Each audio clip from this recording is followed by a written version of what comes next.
All right, good evening, ladies and gentlemen. Thank you for joining us. Today is October 21st, 2025. We're here for the purposes of a Salt Lake City School District Board of Education business meeting. Before we get started, I just want to give a few welcoming remarks and welcome our classified association groups who are with us this evening. For Buildings and Grounds, we have President Elia Ocampo. For Child Nutrition, we have President Tanya Slaughter. For Transportation, we have Audrey Benali, excuse me. For SLEA, we have President Mike Harmon and Vice President Chelsea Acosta. Thank you for joining us. I hope DC was good. Perfect. And then for SLCSD, we have President Tom Luthi. So thank you for joining us this evening and for all you do for our employees within your respective groups. Up next, we have the Pledge of Allegiance, and I've asked Christy Hart, Director of Finance, to lead us in the pledge. I pledge allegiance to the flag of the United States of America and to the republic for which it stands, one nation, under God, indivisible, with liberty and justice for all. All right, thank you. Before I move into the consent agenda, I just want to make an announcement about our next board meeting. So we typically meet on Tuesdays, but due to the election on November 4th, we have moved our board meeting night to Monday, November 3rd. I'll go ahead and make that announcement again at the end of the meeting, knowing that some people join us at the beginning who aren't here at the end and vice versa. So just wanted to take that little point of privilege to make that announcement. Up next, we have our consent agenda. There was a board member request to remove items 1A and 1B, 1A Hughes General Contractors Incorporated, and item 1B Hogan and Associates Incorporated to the action agenda for further discussion. If that could be incorporated into the motion, that would be awesome. I move that we send items 1A and B as posted to the action agenda and all remaining items posted 2 to 6 to consent to that. Is there a second to the motion? I can second. All right, any discussion to the motion? I have one item. Ashley? I just have one question. I mean, the purchase order's under $50,000. There's no utility to pull them to discuss, given that they've already been spent.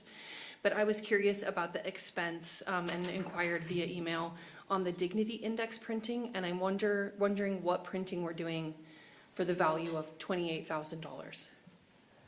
I can answer that. We're printing the Dignity cards, 1 through 8, the scale on the Dignity Index. We're printing both adult cards and youth cards. So schools have some of those that are some of the smaller ones. We're also printing poster size versions for schools to place in the buildings. We're also printing some school signs that say we are a Dignity school that could be outside. Actually, we're not printing those. They have been printed. We also printed those. So the first round we did in 2023, so we're printing some more. Or we printed, sorry, some more. Okay, thank you. All right. Any other questions? Seeing none, we'll start with a roll call vote with Board Member Williams. Bryce Williams, yes. Charlotte Fife Jefferson, yes. Ashley Anderson, yes. Nate Salazar, yes. Annie Romano, yes. Brian Jensen, yes. Amanda Longo, yes. All right, that motion passes, and we'll revisit items 1A and 1B at the end of the meeting on the action agenda. Moving along to our request to speak, there is a statement that the board has asked me to read. Tonight is also a unique night because we have our regularly scheduled request to speak, and we also have a school and program closure reconfiguration request to speak that folks have signed up for. We will go ahead with our regularly scheduled request to speak and sign up as soon after I read this statement. The board enjoys the opportunity to hear from the public during the comment portion of its meetings. Before we begin, I would like to take a moment to remind you of our board rules governing your comments. The total time reserved for public comment is not to exceed 15 minutes, with all speakers or groups limited to 3 minutes. The board will not allow public comments during board meetings that are slanderous, obscene, or otherwise violate state or federal law. Employees and/or their representatives may not use the public comment period to address issues that should be raised through existing formal communication channels or established grievance or negotiation procedures. I'd also like to explain that unless the speaker's topic is already on the agenda, state law prohibits the board from taking action on items raised during the public comment period. However, if it seems appropriate to the circumstances, I may direct district staff to follow up with a speaker on the topic discussed. All right, our first speaker this evening for our request to speak is Amy Owen.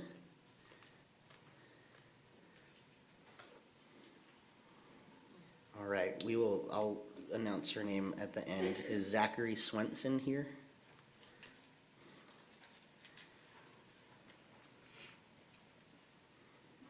Zachary, okay. Let's see.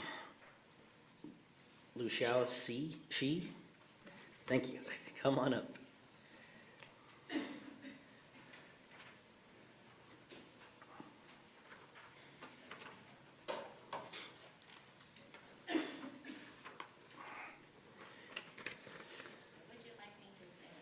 Lu Xiao, you could stand at the podium or you could sit at the table.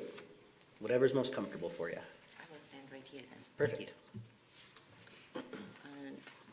When would you like me to begin?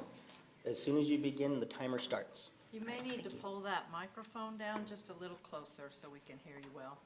All right. Well, first of all, my name is Lu Xiao Shi, and I am the sophomore class president at West High School, and I am here to advocate for the Chinese program and the NJROTC program at West. But first, I want to thank the district for providing this excellent opportunity to speak. You've made it possible for students to achieve the highest level of education, and we are truly grateful for that. But unfortunately, the opportunities for students have been decreasing as West High's programs are threatening to close. The Chinese program at West is one of the main language classes at West and a popular choice for the IB diploma program. However, last year, all Chinese programs, including the AP and IB classes, were scheduled to terminate due to lack of funding. Almost 2,000 people have signed the petition to save Chinese. If there are struggles to keep the program alive at West, let us, dedicated students of West, support you in solving these issues. If there is a shortage of funds, give us a chance to help you fundraise to keep this program alive. It is our duty as well to create a welcoming environment at West High School. I also want to talk about the transfer of West High JROTC program. Yes, it is a program about becoming enlisted in the military. That is one choice. It has helped students with military interest find their sense of place at West High School for the past 32 years. Because it is more than just a class or a program. It's a family. It's a family that has fostered students that are not only prepared in multiple career branches outside of the military, but most importantly, it builds leaders inside of students. It helps these students become leaders that are willing to help and serve their communities that they love. And that is what our instructors want. They want to see the growth of leadership, of discipline, and in passion in students. Yet, we have been informed by Dr. Grant that JROTC is scheduled to be moved in 2028 to the CTC Center far away from West. But unlike the Chinese program, it isn't a funding issue. In fact, the program stopped receiving funding from the district years ago and is completely government funded currently. We are left oblivious as to why the program is no longer going to be tolerated at West. Let us help you solve these issues that you may see. We want to continue the positive culture that JROTC has established at West. If there are any concerns you may have with the program, we would be glad to address them. Because we don't wish for West to lose such valuable programs. We, like you, wish that West High School, like a loving mother, can continue to grow and prosper our family without having to abandon its children. And we as students believe we can make this dream possible. Thank you. Thank you, Lucia. Thank you.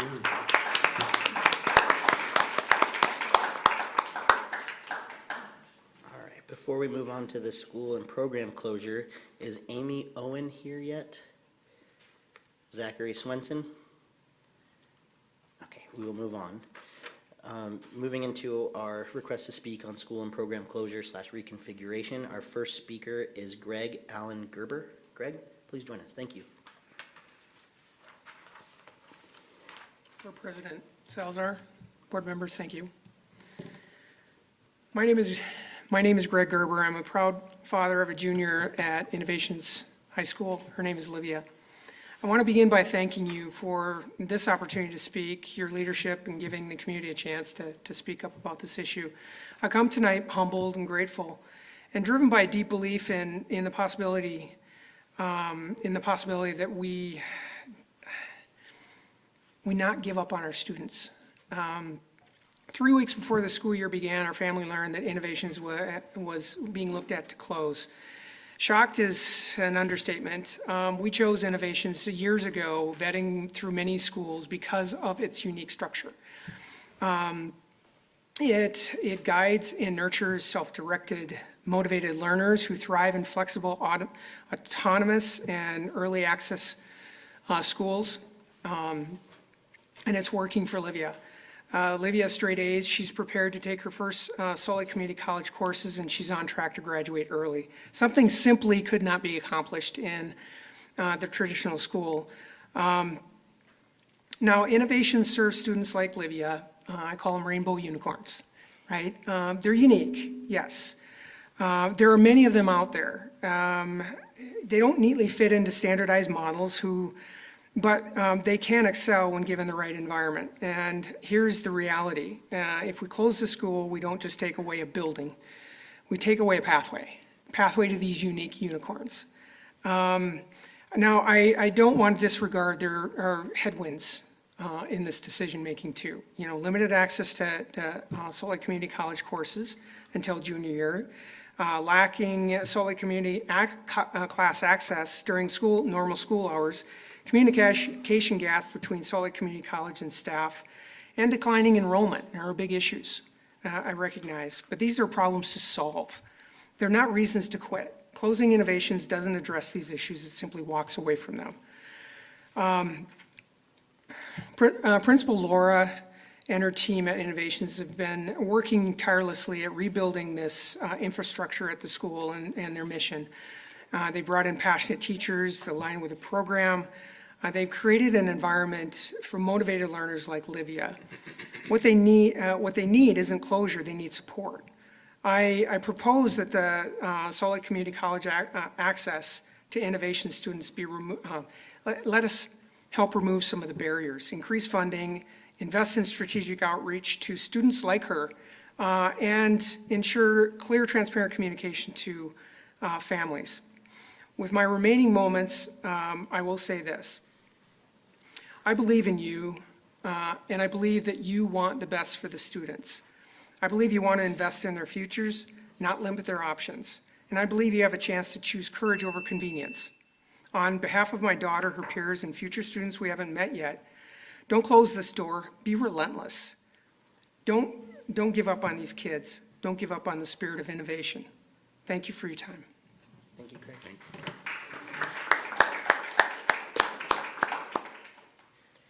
Our next speaker this evening is Kevin Caros. Dr. Caros, are you with us this evening? Karen Gomez.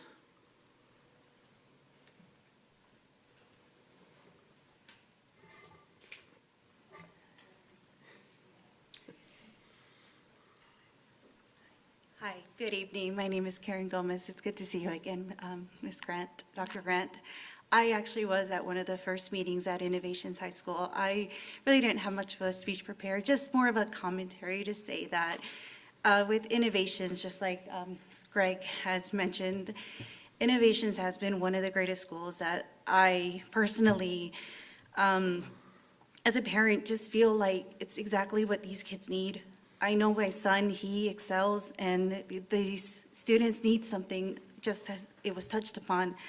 The students need a place where they can really, really learn and excel. This independent study, just a place where they can just be. a big part of, I know with my son, he is a junior this year, and he also is going to graduate soon as well, is the teacher relationships with the students. I think that is very important. I didn't realize how important it was until when he was in junior high. That's how we found out about innovations. I didn't even know about innovations until he was at Dual Immersion Academy, is when that's when we got in touch with it with one of his teachers who knew what his challenges were, who knew something he needed, something better, something out there for him to really exceed and to really, encompass learning. And when innovations, he really took off with it. And then just the teachers, they just know, hey, what do you need? What can I help you with? And that's something that with innovations, all the students that go there really, really need. And also for the future students that want to come to innovations, because I do know a group, and also some students as well that do want to come to innovations. They just need an opportunity. And with this school closing, I just feel like it's going to close up another school. I know innovations is one of many other schools out there, but really it's just these kids want innovations. Yes, there's other schools out there. Yes, there's other opportunities, but innovations is what these kids really want. Yes, there's other schools. But me as a parent, the way his innovations has really excelled and exceeded for my son, it's really helped him and really challenged him. The way I see him grow, the way I see him, and he's just there studying and just wanting to be at school, and even the after-school activities where he can just be. Like, he wants to go to school. He wants to be there. And I just see it in his face, and he's just like, I really like where I'm at. And that's what I want for my future student. My daughter also, who's in 8th grade, she wants to go to innovations too, because, it really gives them a chance to grow. And also with not just a concurrent enrollment, it gives them that opportunity. Most schools don't have that opportunity. And I feel like innovation really touches on that, especially, like I said, with the teachers and the students. The teachers really know their students. And I think that's important, and that's really crucial in their learning. And it gives them the opportunity to grow and really expand and really figure out and learn about themselves, where they want to go and where they want to be when they grow up or finish or graduate. And it just gives them that, I guess what I'm trying to say is, it just gives them that opportunity, that open door that they need to really excel in what their careers are going to be in their futures. Thank you. Thank you.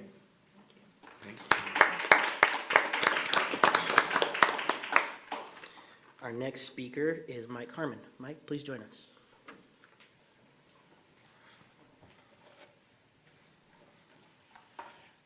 Good evening.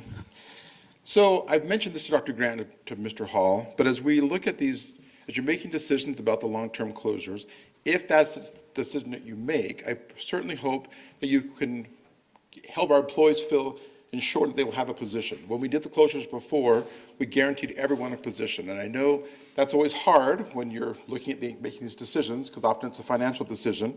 But for our employees, which are some of our most valued assets, we need to ensure that both our educators and our education support professionals go into this decision, if you make the decision to close these facilities, knowing that they will have a position and that they're not worried about their livelihood, because that is important. So just as the board makes those things, I hope you will direct the superintendent if you make that decision, to make sure that we have those people and they have long-term positions. Thank you. Thank you, Mike. Thanks, Mike.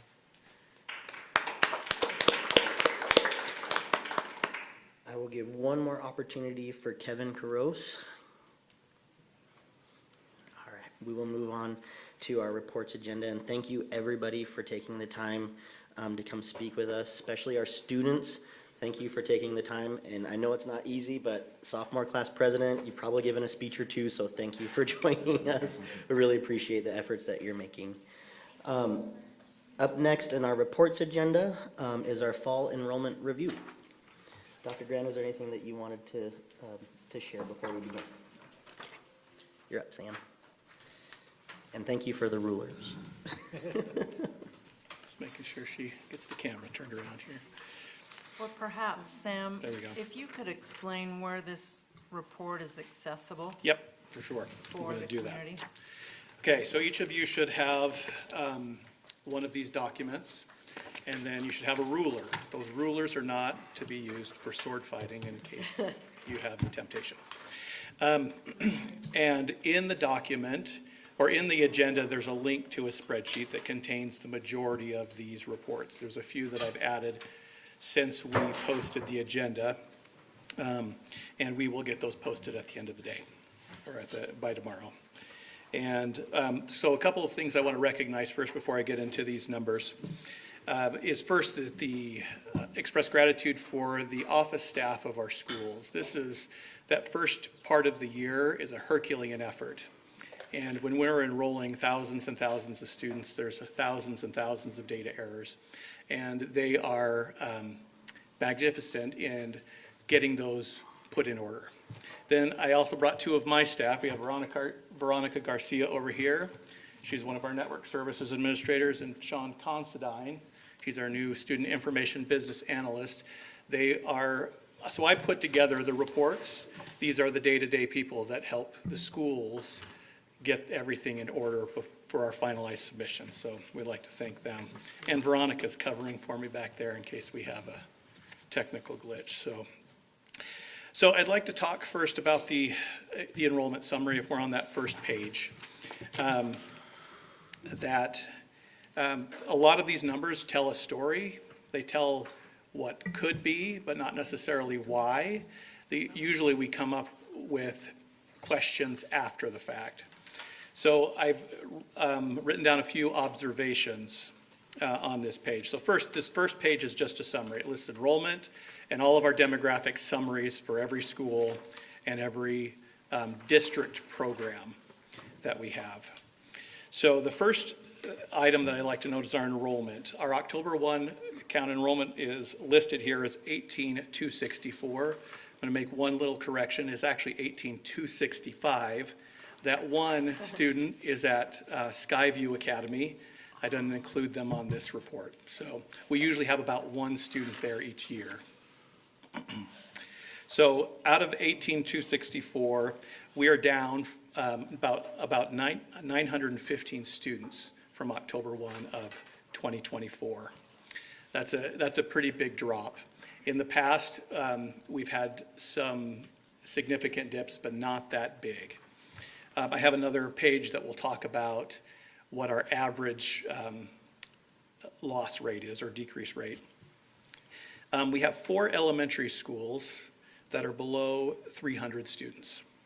Those are Escalante, Franklin, North Star, and Washington. On a brighter side, we had 3 schools increase. Rose Park increased by 13%, Meadowlark increased by 7%, and Ensign by 8%. So you can look at those numbers there. On the decline, I kind of look at those schools that are decreasing by 10% or more. Every school, pretty much except for these, had some sort of a decrease somewhere between 0 and 10%. But of significant note is we had Washington decreased by 21%. Slicksy Bryant decreased by 11%. Dilworth decreased by 10%. Innovations is down by 39%. Liberty is down by 12%. Highland Park is down by 10%. Overall, the district decreased enrollment by 4.77%. And at the elementary level, it decreased by 4.39%. At the middle school level, 3.45%. And at the high school level, 5.85%. Of significant note on this summary as well is our decrease in our low income number. This is one that caught our eye initially. We're down from last year about 7%, but a significant decrease in the high schools is down about 12%, and the middle schools were down a little bit farther as well. So where the elementary stayed pretty much the same. And I'm going to talk a little bit more on the low income on another page. Yes. Sam, I'm sorry to interrupt. Just you were naming those percentage drops. Are those available within these charts? They're not. I just have a comparison from, well, actually I do. There is a comparison chart you'll be able to see. Okay. Yep, thank you. yep. I know that people were trying to capture what you were saying and. Oh, might sorry, not I'll have go caught up with you. slower. But yes, I do. I just wanted to kind of give you Okay. notes of where those were. Okay. And then lastly on this one shows us that we have 83 non-English languages spoken in the district, and that breakdown of us on a school-by-school basis. I'd like to switch over to the enrollment by grade. Again, this will facilitate the same information as the summary, except it breaks it down by grade. And some observations that I've made there. So while you're flipping, I'll give you that. There was a 10+% decrease in the following grades: 10th grade, 11th grade, and 2nd grade. Those are important to see where our trends of enrollment will go in the future. 8th grade had about a 9% decrease, which means that next year, unless there's some increased enrollment, that will flow over into 9th grade. Did you just say 8th grade? 8th grade, yes. Got it. Was about 9%, yep. And the only grade level that we had an increase was 12th grade. That increased about 2.65%. Typically, we have a decline in 12th grade because of early graduation and other factors.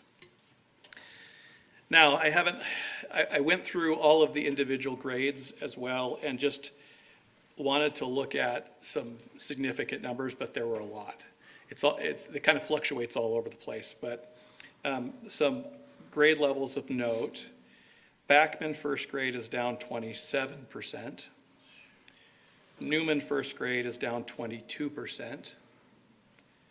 Nibley Park 7th grade is down 55%. Liberty 5th grade is down 43%. However, Meadowlark 3rd grade is up 73%. And Emerson and Ensign 6th grade was up about 70% in what we were saying, in what we saw from last year. So those are kind of the differences, what you see from that enrollment summary to the enrollment by grade. Just helps us look at that. The next page is the 5-year enrollment report.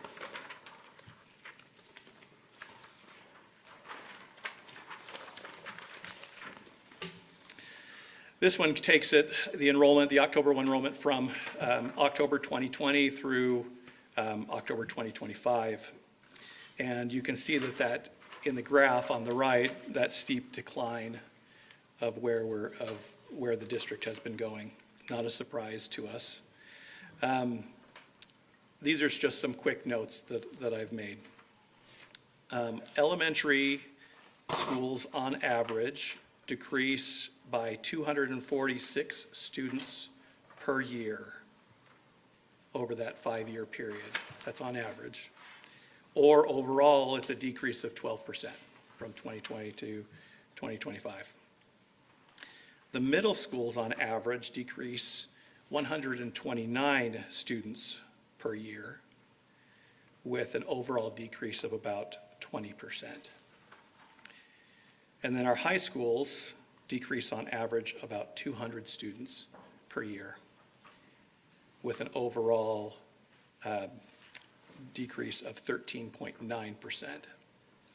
So I used ChatGPT to help check my numbers here on this as well. But if our decline stays consistent with what we've seen here, and just keeps that in 5 years from now, we can expect to be about 15,000 students in this district.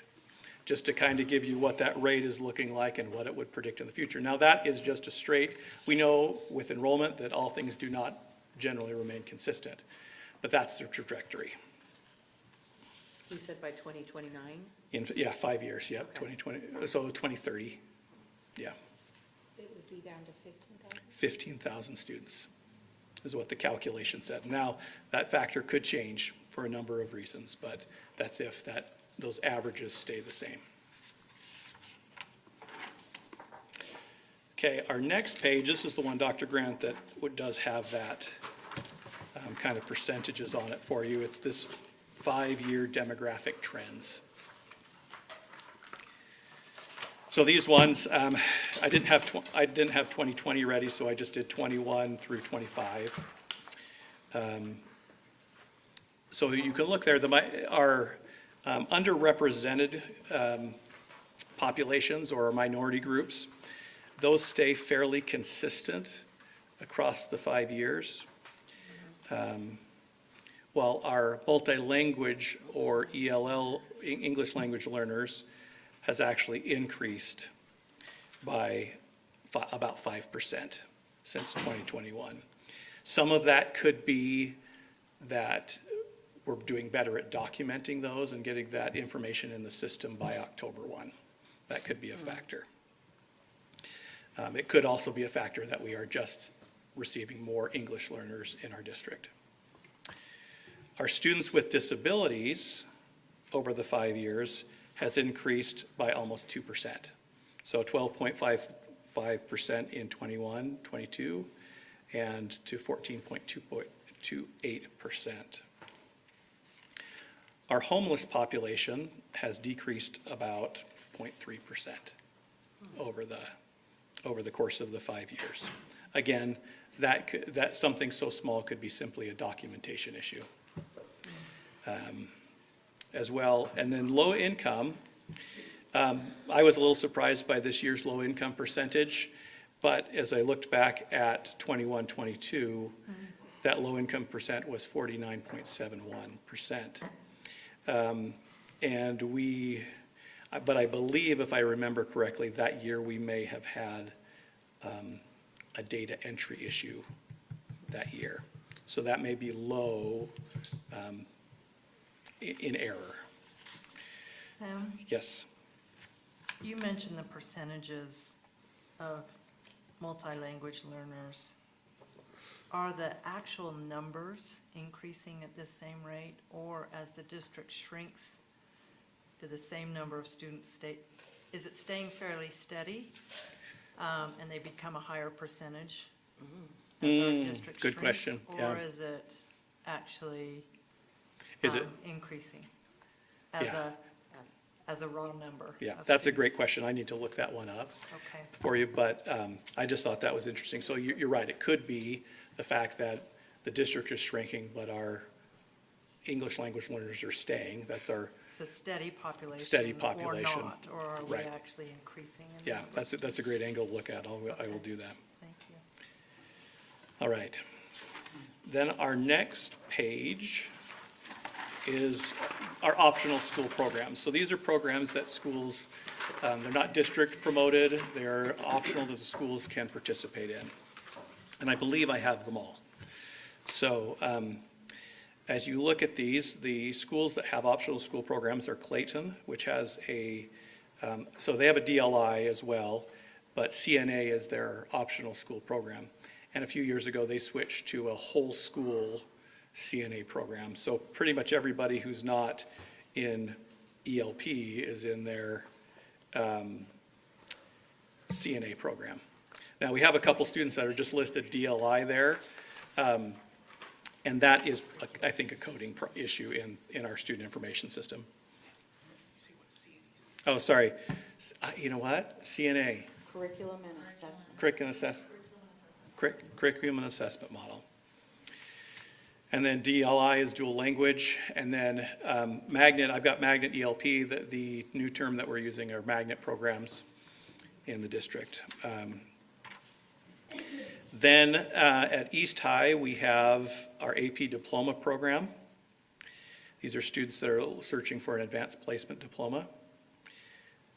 We have a few students that are enrolled in DLI courses. The way we look at that is if the course in our student information system is coded as a dual language immersion course. And then at Ensign Elementary, we have the Curriculum and Assessment CNA program, and that's been there for a number of years. And then at Highland and West, you can see that both of those schools have an international baccalaureate program. Point of clarification. Yes? I just wanted to clarify for colleagues that when you're looking at Ensign's CNA program and you see that low class size, it's not standalone classrooms. So first and second would be blended and the total is 26. and so forth. So if you're looking at that number standalone, you would be misled. It just doesn't fit into the system. Yeah, so these are students that are coded as being in the program. And then you have your, again, Highland and West International Baccalaureate, and West High has a magnet, gifted and talented, in their 7th and 8th grade. That shows that enrollment there.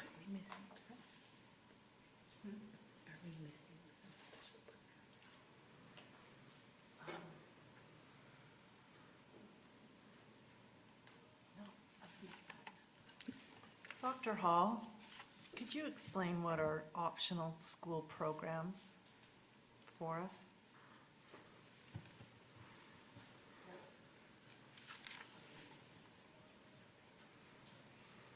I think I have a report coming up on this. An optional Yes. school program is a program that the school has decided that it wants to put into place. It is funded by the school. It is needed to be in the old days when we had SICs and SCCs, had to be approved through those processes so that it could function at the school. So some of our examples would be the CNA program. I don't say that the CNA program would be considered an optional program. Is that the one that you're asking about? Yes, and so there are no others at West High School was one question up here. So at West High School, the IB program would be considered an optional program. It has two programs within it. It has the career diploma program and the regular diploma program, so both of those, but that is an OSB. Thank you. And the Clayton ELP, Magnet ELP? So our West 7th and 8th program, which was started many, many years ago, at roughly the same time, both Clayton and Hillside also decided that they would incorporate a magnet program at their schools. So that, both of those schools have a program. Glendale also has some magnet classes. They don't do it as formally as Hillside and Clayton, but students do need to, in the magnet program, test into the magnet program as opposed to our honors program, which is student choice. Okay, so point of clarification, the reason why Hillside is not on this list is because they are funded by the district? No, I'm not sure what Mr. looking at. I'm So, sorry. so Magnet ELP is a district program. The reason they're not on this list is because they do not have an optional school program. Okay. Foss, did you have a question? Yeah, I Or was do I just misunderstand wondering. Wait, she said Hillside does, right? Is Hillside optional school? Yeah, Okay. yeah, sorry. Then that was an error on my part. We have, the way we code it in the student information system, we may need to change that, is a Magnet ELP program. It's the same code. Well, we may need to look at that because based on numbers, they could be blending that into their honors program because Okay. of the size of the school. So we may need to parse that out a little bit. I think that's probably what happened. So the honors program is kind of standard across the board. All of our middle schools have that.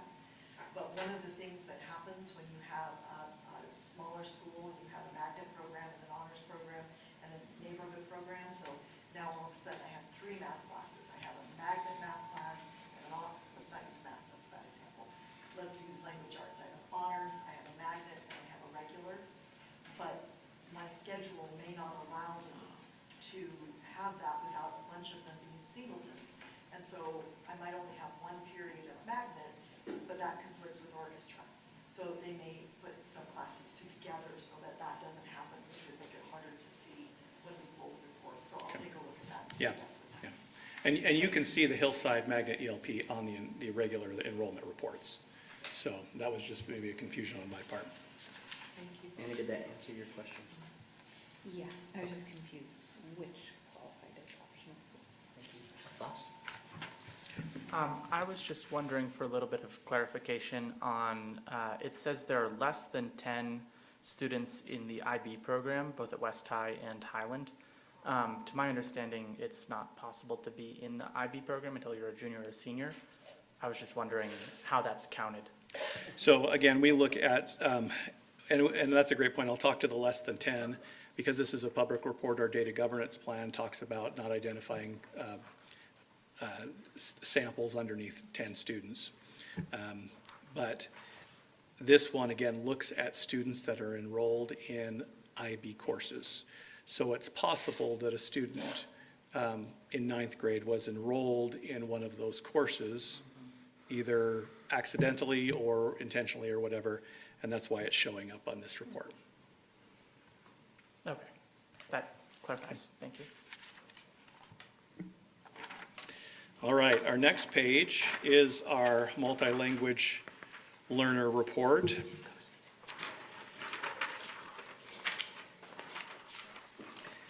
And one thing that we'll notice if you've gone back and looked at previous years, I think we have some system coding issues that we need to fix in this area. Primarily, we've gone up in our overall percentage of students that are multi-language or English learners, so to 30.8% from last year. But as we look at this float not tested line, these are students, so float stands for primary home language other than English. And that is usually identified either through a home language survey or during registration, the families put in what languages they speak, what is their native language or what is their parents' native language. Those are identified. That's how we identify someone who may be a non-native English speaking student. And usually if they're not tested or don't have a WIDA screener, they fall into this category. Last year, as I looked at the report, this number was about 126 students in the district. But over on this float not ELL was about 300 students. So I'm thinking that some of those float not tested are really students that had answered the question, primary home language other than English, but they were tested and deemed not ELL. They're not or multi-language learners. So sometimes we have families who have an English-speaking parent and a non-English-speaking parent, and so they are fluent in both languages. They would be assessed and probably fall under that. Yes, they are float, but they're not an English language learner. So that gives you a kind of an idea of what that looks like. All of the other numbers, though, stayed pretty consistent from year to year.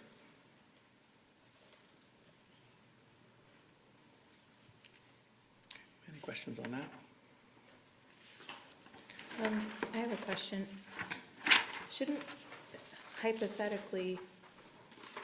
Shouldn't we see some of these numbers decreasing over grade level? Okay, this maybe is a silly question, but hypothetically, as students go through the ELL program, they transition out of some of those classes by the time they're in upper grades? So, yeah, so hypothetically, yes, you'd see that, and theoretically, the way you would look at this report to observe that is, as they go through, you've got float not tested, and 1, 2, 3, 4, 5 are their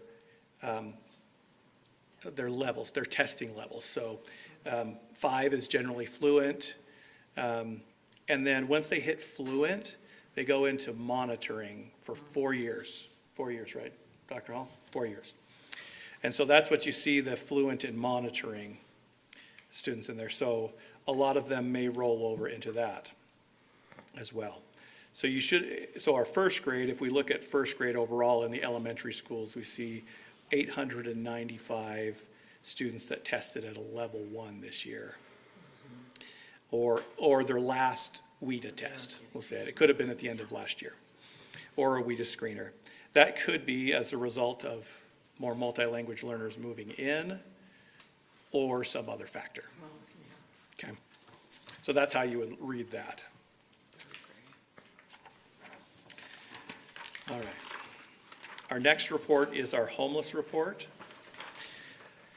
There are a number of ways that students, and Mr. Harmon can speak more to this, but there are a number of ways that a student would qualify as homeless, usually through the McKinney-Vento process to identify those, and even families that live together, due to hardship, can qualify for McKinney-Vento. And overall, this is down, we've hovered over the last few years, as we saw that other page, around 3-point-something%. This one's down slightly this year to 2.85.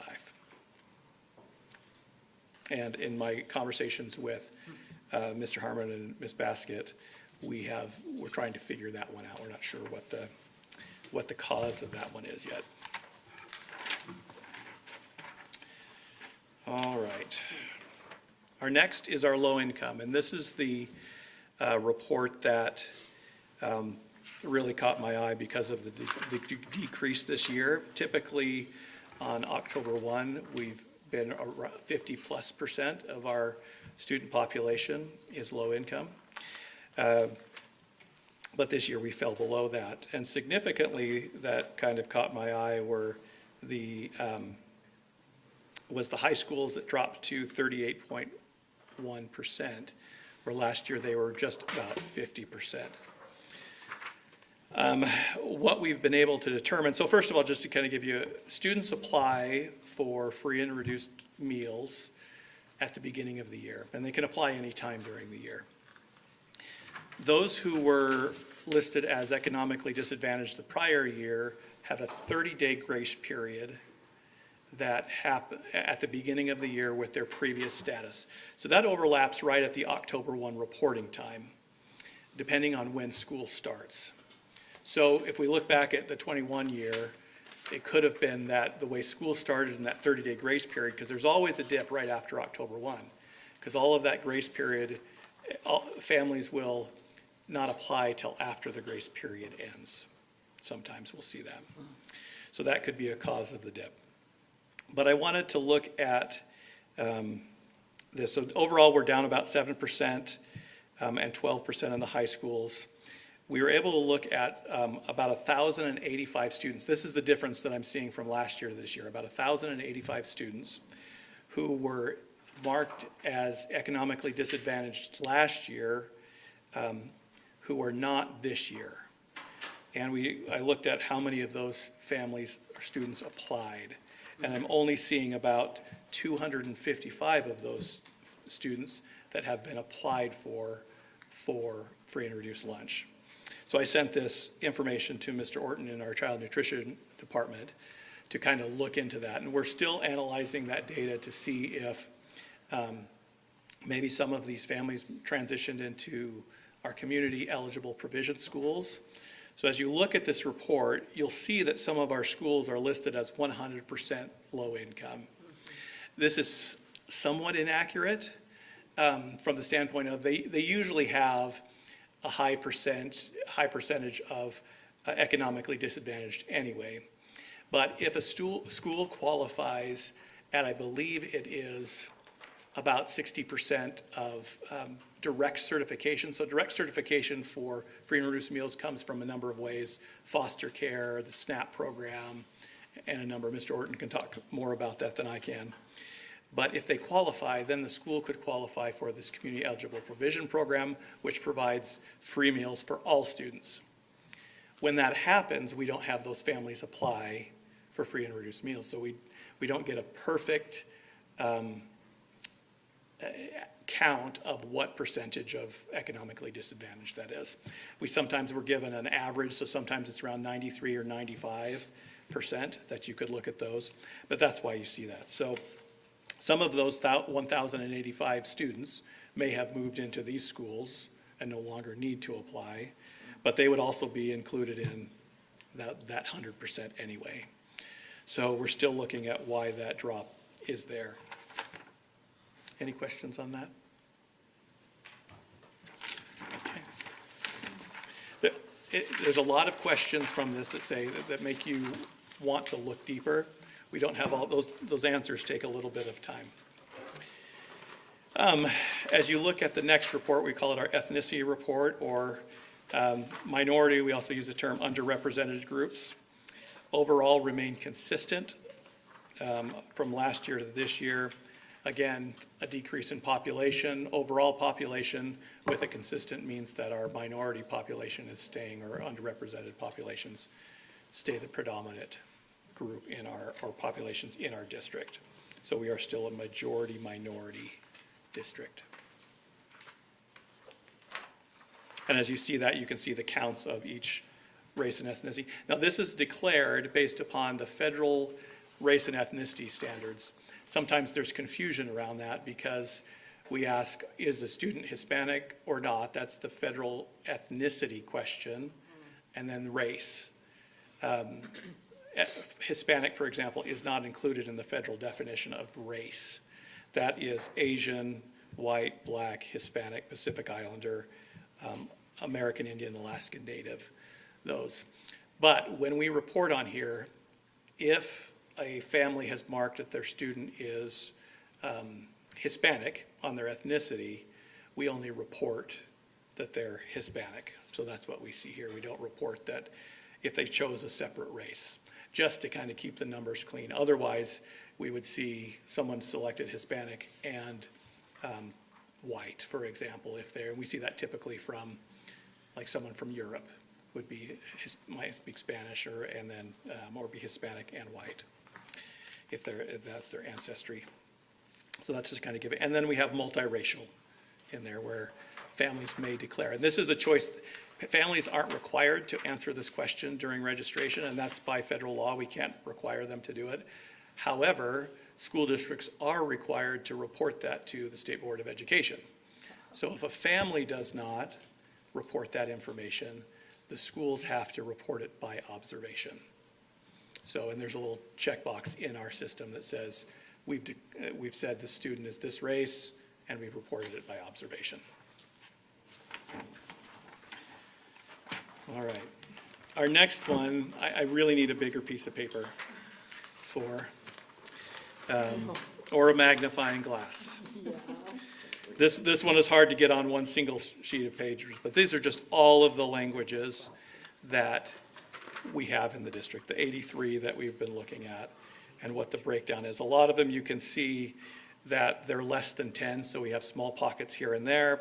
Obviously, English is our predominant, and Spanish is our second top language that we have spoken in the district, where our next top language in here, just scanning through, is above 100, which is Arabic. So as you look at that.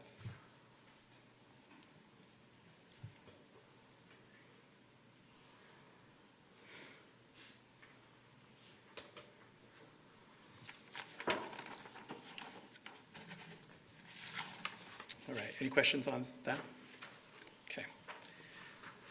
Our next report is called the Student Distribution by School and Area. Normally, we don't have this one ready by our first one because addresses are a pain in the neck. They really are. Every system looks at them, but my team pulled a Herculean effort and we got them done. So I want to talk about how this report reads. So as you read the left column, this is the enrollment school and/or program. And this tells you what the October 1 enrollment is for that school and where all of those students come from. So if you look at Backman, that first line, we see that their enrollment of October 1 was 351 students, and 219 of those students live in Backman's boundary. Okay, and then you would go across horizontally to see where else they come from. Now, if we look at Backman again, we would go back through and look vertically and see where all of the students that live in Backman's boundary have gone. Okay, so we can look at overall, at the bottom of that line, there's 219 students that live in Backman boundary that attend Backman, but there's 100. This way? Yeah, so I would look at it like this. Okay. So if you're going, No. yeah, vertically. Oh.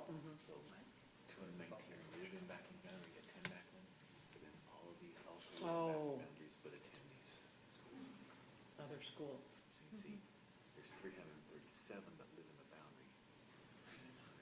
Okay. Yes, thank you. So yes, just to repeat that. So Overall, at the very bottom, we have 337 resident students that we've identified. This doesn't mean that there's only 337. It just means these are 337 Salt Lake City School District students. And out of that 337 students that live in Backman's Boundary, we have 118 that have transferred to some other school, and that's what that distribution is.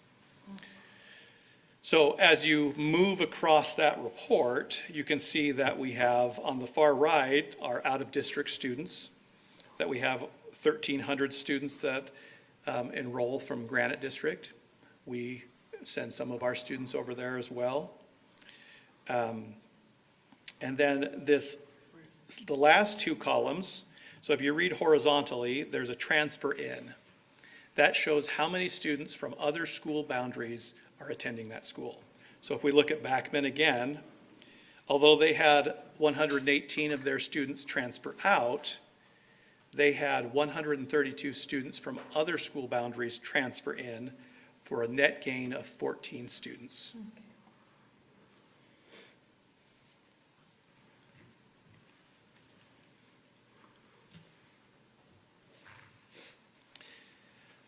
Now, one thing I would like to point out is if you look at Emerson, the Emerson line, and I keep this report consistent, just for conversation, but if you look at that, Emerson shows that we have, let's see, I should have brought my ruler up here, 35 students, or sorry, 162 students transfer in. Okay, so that can be a little misleading because Emerson is a special ed hub school. Thank you. Emerson's a special ed hub school. So technically, those students are there. That is their home school because we, as a district, have placed them there. But based upon their address, they live outside that school boundary. Now, if you come down to Rose Park, this is one that caught my eye.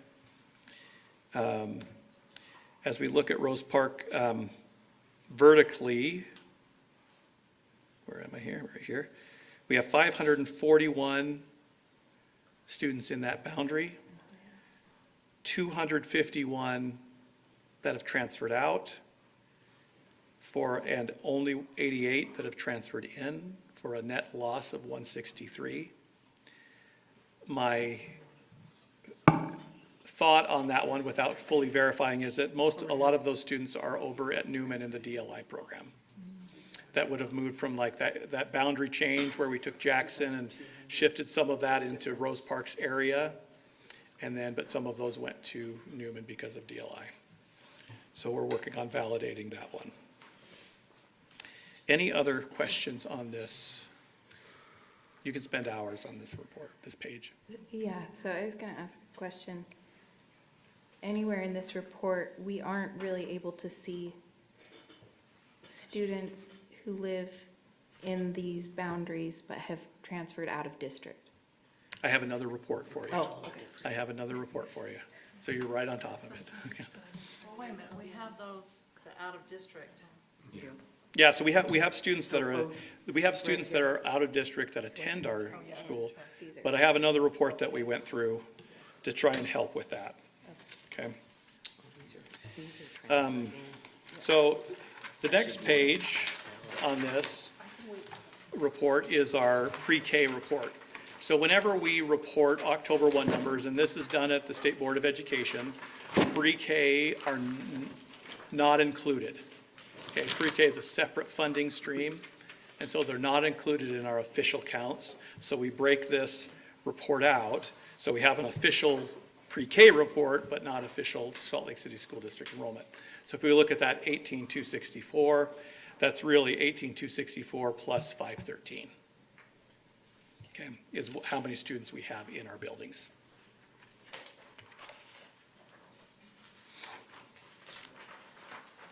The next page is an average elementary class size report.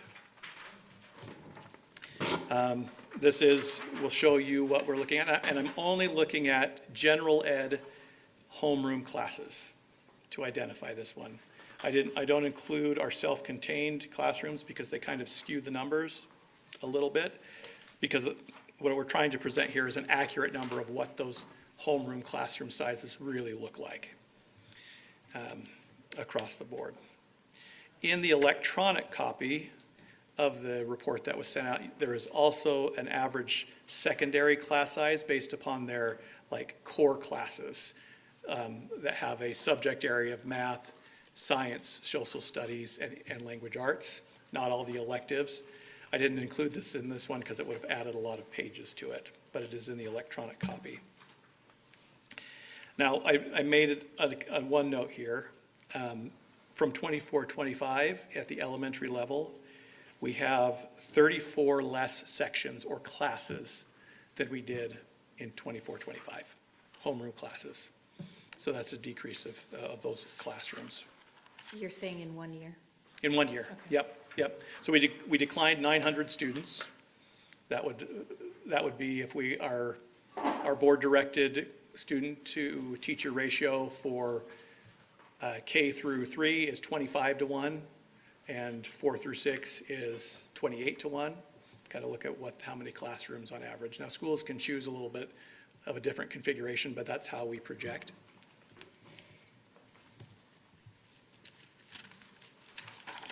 Okay, the next page, this was a request that we had come in, is just to kind of give you some side-by-side comparisons of what we project, what the actual end of year ADM was, enrollment, and October 1. So I'm going to define ADM, which is average daily membership.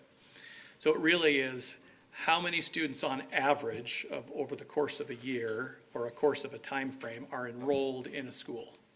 This is solely based upon entry date and exit date in the school. It has nothing to do with attendance.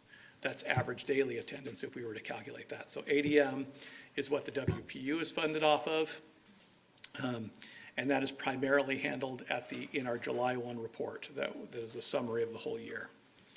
So I'm going to just look at the second column. In 2024, our end of year average daily membership was 18,852. Now that's a sum of 3 different measures. There is our kind of a regular school program, our general membership, plus our self-contained membership, because that's funded a little separately or a little differently, and then our youth and care students. That's the total combination. So if you look at some reports from USBE, you might see a lower number than that 18,852. That's because it's usually just reporting our general ed population rather than our self-contained. And resource students who are not self-contained are included in the general ed population generally. So if you look at that, that was our end of year. Then last year we did our enrollment projections, and we projected this year that we would be at 18,816 ADM. As of our October 1 enrollment, so that is just a straight count of students, right, that were enrolled on October 1. That was the 18,264, but our average daily membership or average enrollment from the first day of school to October 1 was 18,041. We can expect that number to decrease by the end of the year. Okay, so that number will most likely be closer to 17,000 by the end of the year. Which number, Sam? So our end of year average daily membership will be closer. I haven't run any type of projections on this yet. I just calculated what the ADM was. But given in historical years, that drops fairly significantly throughout the rest of the year. So the number at the bottom of the second column. Yes, so the number at the bottom of the far right column. Oh, the far right. Okay. Far right column is what our average daily membership was on October 1. So 18,000 total students. And again, that is our general ed plus our self-contained plus our youth and care. And that's 18,000. And typically that will decline from October 1 to July 1.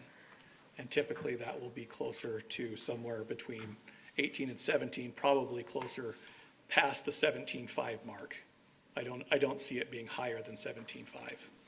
And that's just me using my Johnny Carson 3x5 cube. So that's because they move or transfer out of the district? That's just because of our mobility rate. Mhm. Yeah. So that's just to give you a side-by-side of what we project versus what, and that projected ADM is what we use for staffing as well. And then we compare and we look at this, and we had used the October 1 ADM to make any adjustments. So Sam, Yes. so this report doesn't show 2025 end of year ADM. Do we not have that number yet? Sorry, that's a mislabel. So should that 2024 That should be 2025? 2025 ADM. Oh, that's what we were. That's because I think when I'm doing October 1, I think October 1, 2024, October 1, 2025, and thank you for catching me on that. I'll fix that. That is, it is the correct number for 2025 ADM, the 24-25 school year. It's a pretty good prediction there, Sam. I mean, you can hold me on it, I guess, and see what, but my guess is that's where we're gonna be. The next page is a new report, and this is where Veronica and Sean really put in. They may have cursed my name a few times for putting them on this project.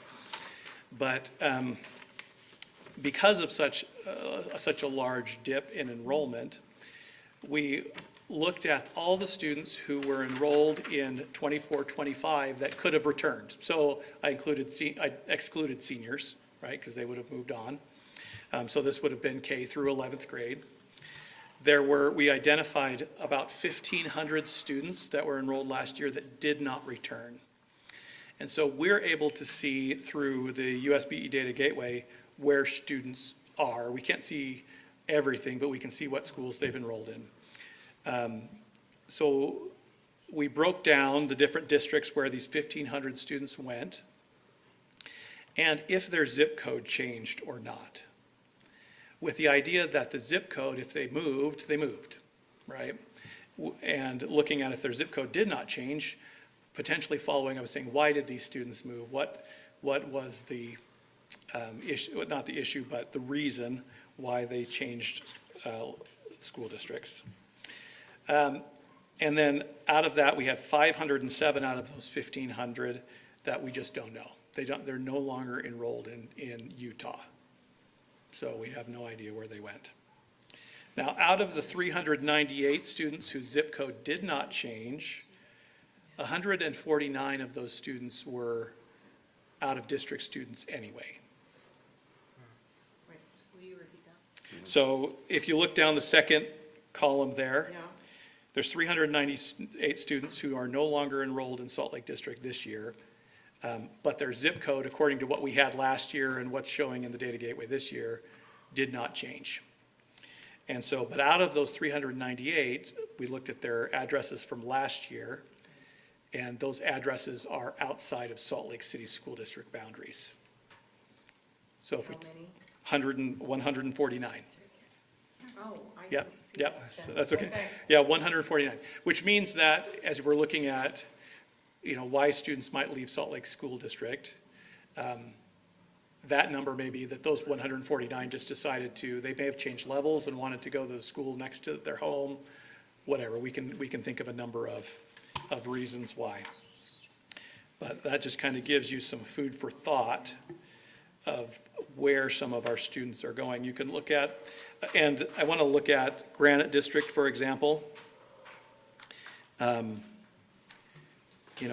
overall 354 students went to Granite District, but 112 of those students, their zip code didn't change, so most likely they're in that 149 of students that did not move. They just went to a school closer to them. And overall, just a reminder that we still receive 1,300 students from Granite just about annually, over 1,000. Now, this isn't the total number of students that leave Salt Lake District and go to Granite. These are just the students that were enrolled last year and went to Granite. So we don't have a total net between Granite's 1,300 of Yeah, Yeah, I don't have that yet, because at the end of every year, they send us a bill and we send them a bill, and then we're able to identify what that net change is. Do you know last year what it was? Not off the top of my Okay. head. Sam, if I could just ask, you've got Washington School District here, 29 students didn't change zip code and yet are enrolled in St. George? Yeah, Alan caught that one when we looked at it yesterday as well. And the only thing we can think of, yeah. I wanted to leave it. I actually have it as a talking point right here, so Oh, thank do you you? for helping me. Okay. So as you look at that, we don't know why that is. The only thing I can think of is that Washington has an online school. Oh, I see, okay. So if a student fully enrolls in Washington K-12 online, they can claim them as a membership, and they can be living right here in our boundaries. So that's a possibility. Have to do more research to finalize that, but Washington K-12, it's a K-12 online, so, yep. All right, and so this report, that's the last page of this. This report is available for all of you and all employees at this point in the District Document Center, underneath the information section and demographic reports and then the year. You'll be able to access that, and it has all of where all these reports have the less than 10, you'll be able to see the real numbers. Those are internal reports for us to use for decision-making purposes and conversations. Are there any questions overall? Yeah, so we'll start with Ashley and then Amanda. So I have a series of questions, but first I wanted to thank you for the preparation of the digital version of this. It has some features that definitely make it more legible, so if people are trying to follow along, I'd recommend looking at it on a desktop. It's really easy to use. I do always find that school choice, which is the policy of the state, makes this report really challenging to parse. But one thing that I additionally find challenging is the average class size. So most of them are hovering pretty low, but if I was to see 27 as an average, that seems kind of acceptable, close to what the FTE is for higher grades and for lower grades. But it also means that there's probably a class size hovering above 30 that's contributing to the average. So do we know the frequency of classrooms that serve more than 30 students at a time, as well as this average size? I can find that. I don't have it off the top of my head. Okay, so I would just request, I think the frequency of those large classrooms is useful to know. My second question is, how much do these decreases align with what was in our applied economics report? Like, does it seem like the declines are matching up with what we predicted? Yes. Okay. Yeah, they seem pretty significant. I think, I don't have that report memorized. Oh, yeah, but- me either. But we were, as we approached this year, starting to get to that 17,000, 16,000 range. And again, projections are really hard when you get more than 5 years out. They become real fuzzy. Right. And So because it seems pretty accurate, I mean, obviously that's of concern. One concern I have looking at the ADM report is that a little back of the envelope math, only 20% of our elementary schools and 11% of the secondary schools have a projected daily membership that is at or above the number they were staffed for. So that means by the numbers, 80% of our elementary schools and 89% of our secondary schools are overstaffed compared to the number of actual students. Yet we're hearing that schools need more staff, right? So I guess my question that I would direct to you, Dr. Grant, is how are we paying for this discrepancy between the projected ADM and the actual? And what are the financial trade-offs of investing in this number of school sites that are drastically, in some cases, under capacity?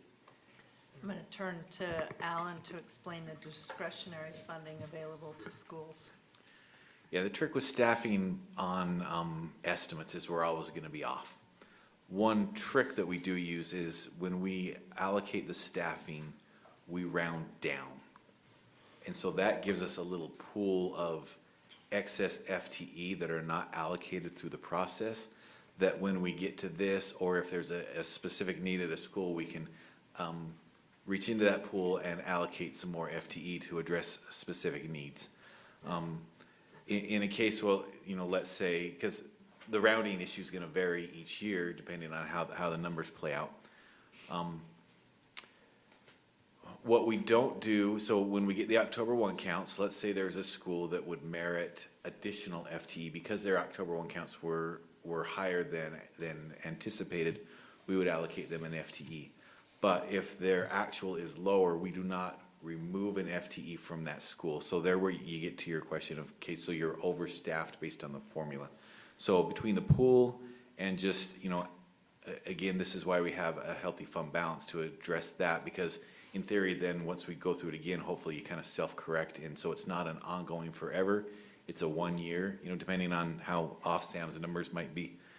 So the closer the numbers that Sam has are to actual, then the less overstaffing that we would have to worry about. But we always keep kind of that fund balance to help. So it's like, oh no, we've overstaffed by 5, we don't have the money to cover it. We don't want to get ourselves in that type of situation. We want to be able to say, we understand that we'll float these 5 FTE for the year, and then we do our projections for next year. Hopefully we get spot on. And what would be the trade-offs of continuing to use the fund balance to address undercapacity schools over time? Yeah, so eventually fund balance is kind of one time. So eventually if you kept digging into it, it's going to run out. And then you are going to have a problem where we have to let people go because we don't have the funds to keep paying them. So the trade-off, you got the long term, that model would not work. That's why we need to, we always review and look each year and hopefully hone in and get it right. In thinking about that and looking at this again, only Mountain View is at capacity, even with all of this movement of specialty programs and school closure. So I'm wondering how we intend to build trust in our G5 process when closure that was promised to the community to right-size schools has not right-sized schools. So Dr. Grant, I'm wondering if you can speak to how we plan to address long-term the sufficient capacity of some of these buildings. I think that question means how do we plan to address school closure in the future? Or how do we plan to invest in small schools and normalize the staffing of the kinds of numbers we can reasonably predict? But we essentially told the community we would reboundary, close schools, we would right-size the school buildings, but all but one of these schools remains under capacity, and we predict further decline. So what are the options we're planning to consider, for either investing in small schools and ensuring that we can continue to staff for low populations and lower FTE by the minimum school program number? Or, what does the future look like with this many schools under capacity? So in looking at the drops, which are considerable this year, and in talking with Sam and Alan about this, what I would like to suggest to the board is that we look, especially Sam's comment when he said we have lost more students this year than any previous year. So the decline was greater than we've seen typically. What we don't know is if that's a stable drop or if there's where the numbers will end up like next year. So what I would like to suggest is that we hold on looking at school closures in the immediate 12 months ahead, and instead look to see what the numbers look like at the next October 1 count, and then after that make a decision to bring forward possible recommendations for closure. I am not sure that we can finance with the declining numbers a small schools model across the district. We've talked previously about the challenges academically to support that, and we did when we did school closures a couple of years ago. But to look at that model, I'm not sure how districts have been able to pull that off, and we can research that more in the coming years, particularly if these numbers, as the numbers we see them right now, which are pretty stunning. So I don't have a direct answer about a small schools model across the whole district. But I would like to consider, and if the board approves kind of, or suggest, agrees with this recommendation, that I would not bring to the board a recommendation to study schools for closure until the fall of 2027. So the fall of 26, a year from now, we'd look at these October 1 counts and see if they've continued to drop or stabilized at these numbers, or with any luck if they've grown. And then, given a couple of years of looking at these numbers, then be able to say, this is where I think they will be. And so I would like to propose the study of some schools for closure. To your point that we don't have all of the numbers in hand, several months ago, we requested a refresher report from Applied Economics. Do we have that report as part of this? We don't have it yet. It is in works. We anticipate that'll be in January, early February is when they said they would be able to complete it. Great.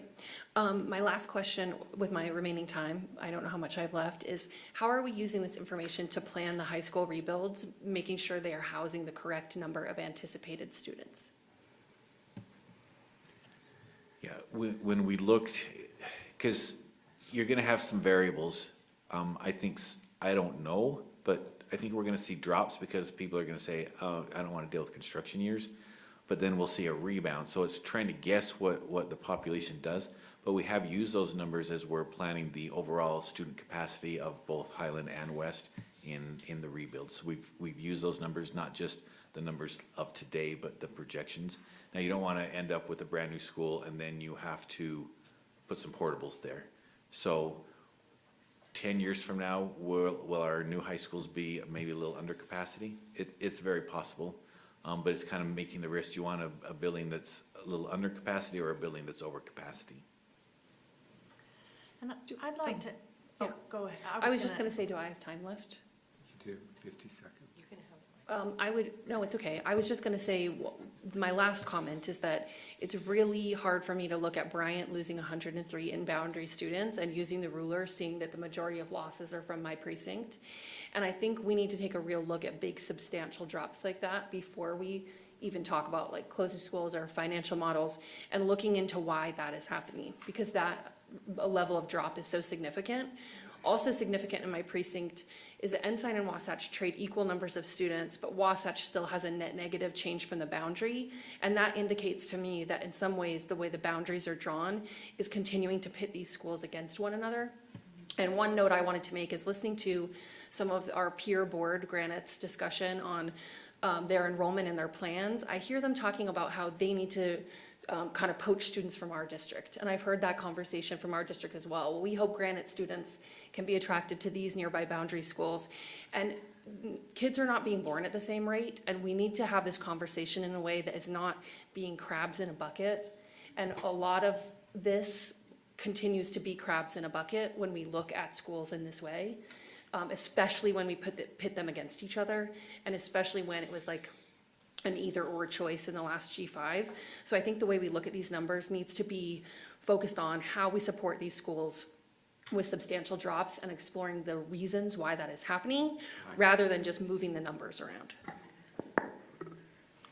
If I could add too to your question about class sizes and the capacity piece, when we looked at school closure, we were looking less at the number of classrooms per versus the capacity of the building, then the idea of trying to get grade levels that didn't have singletons of one classroom in that grade and things like that. If we look at it by that measure, we did right size more because there were fewer of those singletons and problems like that, versus looking at it as versus the capacity of the building to hold, if that makes sense. Okay. Amanda? Just two comments, I guess. Just to reiterate, thanks for the detail in what was provided. It's very helpful getting this vast array of perspective of our enrollment numbers and all of our student populations and all of our grades. A point that I wanted to point out as an area that, if it's not already aware, hopefully it can raise levels of an area to pay attention to. But going back to the 5-year demographic trends, and you identified the minority language learners, students with disabilities, homeless, low income, and you identified that our students with disabilities actually increased from just under 13% and is now at 14.28%. I want to emphasize that this coincided with the bill that was passed in March of 2022, went into effect May 4 of 2022, that increased the WPU cap, funding cap for students with disabilities from 12.18% to 14%. And to have these numbers directly correlate with that, that date and time, that opened up more funding for students that were identified as students with disabilities, we need to pay attention more closely to ensuring that we're properly we're finding all children that are eligible and not potentially hindering that because we have now capped out on our extra funding dollars. Does that make sense? So just as we're looking at those different programs and really working with principals, teachers, et cetera, there was a time where teachers felt like they didn't really have that avenue to get the children tested, to get the services they needed. And that bill fortunately opened up funding for more percentage of our students. So I wouldn't say it, I would presume it's not necessarily an increase of students with disabilities in our class. I mean, in our district, potentially an increase in identified students. So just ensuring we're doing our due diligence to serve all of our students that need those services properly. Thanks, Amanda. Annie? I think this is a really important report, and thank you for all of your efforts and your team for putting this together. Just a question, maybe Mr. Olson can talk to this a little bit, but how is this communicated across the district? I know that might seem silly, but I think oftentimes when we interact with community members and other people in the district who are upset about school closures or upset about a lower number of FTEs or something, they're not aware of the demographics and our enrollment numbers. Is this ever communicated out, for example, in any messaging to parents or community members? Let me take that one on. We have not typically communicated to the community about the drop in enrollment, from my understanding, partly because it's not a great news story. I know. But I think what you're raising is really important, and it's one of the reasons I appreciate being able to speak to the question of school closure tonight, because I think our community has to see what's happening and to understand that this is in our future. I'm watching school closures happen in all the districts near us, and families are furious.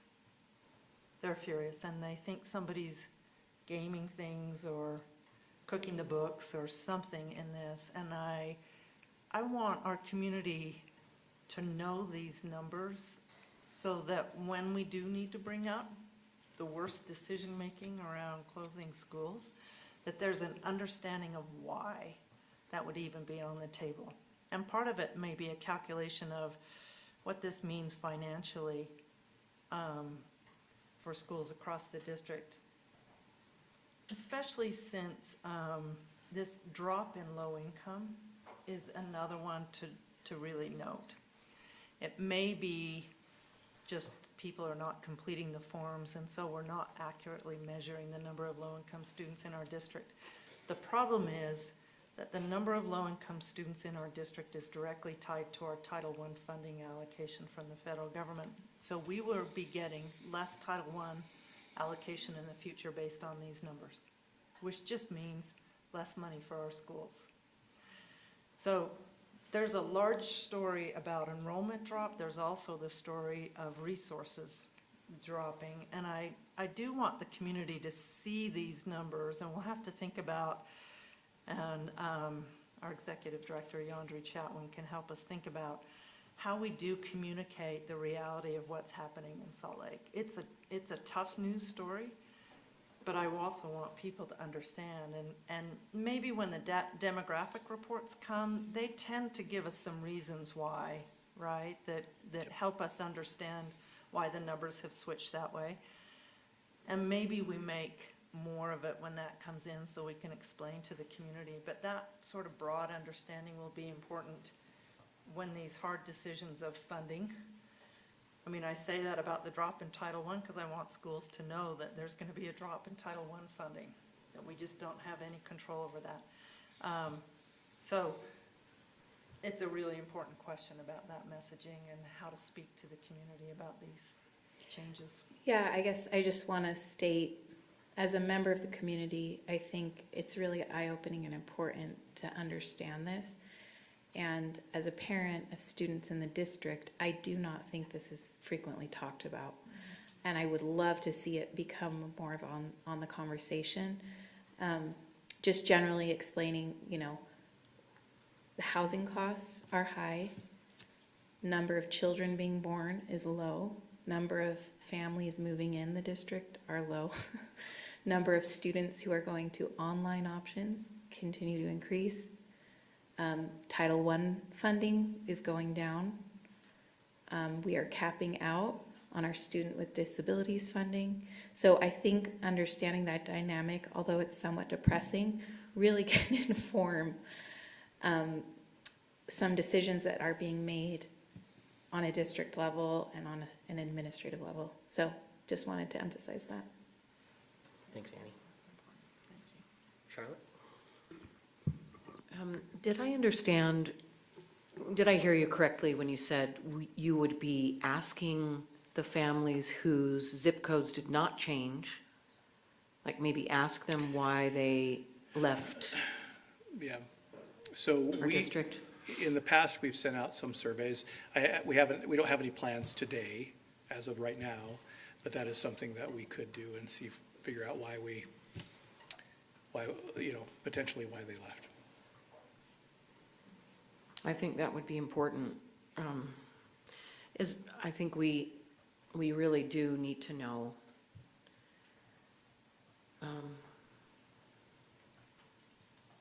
why they're leaving, and yeah, I think that would be really informative. Thank you, Charlotte. Are there any other questions for Sam before we move on in our report section or to the second round? Sam, thank you. One disclaimer. Oh, you've got to come. Brian, real quick, and then. Okay, Sam, when you're putting together your projections, and I know that must be incredibly difficult, and I would echo what everyone else has said, thank you for the work that goes into projecting, but then also putting together this report. How nuanced is that? What are you using to help you with your projections? That is a great question. So I'll be fully transparent. I am not a statistician by trade. Yeah. But I've learned this process. I did score well in my college statistics course, in case you're wondering. So, but the way we look at this, and I was taught this by my predecessor as well. So we look to project forward. We look back historically. And so we look at the ADM for every school, for every grade, back 3 years. Sometimes we look back 5 years. And so we get out of that what's called a cohort survival rate. So that is a probability of students in first grade, what's the probability that they're going to return to second grade? That's what that number comes. So we look at 3 years, and if that number seems wonky at 3 years, I'll calculate 5 years back just to see what happens. The 3-year model seems to be more accurate over time. We will have anomalies like this where I think the average loss for the district over the last 5 years was about 600 students. Well, we're 300 students more than that right now. So those type of things are hard to predict. Right. Just like we look at kindergarten and some of our other transition years, it's hard to predict kindergarten. We look back and just look at historically and say, okay, here's a model, what's our percentages, and here's what we're going to predict, best guess. But we can't really use birth rates in Salt Lake City because we have hospitals right here, but those individuals are being born and they're outside of the district. So those are really hard numbers to use to predict anything. So we just look backwards to predict forward. So it's free. And then what we've done is we've hired companies like Davis Demographics and applied economics to help verify those numbers to see if they're on point. Thank you for that explanation. I think that to me, it kind of supports the superintendent's thinking that we wait a year because is this an anomaly, or is this something that is going to continue? And I may be out in left field, but so I'm looking at the enrollment in summary, and when you had us look at that, when you listed the schools that were having significant declines, and I mean, it was Escalante, Franklin, North Star, Washington. I'm going back, and I know that my experience is now 3 years ago. Yeah, 3 years ago when I was in the classroom. But one of the things that I saw happening at Newman Elementary, a lot of those families that live there, they don't own that home. They're renting that home. And they don't want to leave Newman Elementary, but the landowner has now seen that, oh my gosh, I can sell this house for $700,000 or what. Do you see what I'm saying? Yep. Are we building that into what we're trying to figure out here too? Because to me, a lot of this is reflective of what I was seeing because 5 of those schools are in that general area.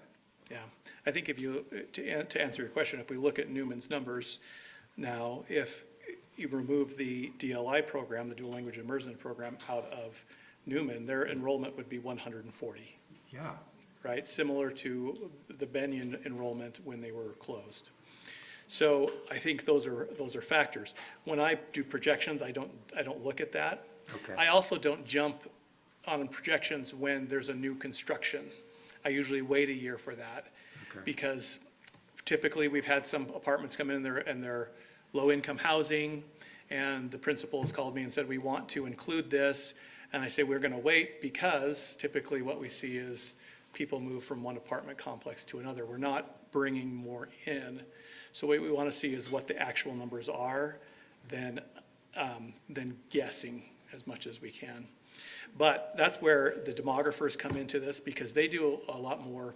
I'm just looking straight numbers and math calculations, right? They'll come in and they'll look at what's new construction, what's the gentrification of an area, and they build all those factors into their report to better help us understand the movement of our populations and what our enrollment might look like in the future. Thank you. I think, like you say, there's apartment moving, but the thing that I'm concerned about is the number of actual homes that can be rented. I think that that's also declining, right, because it's not accessible for them to rent those homes. I agree. Anybody else in the first round? Annie, real quick second. Yeah, I was just gonna say, I do think also it's important to note the number of people moving out of the district, number of students. I think it's common, at least in my observational data, that we think, oh great, a family's having another child, great, that's gonna add to the district. But the larger the family gets, I think the more likely they are to move out of the district to get a larger home for a lower price. So I do think sometimes we'll lose families with higher number of children in chunks. So that's difficult. But I just also would like to say, because my last comment was a little Debbie Downer, that I do want the district and the students and the families and the teachers and everyone in the community to know, regardless of number of students, the board is committed to excellent education for every student that is in the district and will continue to seek academic excellence and special programs in order for our district to offer robust academic opportunities for the students living in the district and those who choose to transfer in. Thanks, Annie. Okay, then. Second round, Brian and then Ashley. So I guess I would just follow up that and then Ashley's comments when we're looking at these schools and the class size. to me, this really is going to require a significant study. Because to me, when you look at this, there are so many factors that come into play because we're grappling with the challenge of we need more counselors in the schools. So then you think, okay, now we have schools where there are only, 15 children in a class or something like that. There are so many of those factors that would need to be considered in Ashley's question of right sizing, because that right sizing, yes, it's the number of students in the classroom, but it's also the counselors that can provide the service, the paraprofessionals, all of those other things that we're being asked. So, I mean, this is going to be like a big picture review. Thank you. Thanks, Brian. Ashley? Yeah, so I wanted to clarify, it sounds like January or February is when we'll be talking about this again. And between now and then, I think that in the past, the Finance Subcommittee, when it was comprised of myself and Board Member Sweat and Board Member Bade, we talked a lot about normalizing Title I staffing to account for some of these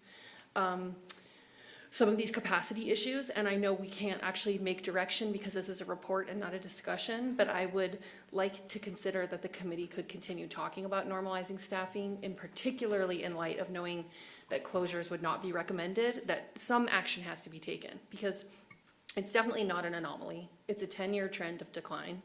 There is maybe an anomaly in terms of the amount of one jump, but the slope is very clear. And one other thing I would hope that we talk about in January or February would especially be those secondary numbers. Because once we see those declines in high school, we're a very, very elementary school focused district, and I support that. I understand why people with young children are much, more likely to be involved day to day. But at the secondary level, our things would change, like UHSAA divisions, things that really matter to people that we're not talking about. And if we see high school decline substantially, we really need to reflect on what that means, because the majority of our students want a comprehensive high school, and what a comprehensive high school requires is a very substantial number of kids. And we're already not in the biggest division. So we have 2 in 4A and 1 in 5A. If we continue to tick down, we need to really reflect on some of the consequences of that. Thank you, Board Member Anderson. I do want to note that in our little calendaring system that we've adopted as a board norm, that the superintendent and I both have January or February to review the applied economics refresh. And I do just want to get a temperature from the board, maybe with a straw poll. Do we want to include the secondary numbers as Board Member Anderson is requesting? Yes. Okay. Dr. Grant, is that clear direction for you and your team to look at secondary numbers along with the applied economics refresh? Or Sam, is that not something that's included in that It will be refresh? included in there. It will look at the entire district, and based upon their previous report, they break out elementary, middle, and high into separate sections, so. You're going to hear from me again in terms of what do you want to know with those secondary numbers? I think we just need to talk about what the secondary numbers would mean. If East High is expected to have X number of students, what does that mean for East High? Especially as we've heard from a number of students advocating regularly for Chinese. As enrollment ticks down, so do available options for teaching and learning. And so we need to talk about really directly the consequences for the declining enrollment. Across the district and especially in Rather than schools. focusing on what we seem to have focused on more, which is elementary school decline, because there are more of them than secondary I schools. see what you're saying. Thanks. Is that clear, Dr. Grant? Yes. Amanda, yes. And I would like to suggest that maybe a way to build up to that would be getting the secondary principals and counselors, et cetera, feedback on things that they have run into as we've run into declining enrollment and the concerns there, because I think that could bring in a lot of helpful perspective that we can then use in that dialogue. Because I think that, Ashley's had a very good point, but they can really help flesh out hopefully the majority of those areas that we really need to dive into, because like Ashley said, like if we want a comprehensive school, we need to actually have the numbers to have a comprehensive school, but with the declining enrollment. And then we're looking at the diploma increase in credit requirements. Is that going to turn around and decrease the offerings to our students? And then it makes it even harder to meet a higher credit requirement. So it's all layered. So anyway, like reaching out to them, and then we can get some feedback from board members, et cetera. Dr. Grant, is that something that you feel like you can prepare Sure. for? Okay, and board, we're on board with that? Okay. Yeah, thank you. Sam, any closing remarks? I just had one disclaimer. So we, on the agenda and this is a draft report. I'm going to label it that way. For the last 2+ weeks, my head has been straight in these numbers. So you begin to see what you want to see, right, sometimes. So if you see things that look weird or whatever, let me know. Since this is really the first time publicly that people have seen this, if there are things that need to be corrected, we'll have a review period internally, and then we'll post it on the website like we do every year. So, thank you. All right, moving into our next reports agenda item, we have the strategic plan, Pillar 2, review of 2024-25 student end-of-year testing data. Dr. Grant? And Dr. Patrick Jeffries, our newest assessment and evaluation director, is here to give these numbers. Good evening, everyone. As I plug in my computer, Dr. Grant graciously introduced me. I'm Dr. Patrick Jeffries. I'm returning to the district after 15 years. I started in data and assessment here after being a middle school teacher. And after I left the district, I spent a few years as a principal and assistant principal in high school, middle school, and elementary, both here and in Oregon. And I'm excited to be back and share this data with you today. I shared the slides with you, and I'm going to highlight some of the major items that are in there to help direct your attention. Yep, thank you.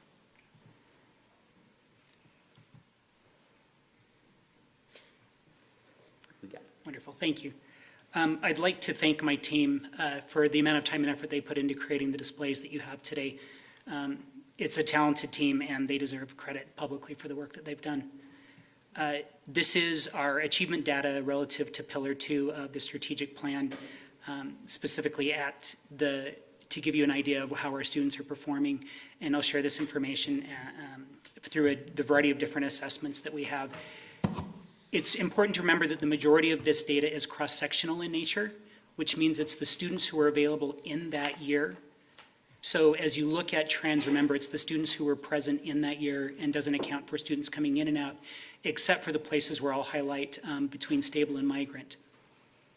We will be looking at Acadience, NUA, which is one of our newer assessments, RISE, WIDA Access, Utah Aspire Plus, and ACT, and I'll talk a little bit about each of the assessments as I go.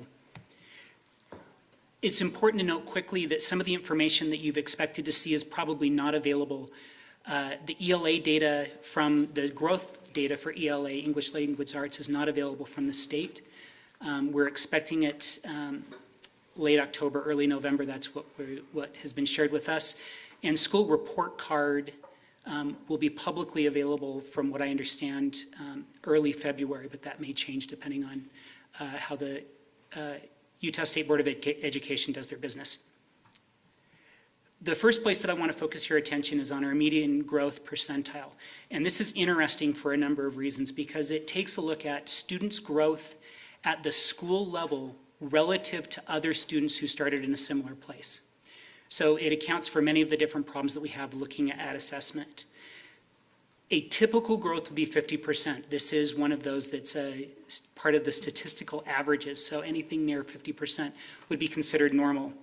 If a school has a median growth percentile, a percentage higher than 50%, then they're overperforming what you would expect. And those that are less may signal lower growth, and it may be a place that support could be brought to bear. And remember that these charts, as we look at these different schools, account for the starting place where students were and the change over the next course of the year. For this one, this looks at our schools from last year to this year, changes using Aspire, Utah Aspire Plus, and RISE data. So it's our third grade and up accountability data that the state uses. And I'd like to highlight a few of the schools that have had particular success. Please notice Whittier in the middle. On this particular chart, along the bottom is the percentage of free and reduced lunch, so a measure of the poverty status within the school, and then the median growth percentile for those schools. Any line that you see is in an upward trajectory shows a school that is increasing their median growth percentiles. Dr. Jeffries, could you explain what upward means with the Yes, square and the circle? absolutely. So if you look carefully, the circles are 2024 data, and the dots that are squares are 2025. So anything that rises relative to the y-axis would be an increase in their margin of their median growth percentile. Any movement that's left to right would be a change in their free and reduced, percentage of students who are free and reduced. Does that help clarify? Thank you. Thank Yeah. you. I'd also like to point out Indian Hills. It's had an amazing growth from last year to this year. I'm going to include one that wasn't in the original, this one. It takes that group of our schools that are 100%, considered 100% free and reduced that Sam talked about earlier, and almost all of them have had an upward movement in the percentage of students who are demonstrating growth. This next one, the four quadrants, again, a little bit on the complicated side. This is a combination of the proficiency that students have demonstrated, so those that have demonstrated proficiency relative to the standards at their grade level, compared to the growth for those students. And typically what we find is that if a school has high growth one year, their growth will be lower the next year, but will have higher proficiency. So an easy way to think about it is that schools generally will move from red over to the right to that orange color, and then will oftentimes move either to the blue or to the green to the next year. So those schools that have had high growth but still low percent proficient, we'd expect to see them move upward the following year, and that's bared out year over year. When we talk about Acadians, this is both our reading and our math assessment in K3. I'd like to point out that we've had an increase in the percentage of students who are reading on grade level from 2024 with a percentage of 42.7% to last year 45.4%. And 5 of our schools are being recognized by the Utah State Board of Education for over 70% of their students reading on grade level. And that's Bonneville, Ensign, Indian Hills, Uinta, and Wasatch. As we look at the individual charts for reading for Acadians reading, it's important to note that, again, this is cross-sectional, so from year to year, these students change. But what we do note is that over the course of the year, our students do improve. Along with that, if you look at the disaggregations, you can see that that generally our students tend to have some successes. There are still some areas of weakness that we still need to spend time on. The story is very much the same for Acadians math. Over the course of time, the students tend to do better. And again, as you look at the subgroups, you can see they stay relatively stable over time. Our reading assessment for 412, this is a slightly different story because we've had 3 assessments in 4 years. So it's hard to compare these year to year. 2 years ago, we used reading inventory, which we'd used for years prior to 2024. It was discontinued by the publisher. In 2024, HMH reading assessment was used for 1 year. And then last year, we started with the NWEA Measure for Academic Progress. What's interesting about that particular assessment is it does have a continuous measure from year to year, which will give us better information about growth over time. I have a few charts on that, but again, they're hard to compare from year to year because of the change of assessments and the way that they measure things. Next, I'd like to draw attention to RISE. These are the standardized tests that align with the Utah State core subjects. And a reminder that ELA scores for 2025 haven't been released.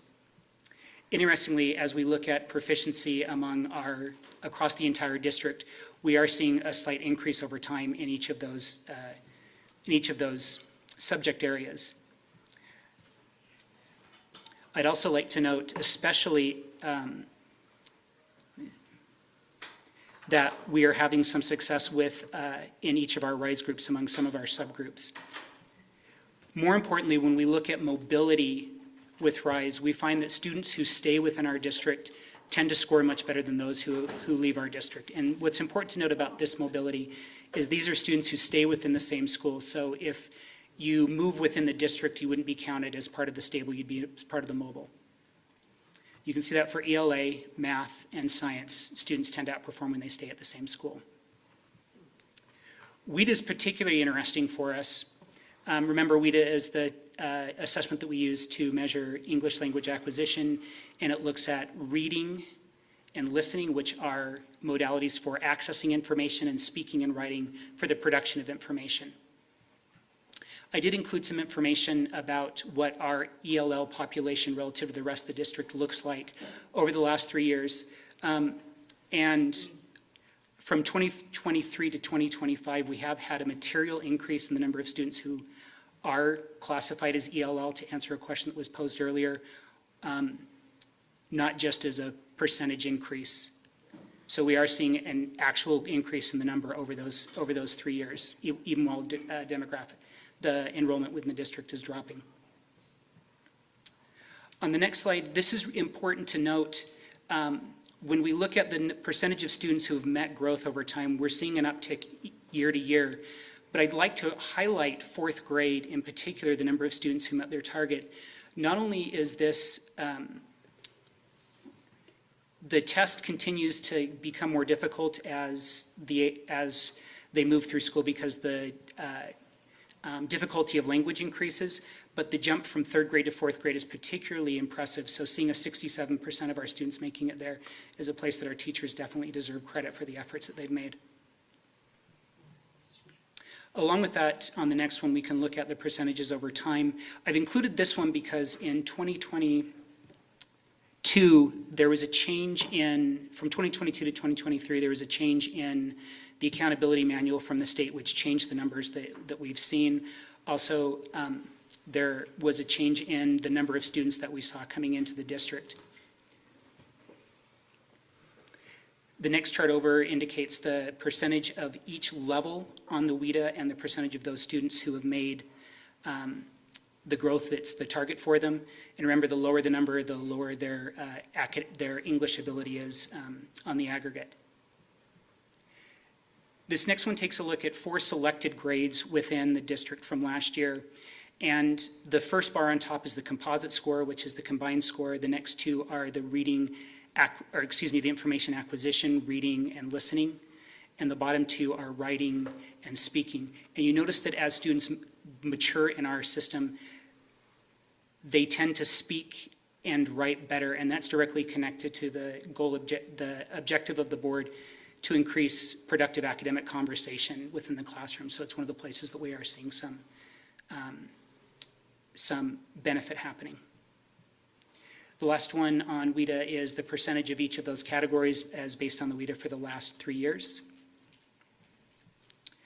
And the last 2 assessments we'll talk about are Utah, Aspire Plus, and the ACT. And it's important to note that both of them are more measures of college readiness than they are measurements of students' academic ability relative to Utah state standards.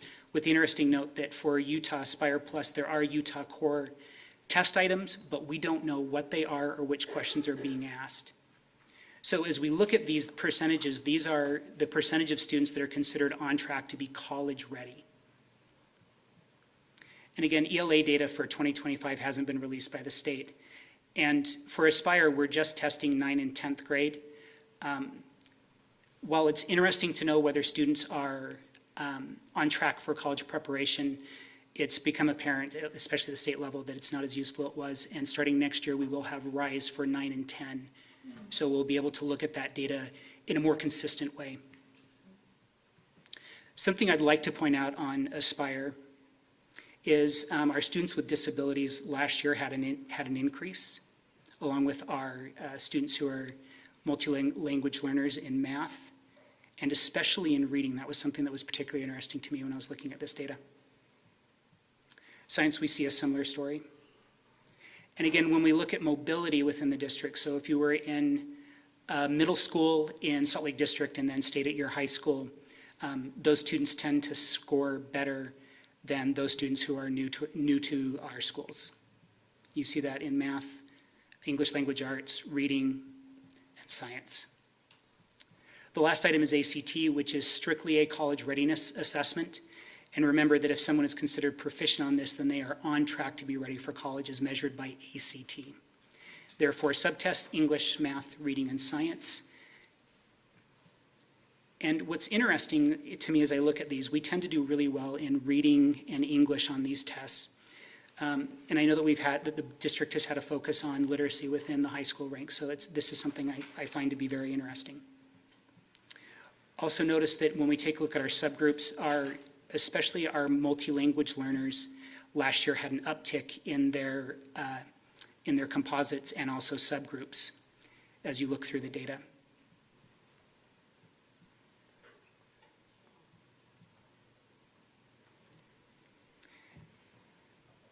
If you have questions, I'm happy to entertain them. I know it's a lot of data, it's very dense, and after listening to Sam, it's probably a lot of numbers all at once. Annie, did I see your hand? And then Ashley and Amanda. I was concerned a little bit about the East High School Acadians numbers. And I'm just wondering if a lot of these other numbers weren't divided out by school. But I represent East High School and I'm alma mater. So I'm just wondering what trends you are seeing in the East High School testing generally, because we can't tell on like the ACT or Aspire Plus. No, that's a good question. It's not something I include in this report, and if it's something the board was interested, I'd be happy to provide it. Okay. I'd like that. Okay. Being that I've heard a couple of comments, do folks want that included in some kind of follow-up or memo? Okay. Yes. Okay. Happy to do that, Thank you. of course. Up next, we had Ashley and then Amanda. So as you pointed out, the amount of data is immense. And, some things jump out. And one thing that jumps out to me is that we see, certain school scores increasing at the same rate or capacity or amount that other schools' scores are decreasing. And in other examples, some of the big jumps seem to be correlated, if not caused, by the movement of magnet gifted and talented programs, some of which have been discontinued. In other charts, we see what we identify as subgroups by state classifications. There's been an increase in achievement in one subject, but decreased achievement in another subject. So obviously, there's a lot of information that could be discussed. But with all that variability in mind, I'm wondering, as a question for the superintendent, do you have a sense of what steps the district has taken which have made a difference, a positive difference, whether things like letters are seeing real returns for students equivalently? And also, what are the action steps that would need to be taken to ensure there's appropriate support for schools that are demonstrating academic need here? And what steps would be taken to ensure commendation and modeling from the exemplary schools, which was asked of us in our recent state audit? There are things that we were doing. I'd like to bring that back to the board on a board agenda and talk through all those, since we were prepared for a data meeting rather than talking about the interventions and plans, but I would like to put that on a future agenda if we could. To follow up, I would think, looking at the data, I understood this as a strategic plan report, so we'd be saying, how does this meet what's happening in the strategic plan? We were given one example by Dr. Jeffries, right? This shows us that we have met this academic talk goal. That's part of the strategic plan. But what we haven't done is identified what resources as part of the plan and what other areas of that pillar this is showing evidence of improvement. Because we also do see some declines. So, it really asks the question, is the strategic plan working? And I would hope that if we have a report on the strategic plan, the information is then tied back to that. Like, what improvements do we see? What resources need to be added? Because otherwise, these are numbers on a screen. We could talk about them a lot of different ways, but if we don't talk about what we intend to do and how what we intend to do ties to the plan, I think we're a little bit at a loss. So I would be okay with bringing it back and clarifying that's kind of what I'm looking for personally. Yeah, I agree, and also just like you said, possibly highlighting the schools that have the most need. Amanda, before I get to you, Dr. Grant, is the conversation up to this point kind of targeted at what you were wanting to bring back to us at a future time? Yes. Okay. Do you know a time frame on when you might want to do that? I think we'd like the data from the state for ELA before we do that, but at any time after that. Do you have a projection on when we'll get that ELA data from the state? What the state has shared with us is a target of late January, early February, but it's a promise at this point, and again, it's subject to the business of the Utah State Board. There is a state assessments director meeting on Thursday, and I may get more information there, and I'd be happy to share whatever I hear there with you. Would that be okay for the board if we wait until that data comes in to follow up on this?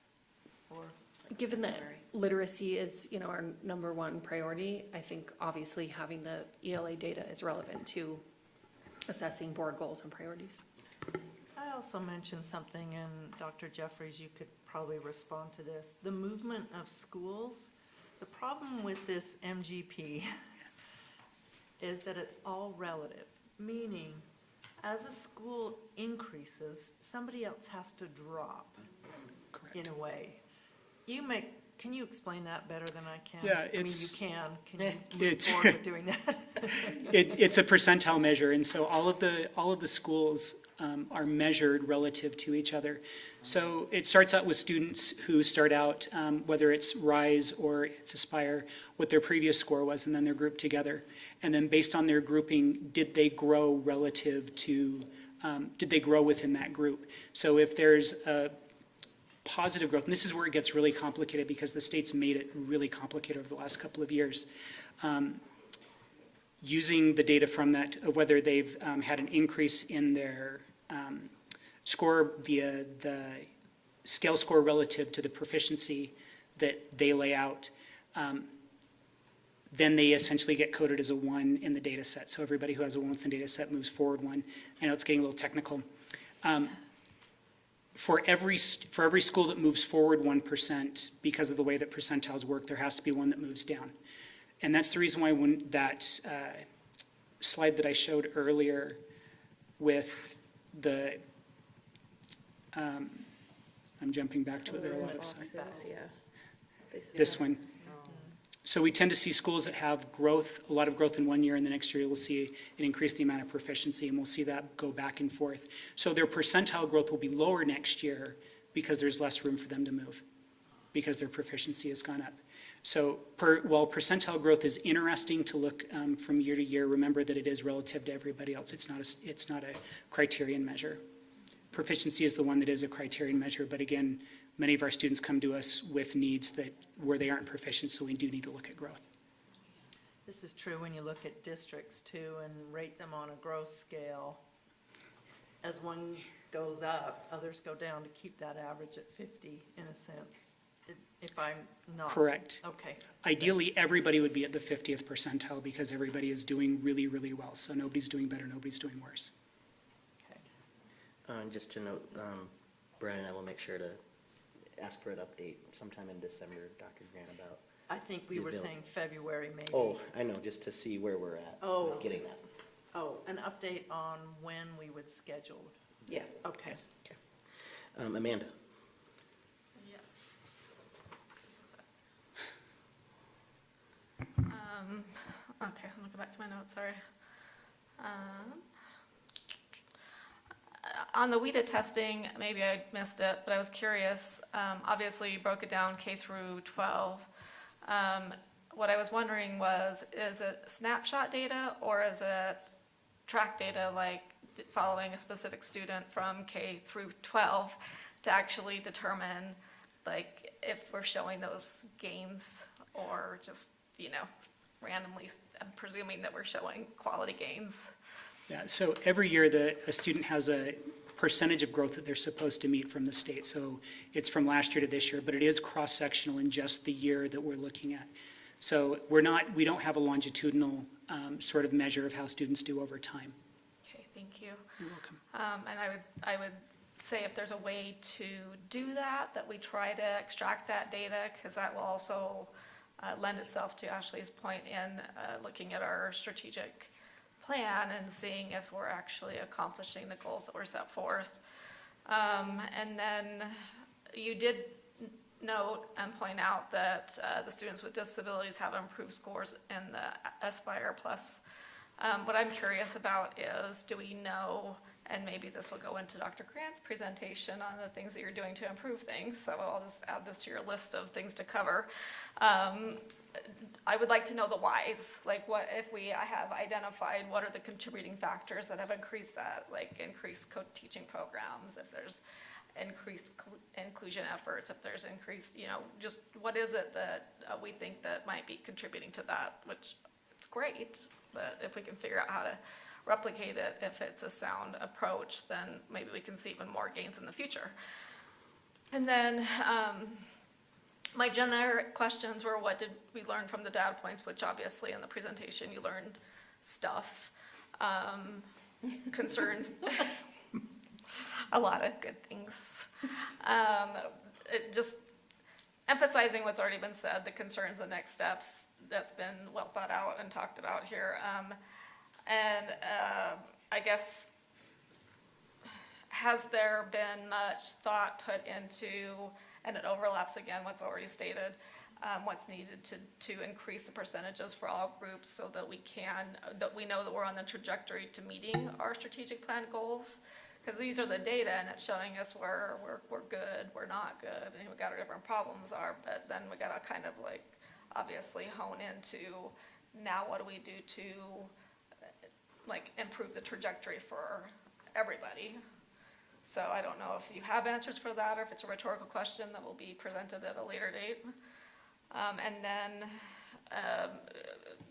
repeating something that's been said earlier, but are all the teachers set up to help these students, all of the students, meet their benchmarks? So as we're looking at like the student data, and if we can kind of go into this, the work you're doing that has contributed to these accomplishments or what we need to do to work on it. Also diving into what we have done or need to do to support our teachers and our buildings so that we can help propel that trajectory even more as we're kind of fleshing through all of these data points and gearing up for those bigger conversations. So I don't know if you have the answers now. I'm not worried about it now. I know we've got more meetings, but those are some things that are kind of on my mind. Thank you. I think we add that to the report that we would bring back to the board on this. Are there any other questions for Dr. Jeffries? Dr. Jeffries, thank you and welcome back. Thank you, it's glad to be back. Appreciate it. All right, moving along, item number 3, transportation report. This was a board member request from board member Anderson. B.A. Kearsley, do you want to introduce this for us? Right, so we got some questions, both this one and then the next agenda item from board members. We've got Isaac Astil, Executive Director of Auxiliary Services, is going to present the information that was requested. And I've asked him to kind of go through it as quickly as possible, so if he's rushing, just, tell him to slow down. and then if at the end, if there's additional follow-up questions, then please feel free to ask them. Thanks, Alan. Good evening, board members. I apologize that I'm up here again. Ken Martinez, our transportation director, he's been working some really long hours, and I didn't even want to attempt to ask him to come late and do this because he's 5 to 3:30 basically every day right now trying to keep things going. So I appreciate his efforts and everything that he put into this presentation and the next one. Most of this is towards questions that we received from many of you. The first few here are just to remind everybody of what the state guidelines are for transportation. We have to follow these rather strictly unless we want to end up coming to you as a board saying, will you fund this? Because the state only reimburses if we follow these regulations. Transportation costs, the lower 4 columns, those are actual costs for the last 4 years. Budget 25-26, that's what's budgeted this year, but we try to keep under that as much as possible. So that's the difference of 8 million versus the 7.1 or 7.8. We do have a few additional routes this year. Those were based off of requests and needs. One reset for the reset program for the elementary reset program up at Ensign. And the reason that one, we were asked to add that one because the kids are so young and there's only a few of them, that it was more efficient to move them this way rather than trying to find public transit or other entity or other ways to do that by reimbursing parents of getting the students there. But overall, we have 72 routes, 161 runs. The difference between a route and a run is each route is a morning or a first run and then a second run. So for the 8 a.m. school and then for the 8:45 school, and then in the afternoon, there's another route of two runs. This is a breakdown of this year's cost estimates for the programs and everything that we do. Neighborhood transportation, which is our general gen ed, along with all the other activities and programs that we're supporting through our transportation plan. Several questions came up about some incidents that happened the first week of school, and I kind of want to touch base on this. It's important to note that I will never, transportation will always do the best we can to provide the services to the students, but the challenge we have, especially the first week of school, is a lot of students aren't even enrolled in the school until the first day of school. And the two major incidents that happened that first day of school, the students that were dropped off where the routing showed, the parents weren't aware that the route had changed. So they were waiting at another location rather than where the map showed that they would be dropped off. The other challenge was as both of those students were driven to school, and so the bus driver wasn't privy to who they were and where they needed to go afterwards. Now, I'm not trying to say that's the parents' fault. There's things that we can do to do better. We're going to talk, we've already talked about processes to make sure that we have plans in place, how we're going to keep track with those students and do better job of communicating with the parents when routes change and make sure that they are aware of the Zoom program. And we're really going to do some work on letting them know beforehand that the routes are online. It shows where the stops are. It shows what the approximate routes and times. But it is a new system. This is only our second year in this system. Along with that same incident, even though it happened, it did turn into a good thing because Zoom is a AI system that tells us this is the most efficient route.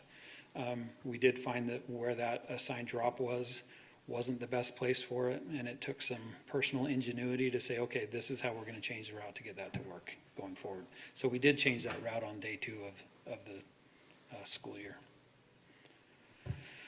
Hazardous routes, we have several items and questions about this. Hazardous routes are based on designations of streets and speeds and calming measures that may or may not be available. We do have a process in place that anybody that requests, they're concerned about a route or a place where students are crossing, they can make a request to our transportation director. He will then present that to the traffic safety committee for the school district, and then that decision or recommendation is taken to Alan Kersley for final approval or recommendation to proceed with that. Try to make sure I get everything on there. There was one, we did have that one route this year. The biggest change was, there was a lot of back and forth of why did we stop one route. The courtesy route. The courtesy route. The biggest issue is that route added 12 to 15 minutes to the afternoon route, and it more negatively affected the students that actually qualified for transportation and required the route to be changed. That was the recommendation of removing it. And the biggest thing that I want you to take away from this entire thing is 2 to 5 minutes of a route change can negatively or positively affect the next route or run that we're assigned. So we're doing our best to narrow that gap, knowing that there are traffic challenges and things that run in our way daily. One of the questions was how much does it save, the estimate based on the number of routes and everything and stops were, by removing one stop, it saves about $14,300. Again, it's not a huge dollar savings when you look at the overall budget, but the bigger impact is that 2 to 5 minutes or 10 to 15 minutes on a route that really changes creates a huge impact on our transportation system, and either can potentially require us to have another bus added or not. We did implement the exception request this year. If anybody would like to make a request, they're directed to our website. This is a copy of the website. When you get there, it says transportation at the bottom. You click that red line, and then the first thing that shows is the reason for the request. And we line out what the state guidelines are that says, do you live this far away? If not, why are you requesting this? And all of those requirements. It's basically 4 clicks to make the request. And then that goes directly to our Director of Transportation, Ken Martinez. He reviews those. And I believe the numbers are on on one of these pages, but we've had 41 requests this year and 32 of those were approved. And those are space available. Yeah, it's all right? based on Contingent on space available in the buses that would ride those. Yes. It's all contingent on if we have availability on the bus. That's the only reason we'll only deny for 2 reasons. One is because we don't have enough availability on the bus, and second is if you're asking us to add an additional stop or change the route to allow that to happen. This year, transportation is difficult in that we do the best we can reacting to a lot of things. This next year, we know we have one route going away. There's big decisions to be made by the board, and we're trying to make anticipated predictions on what we're going to do. But really, for us in transportation, we don't know what the next year is going to look like until about February, March, and then we make our recommendations and go from there. But based off of it right now, if we lose one route, it would basically be moved to another if the decision's made by the board to move that direction. But there is a potential of saving that. And then the other thing that I would like to highlight on this is it changes from day to day on a route. One day you may have 23 kids get on a bus at one route, and the next day it's 29, or the next day it's 11. There's a lot of different reasons for that, but that's what we're doing is trying to balance all of those unknowns. The biggest challenge, I mentioned at the first of this, that Ken's working very hard, and I appreciate all of his and his team's efforts. The biggest challenge that we have in transportation is drivers. We are one of the highest paid hourly drivers for our drivers, but the challenge is we have a difficult time recruiting or keeping people in our district because they can go other places and get a full-time contract rather than a half-time or three-quarter time, because those are the ones that we offer. It's just, that's the reality of it. We can find people, but we usually take one step forward, one step back, or 2 steps forward, 2 steps back. Right now, currently, we're short 5 drivers, which means there's 5 routes every day that we're having to pull people from the office or the mechanic shop to drive those routes. Which is one of the reasons why Ken's been up and at them early and late every day. So that is the key points in a nutshell. I apologize, but I'm following my supervisor's lead of making this quick and painless if I can.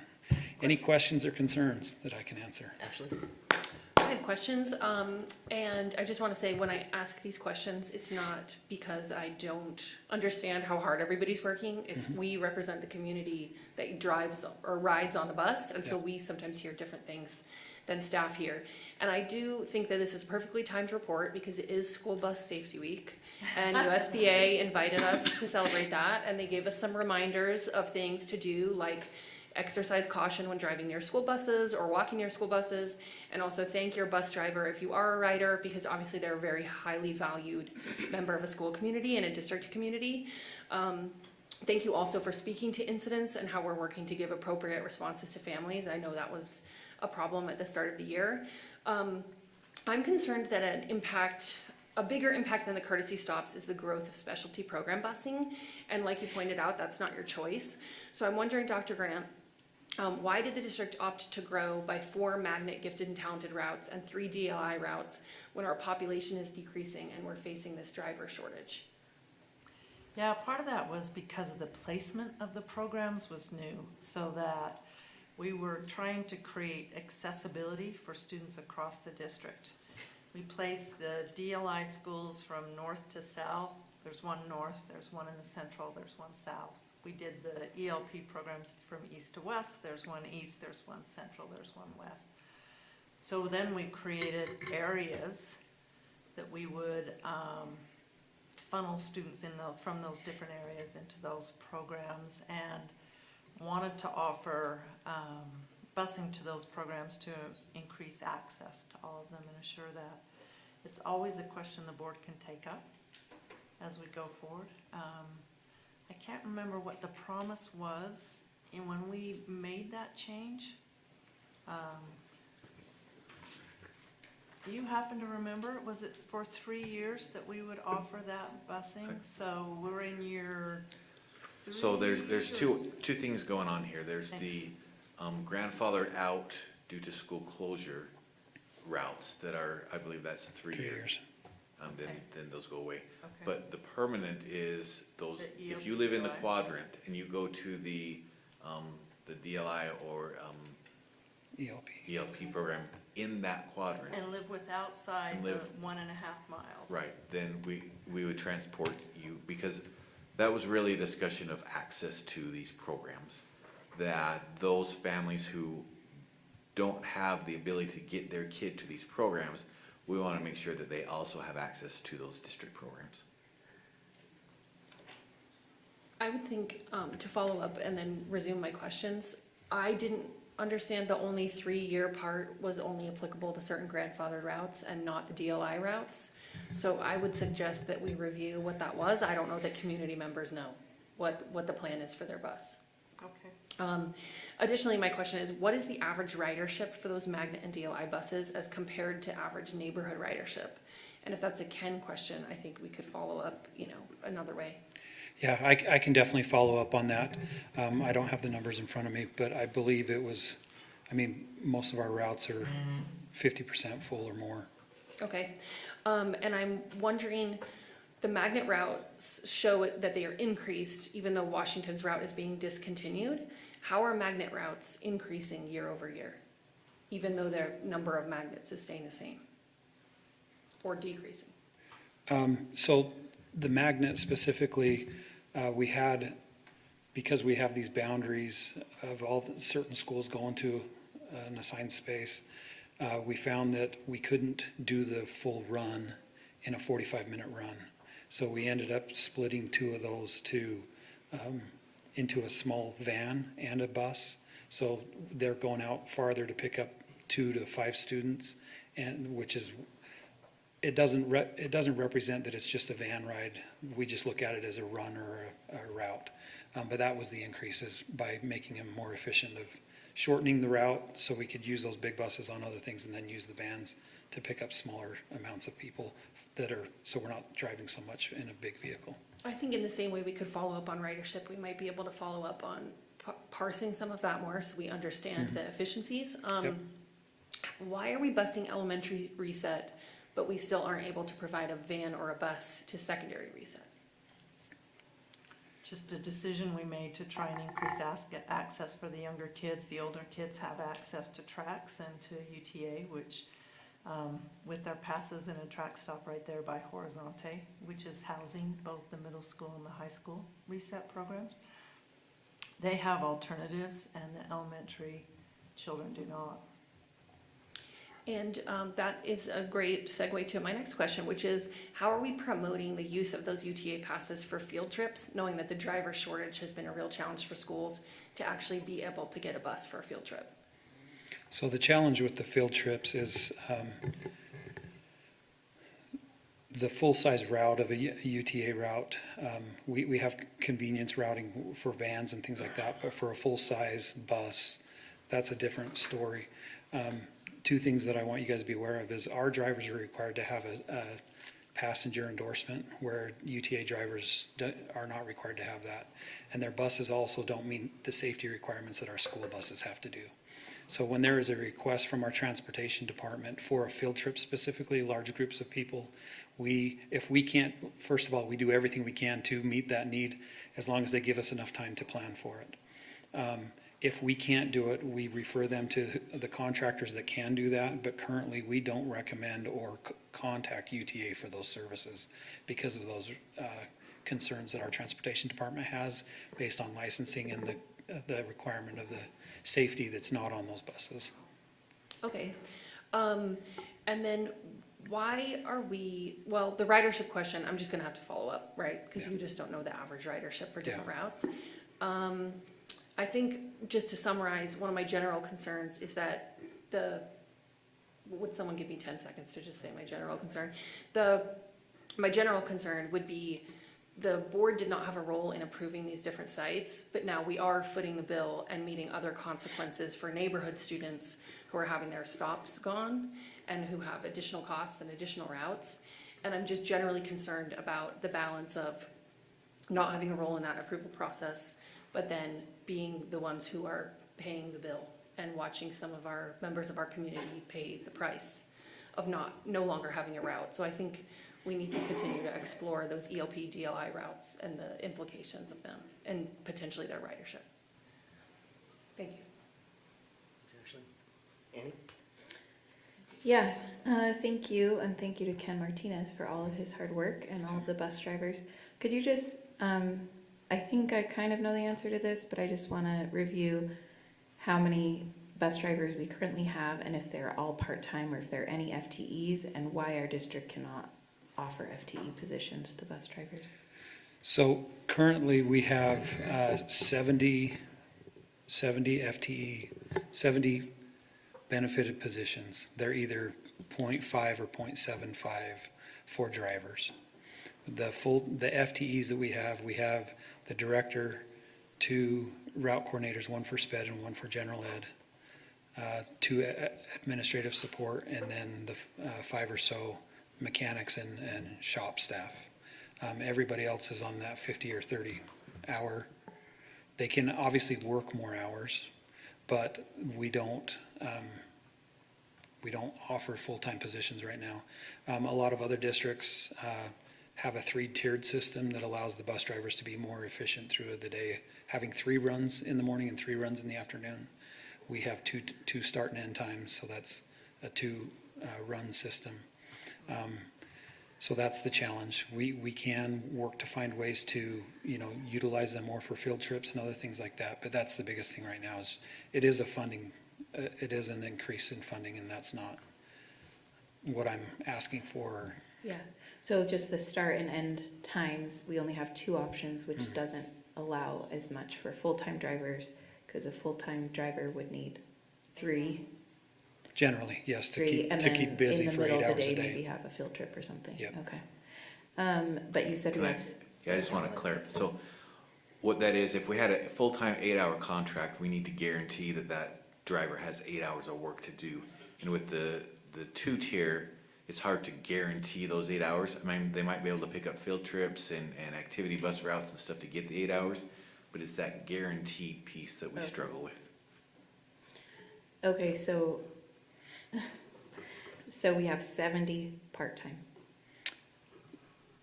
There's 50, 30-hour, and 20 hour. 40 hour, 20 hour, right? Yeah. So they're contracted benefited, but they're not 40 hours a week contracted.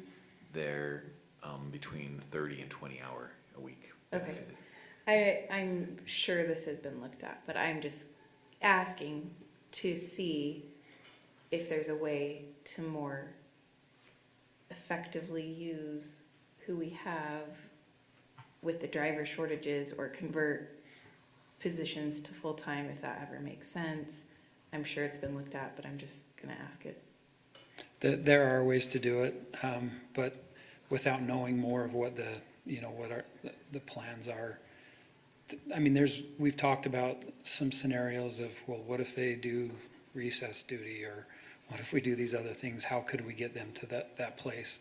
But again, it is a budget, it is a budget increase to do any of that, because you're both increasing the number of hours you're guaranteeing them and the cost and benefits for that. Now, it's great if we could do that, but that's the biggest challenge right now, is we train people, we'll keep them for a while. And the other thing is most of our drivers are either retirees or people that aren't interested in full-time, because we do have quite a few that don't want full-time hours. But that's the biggest challenge, is we'll get somebody, we'll train them, we'll keep them on for 2.5 years, and then they'll say, well, I've got a full-time at another district. Okay. And the other question I have is how, is safe, like the location of bus stops, how do we guarantee safety for students? Like in cooperation with the city, like the location and the lighting and all those things, especially during winter hours when it's darker in the early morning? So we do coordinate with, so the city provides the crossing guards. We have a group in their compliance division that we coordinate that between compliance and their transportation department. We have a committee that meets and discusses that. And then transportation does the studies, makes the final recommendation of yes or no. But we make the requests, and that's generally through Brian Conley, our director of boundary, and I'm sorry, I forget his whole title, but okay, the great guy. Okay. Are there any other questions? Amanda? So just wanted to express thank you to Ken. He's been fabulous through other items, so very much appreciated. Maybe you commented and I missed it, but I noticed in the presentation it talked about funded routes. I did a quick search, and assuming I got the correct information, Utah Code F53F2 402 and 403 says that it covers up to 85% of qualified transportation expenses, blah, blah, blah. So you're stating that 25-26 says about just over like 8.1 million is the budget. I'm wondering of this funding reimbursement, whatever it is, about how much the state covers of that 8.1 million. That's a great question, Alan. Well, I first want to address that 85%. That's a goal. The state's never met that funding obligation. So I might have to send you in an email the breakout between local funding and state funding, because I don't have it right in front of me. Okay. Let me take it out.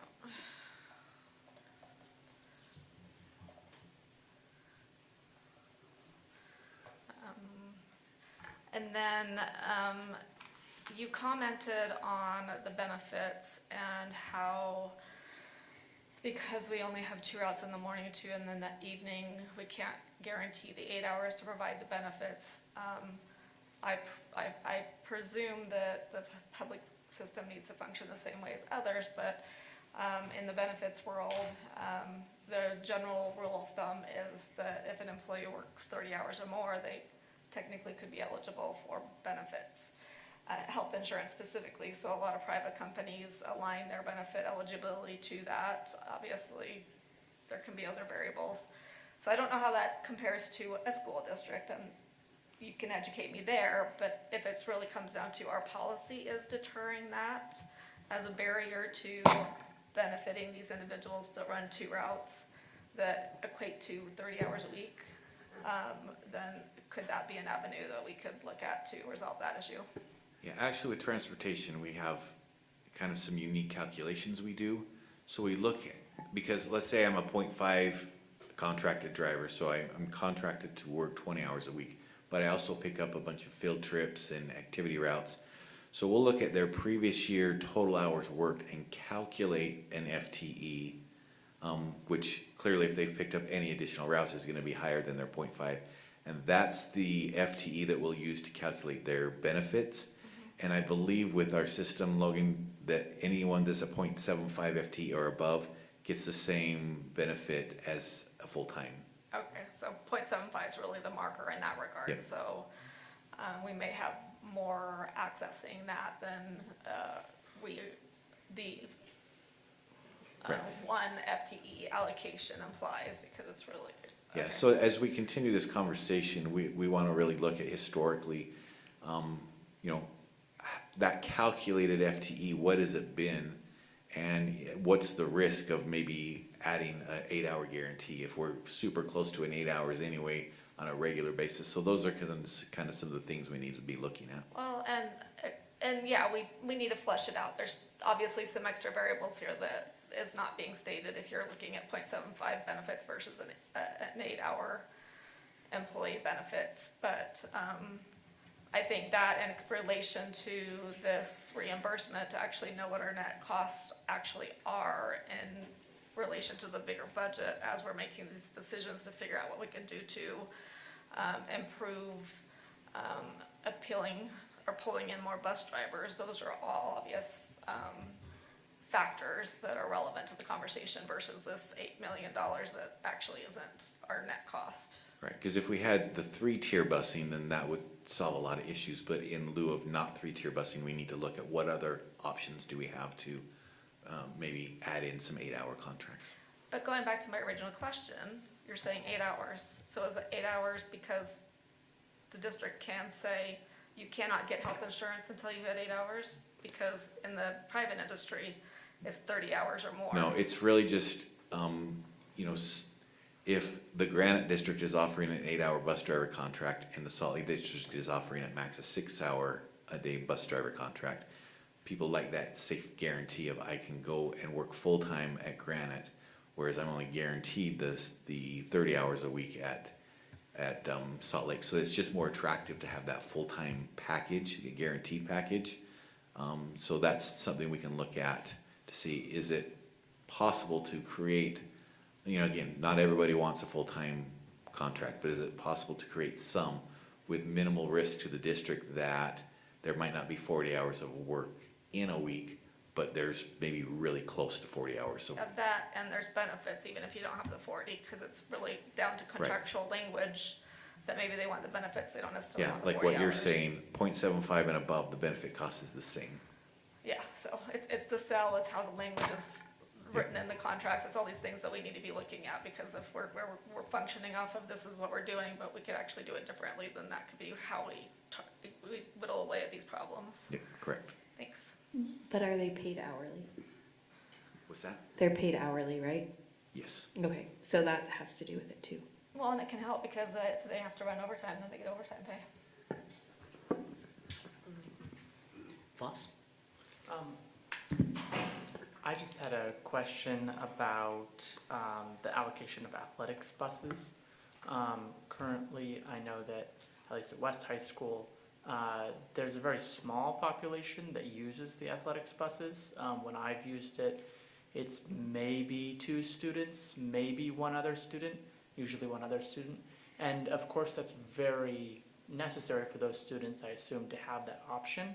However, I wonder whether it would be possible to move the leaving times of those buses, which tend to be around 5:15, 5:30, a little bit later, because for most practices for sports might be getting out at the same time that the buses themselves are leaving. So while that wouldn't improve the allocation of buses, it would improve the efficiency for students and like the usability of the system. I'll go back and talk to Ken about that, but those after-hour routes are set by, we coordinate with the administrators of what, and the athletic directors of when those need to be, and we base it off of that. So that's just, sounds like just a communication item of how we can improve that. Are there any other questions for Isaac? Anybody want to speak in the first round? Charlotte, and then we'll move to second round with Ashley. Thank you. No, I just wanted to thank all the bus drivers and Ken, you know, for doing all of this, so, since it's bus driver week. But Yeah. also, just, It's a big job. I know how loud those buses can get and rowdy and, yeah, Thank you, Cheryl. thank you. Round two, Ashley.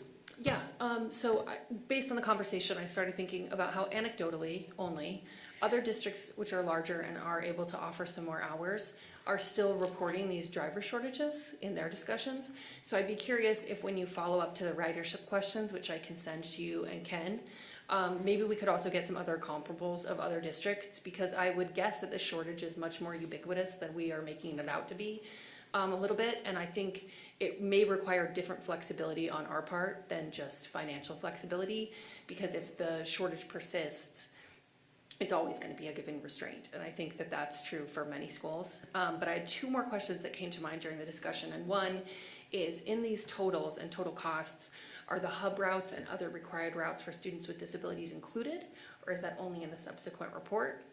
And then also, how will the additional athletics buses to Dilworth, Rosewood, and Glendale be feasible with these constraints? And what will be the updated costs and number of routes with those totals? So the first portion of your question, those are included in the general ed routes Okay. number there. That's We helpful. can break that down further for you though. Well, I think that it's just helpful to confirm Okay. that these are general ed routes. Yeah. Thank you. As far as the other, we are working with the school administrators and athletic directors. We've talked to several coaches who have said, I'm willing to be the driver for my team if that will work out. There's some muddy gray areas there we need to work out between different contracts and duties. But we've had a lot of input of how people are willing to make that work. And it's going to come down to communication, coordination, and training. Those are the three things that we'll be focusing on to get that taken care of for the spring. I do think if we can deal with whatever gray area you're talking about and promote teachers who do have a CDL license who are working as coaches, there are many successful models of that where the coach is driving the bus, at least at West High School. I'm looking at you to confirm that that's actually successful. That is accurate. At least our cross-country coach does have a license to drive the bus. It's been very successful. Thank you very much. Thank you. President Salazar, I just want to kind of hit a little bit more on Ashley's first comment of it's not a Salt Lake City School District bus driver shortage problem. It's actually nationwide. And really what you see is here along the Wasatch Front is we'll make adjustments to our salaries, to our benefit package, and then we'll steal some from our surrounding districts, and then the next year they'll turn around and one up us. And so it's just this back and forth. So she makes a very important point that there's only so many bus drivers to be had. So to that point, and to what Ashley, or Board Member Anderson is saying, the flexibility also could be in different start times, if necessary. I mean, it's just saying, is that what we're talking about? If you look at ways, because if you can't increase the number of drivers that exist, how do you reduce the number of routes that you need? Start times is one of those options. Okay, I'm not saying we're gonna talk about it. I'm just asking. I'll speak to I'm a big advocate of late start, and I was a very active parent during the time in which we talked about going from 3-tier to 2-tier busing. And it was my understanding at that time that the move to 2-tier busing was also a financial necessity in many ways. When I'm talking about flexibility, I in no way am talking about diminishing or changing the start times that the board has committed to. What I'm talking about is things like coaches who have a CDL, or the way in which we offer field trips and normalize some of those processes. Okay. I'm talking about flexibility in our organization, although that's certainly one thing that people could advocate for. I am strongly opposed to concluding late start personally. Annie and Ashley, Amanda. I just want to emphasize that, yes, it's a shortage problem, and just in the employee HR world, I can empathize with Logan and his team in that we still do have a labor shortage right now. So hopefully when we can kind of course correct and we have more available personnel to work with all of our positions, including busing, that will help rectify part of that. But we've been in a very extremely long labor shortage. That once we come out of it, then hopefully that will also but it doesn't negate the need to reassess our benefit financial packages, et cetera, regardless of the shortage or, anyway, I just wanted to emphasize, yes, but it's not the only national problem regarding labor shortages.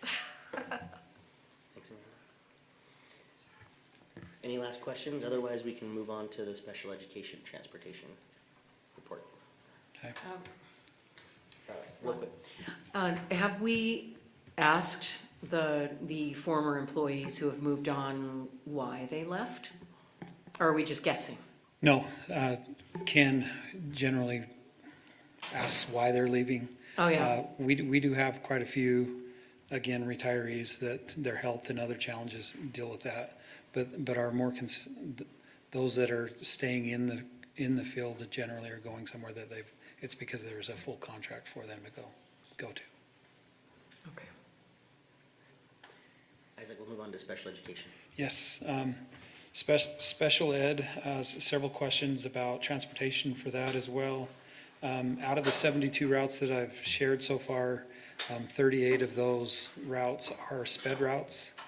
Of the 38 routes, there are 25 buses that have a bus attendant and an aide on those or a nurse on those. We have one with a nurse on it, and that is specifically for one student that requires specific skill set. But the other 13 routes that are considered part of SPED only have a driver on them. There's been some concern and question about what training and special information that our drivers have. I want to be clear that there are certain requirements that we have to follow to make sure that our student information is kept private and not shared with everybody. So up to this point, our drivers have not been part of an IEP because the IEP is done at the school with the school staff. What happens is once an IEP committee meets, comes up with their plan, they report that to a consultant, a SPED consultant, who then communicates to our SPED route supervisor. She is the one that maintains that information and passes on only information that the driver needs about specific students. We've worked with Erin Anderson and her team and Dr. Hall and tried to come up with a plan to better assess this and implement. The issue we've run into is the information that we want to share with the drivers currently is only available in a book, and we can't have that just sitting on the buses. So we're working with Zoom, our technology group, to figure out a way to store that in the system that other people don't have access to, but we haven't been able to do that yet. So currently right now, Cynthia is communicating as each new student comes and goes, that the information is shared with the driver and the aide if an aide is assigned to the route that they're added on. One of the questions that's come up is, how do you decide if there's an aide or not? We don't decide that. We just tell them what routes are available and what resources we have. If there isn't room on a bus or we don't have an aide, then that discussion goes to, okay, we need to get another aide and create another route because we don't have enough space on a bus. But we try to do everything we can within the constraints of the resources we currently have. We've had quite a few concerns with air conditioning and heat sensitivity. Our district, we have 7 air-conditioned buses or vans in our fleet. That's about 100 vehicles, and 7 of them have air conditioning. That's par for most of the districts that surrounding us. We currently have 3 students that have been identified, and we've been instructed to provide resources for heat sensitivities. And they are all assigned to an air-conditioned bus, but that doesn't necessarily equate that they're on that air-conditioned bus because they have maintenance and mechanical issues and things like that. So we do have a backup of providing ice packs, a vest ice pack that is provided to the family that they can freeze, put on the child in the morning, and then when it gets to the school, the instructors are supposed to take those and put them in the fridge and freeze them again for the ride home. Those have been declined by some, but that is our secondary option right now. We have investigated other options over the last few years. They tried some electric systems, but it's basically a swamp cooler that you put in front or next to the child, which doesn't work any better because when you're above 90 degrees, swamp coolers are pointless. But with that said, from the time that this information was requested, we measured that there were 4 school days that exceeded 90 degrees the beginning of the school year. Of those 4 days, 2 of them hit 100 degrees that students were on buses. Our goal is to keep routes around 30 minutes full. We try to give 45 minutes between the first run and the second run. Some of our routes do run up to the 42, 45 minute range, but our goal is to try to keep those at 30 minutes per route. We've broken it down to show what students are averaging on their routes. But out of the 415 students transported on SPED, the longest ride is 45 minutes in the AM and 42 minutes in the PM. Approximately 90 students of that 415, their longest ride is less than 15 minutes. But again, that's based on location, where their assigned school is, or their program that they're in, the number of students that are along that route, if there's an aid required or not, and things of that nature. We do allow siblings to ride on the SPED bus if there's space, and we have obviously set strict standards of behavior and safety for those, but they are allowed as long as there's space. Tracking and support, one of the biggest reasons we went to Zoom is because if the students tap on and off each day, the parents can see exactly where their student is, if they got on the bus, if they got off the bus where they were supposed to, all of those things. There's a lot more to that allows efficiencies in programming for routing and things like that, but again, it was implemented last year. We're fine-tuning that, and we're excited for the opportunities and additional accessories that are in that'll come here pretty quickly. Any parent concerns that have to do with a SPED student, they're more than welcome to reach out to our transportation department and talk to Cynthia Yerke, who is our SPED route coordinator or supervisor. But again, most of that goes through the teacher and the IEP group at the school, and then is communicated to our group for implementation.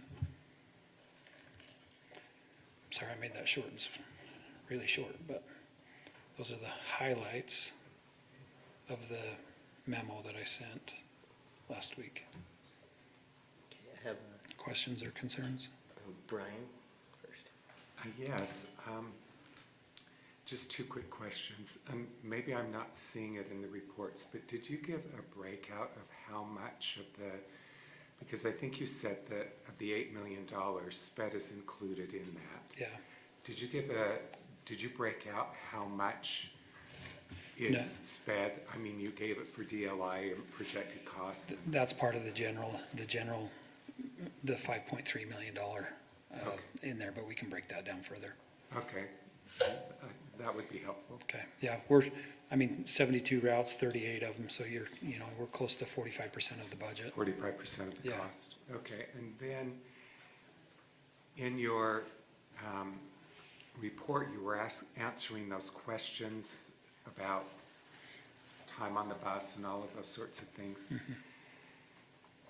And this is more anecdotal, but when I was traveling to school as a school teacher, there was a stop, and it was halfway to Newman, so it wasn't in the Newman neighborhood. I just don't want people going, well, where was this?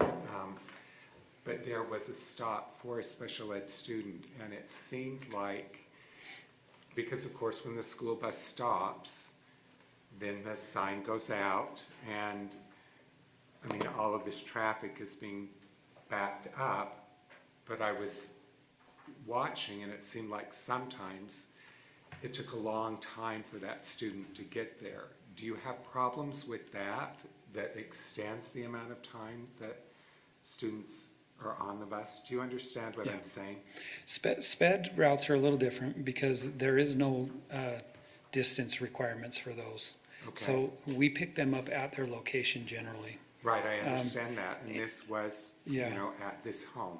And some of them, I would say yes, and some of them are no, because somebody in a wheelchair getting on the bus, it's gonna take at least twice as long than somebody just stepping on the front of the bus.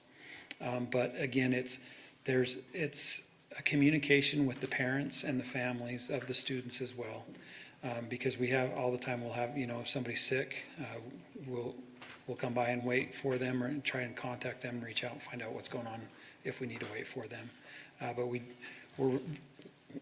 following a pretty tight schedule. So, for example, if we have 5 students on a sped bus and now we're adding a 6th, we have to communicate with all the other families in that group on that route and communicate and say, look, we're adding another student on the route. It's gonna add 5 minutes to the route.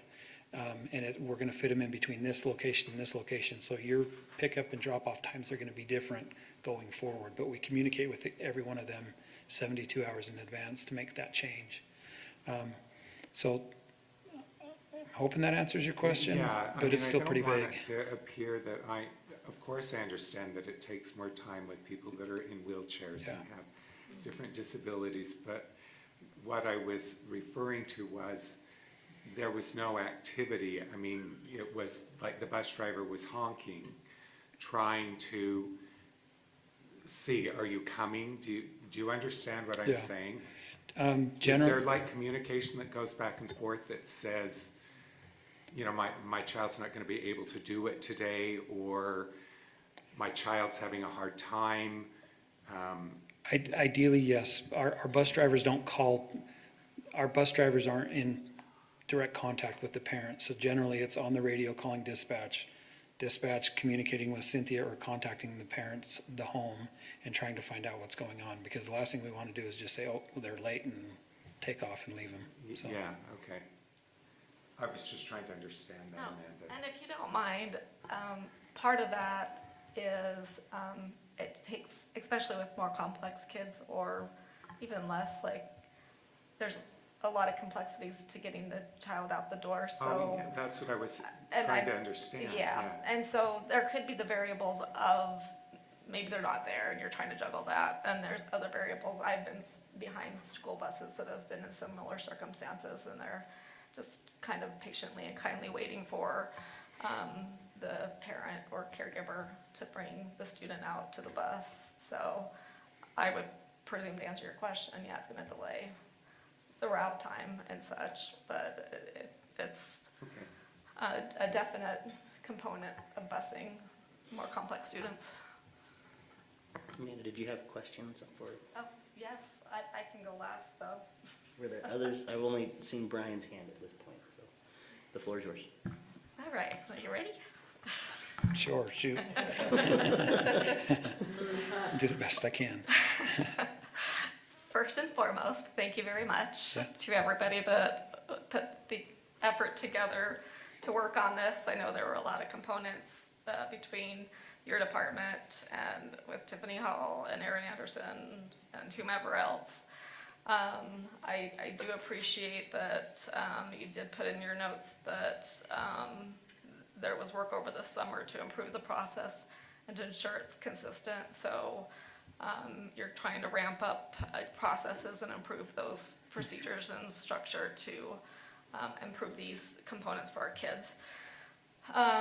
So I'll try to move fast because I've got a lot. I thank you for pointing out the 90 days during the school year. Obviously, students with disabilities also ride the bus during the summer for ESY, which has many more hot days. Do we know why the 13 buses that are considered to be special education routes do not have support staff? Those students generally have behavioral challenges, where the ones with AIDS are more severe or medical challenges. No, I mean the 13 buses that do not have support staff on the bus. So if they have behavior issues and medical needs, they probably have a support staff person on there. No, many that have behavioral needs at a specific level, it's just a driver, not a driver and an aide. Okay, so if it's kind of not as complicated of a situation, then you're not putting them with an aide. right? It's just, it wouldn't have been in their IEP. So Okay. if it wasn't in their IEP, we wouldn't have, I mean, it's possible that somebody who doesn't have an attendant in their IEP could end up on a bus with an attendant because that's the route they're on. Okay. But the 13 that don't have an attendant wouldn't have students that don't have an attendant in their IEP. Okay, I'm taking notes as we go, so apologies. Although I also do want to say, at the district level, IEP decisions like this are made by the school teams at the schools. And so, like, I don't have a list that I can look at and say, you know, what are the attendants, but. Yeah, fair enough. Yeah, when the school IEP team makes that decision, that's communicated to transportation. Okay, and this will probably go back and forth, Tiffany, so you can walk back and forth if you want to. Do you know when Zoom will be fully implemented to do quality tracking of our students with disabilities and their arrival time and departure times and everything else? So the tracking system is actually fully functional right now. The challenge is making sure every student has the appropriate pass. We're still working on that. We didn't want to do a hard line and say, okay, if you don't have your pass, you can't get on or off the bus. So right now, we're just trying to educate them that it's important to do that. We've sent communication to the parents explaining the benefits of them doing that and trying to encourage them to follow that process. And I would suggest what they do in the lunches with kids with more complex disabilities is if the bus drivers can kind of help navigate that pass check in, check out, I presume is what it is, to be able to track that. There's a lot of language that says a bus is routed or scheduled for when we're talking about the time that they're should be on these routes or arriving or departing the schools. That doesn't actually go into what's actually happening. So this could be a discussion at a later time once we figure out this tracking piece. But that's a piece that I really want to flesh out is how we're actually monitoring what's actually happening, not what they're routed or scheduled for. So nothing that I need an answer for at this point, just a point I wanted to make. If I can share, Absolutely.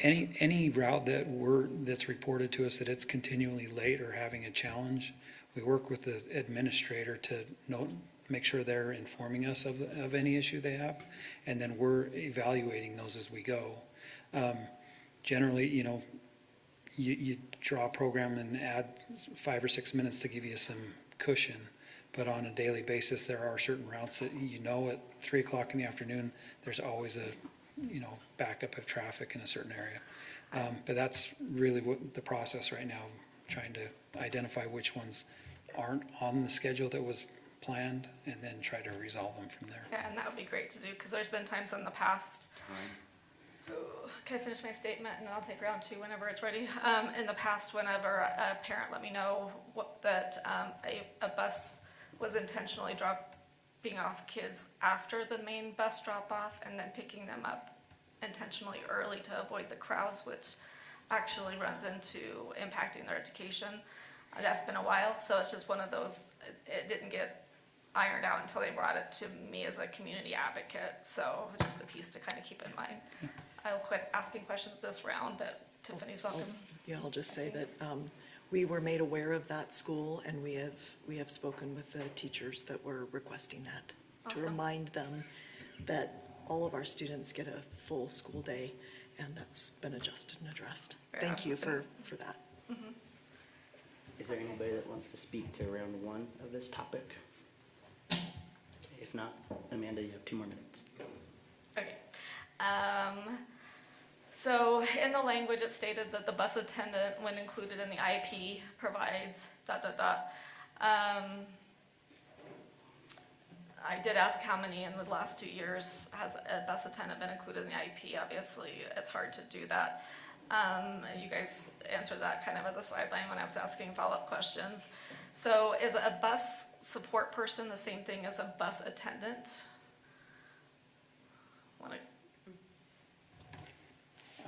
And I guess, here, I'll keep going on my questions so it kind of will flesh out the point of all this. So if it is not, then if a bus attendant is not listed on the IEP, then the student's IEP will not drive an assurance that a bus support person will be on the bus properly supporting the student in addition to the bus driver, is my point. Because the language is that the bus attendant has to be on the IEP, but if that when you're working with an IEP, if the language actually isn't stating specifically the right language, it doesn't actually drive the support that the student's supposed to be getting. And then the follow-up to that question would be, where on the IEP would the bus attendant be found? And is it written in that way, or that terminology, like a behavior support person or a medical support person?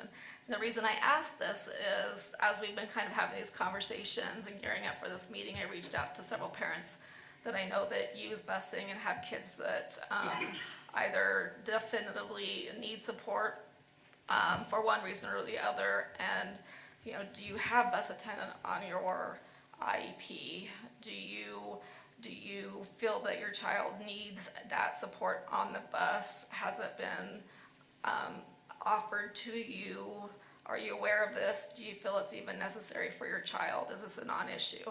And ultimately, what I got was, no, I have not been offered. I don't know that this exists. Yes, my child needs a support person. They're visually impaired. They have instability issues. They have whatever it is. So I know that we're kind of ironing things out. I appreciate that piece, but the question, but the bigger point and question is, what's being done to bring this down to the parents and the IEP team and all of those individuals to ensure that they even know that this is a thing? So the first part of the question about the two job titles, I think that that's just two job titles, but I'm gonna confirm, I mean, like, not different job titles, but it's the same thing and we're just calling it two different names. I'll make sure that that's the case, but I don't think we have two different things. The second thing around the conversations that had happened in the IEPs, again, school level teams. I know that when they talk about transportation, the same conversation about what sort of support is needed in the classroom would be had around what sort of support is needed to make the transportation also work and also be safe. I know that it would be different for the bus versus kind of what happens in the classroom. So just because you have a one-to-one aide or a small group aide in a classroom doesn't necessarily mean that you would have that same attendant on a bus. It would depend on those needs that are being drawn, and maybe the age of the child. I mean, perhaps a student who is, as you gave the example, visually impaired might need one support as they're younger, but wouldn't need that as they're older. Those conversations would happen in the IEP team meeting, which again, we don't have district representation at, or, you know, we are not, the district doesn't push into those conversations, so I can't speak to what that looks like exactly. We will continue to ask the questions about making sure people are aware of the range that would be appropriate for that conversation to happen in their IEPs, but I know that that is a part that happens after you've talked about what's needed in the classroom, and if transportation becomes a part of the IEP, then that would be the next part of that conversation. Wonderful, thank you. I would say, can I finish? Sorry, can I steal 30 seconds from somebody? Okay. And then I have Annie. Okay, just throwing it out there, I don't need this answered now, but when will more air-conditioned buses be ordered? We know we have environmental heating occurring, and then kids with sensitivities, but then my question I'd be curious about is, where can we find the written policies and procedures regarding this, what all we've discussed, this transportation plan, for lack of better words? Is there a written policy or protocol? Right now, it's a working policy. We're trying to wade through that and make sure that we're covering everything. And then we'll work together to put that into writing and make sure it's distributed wherever it needs to go. Informally in place for a long time. Yeah. Do you have kind of a rough timeline on when you think you might have a rough draft concept? You know, this is part of that larger document that we are working to create so that everything is in one place and consistent. I have sort of a goal in working with Ms. Anderson and with Mr. Astle to have some things done around December, January, February.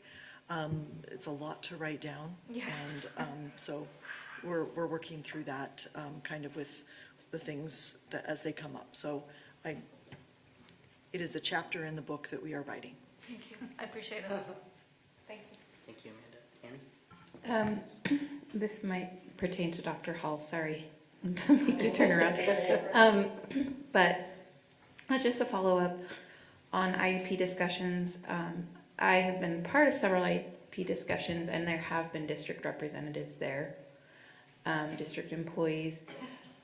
So I'm wondering if those district employees and/or just administrators overall can receive any communication about special education transportation and the possibility of having a support person or attendant when necessary. Yeah, and I just want to be clear that sometimes there will be district people there. Sometimes it's the school special education consultant who's often there. It could be Miss Anderson, it could be Miss Kindle, it could be somebody else.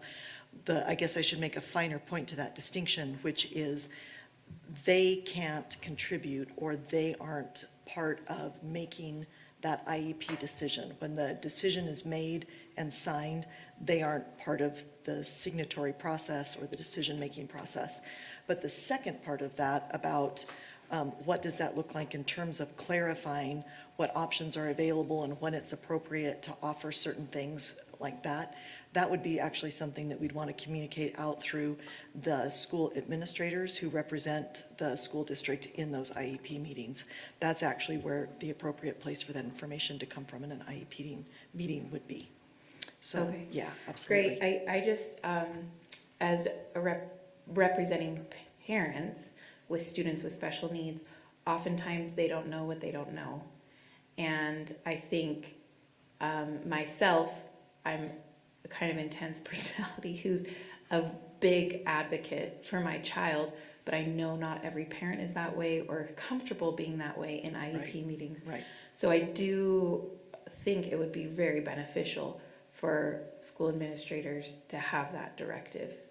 Is that Well, something we can ask? I mean, I believe that school administrators are aware of the fact that we can do that. Part of the conversation is always to make sure to look at what is appropriate and to say, you know, is this needed? Is it not needed? You know, what are needed? So I know the administrators are aware of this, and when it's appropriate, they should bring it into the IEP conversation as that happens. Again, I can certainly make sure that that's clarified in their training that we do throughout the year.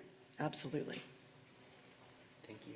Are there any other questions for Isaac and Dr. Hall at this point? Okay. Thank you so much. Thank you.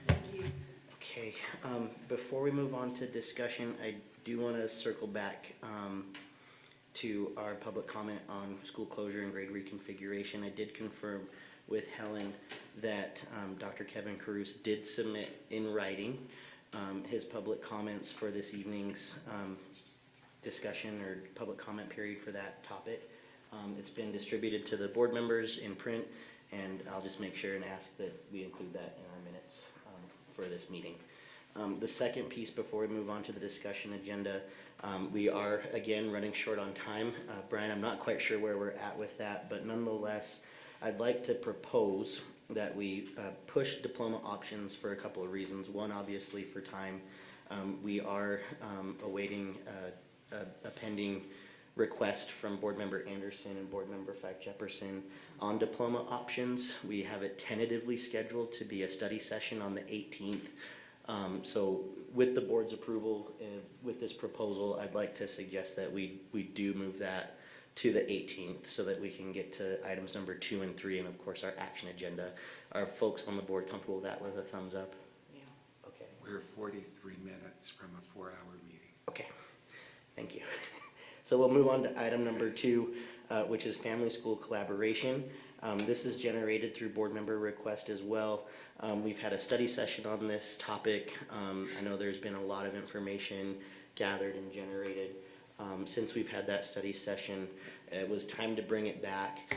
I'm going to lean on board member Williams because this is something that was really important to you, which is why you made that request. To just kind of pick up the conversation of where we left it off and how we might want to move forward. Bryce? Yeah, absolutely, thank you. So I do appreciate the materials that were presented. It's a very eclectic collection of, the support systems that are out there. I do think one thing that is not in the presentation that I was hoping to have is more around the family school collaboration specialist positions. It looks like Dr. Ruiz is ready to present, so maybe letting her do that, and then maybe I'll have some follow-up from there. Maybe that's what we do appropriate. is just go to that back part on we do have the financial numbers on that. At the very end. Yeah. So maybe we could, if board members would you like to go through the presentation highlights, just some of the pieces as a reminder of what was in the longer memo? I think that'd be helpful, especially Okay. having a new It's board been a member little as while. well. And Great, Yeah. okay. Sorry to jump the gun on that one. I don't know how to change it.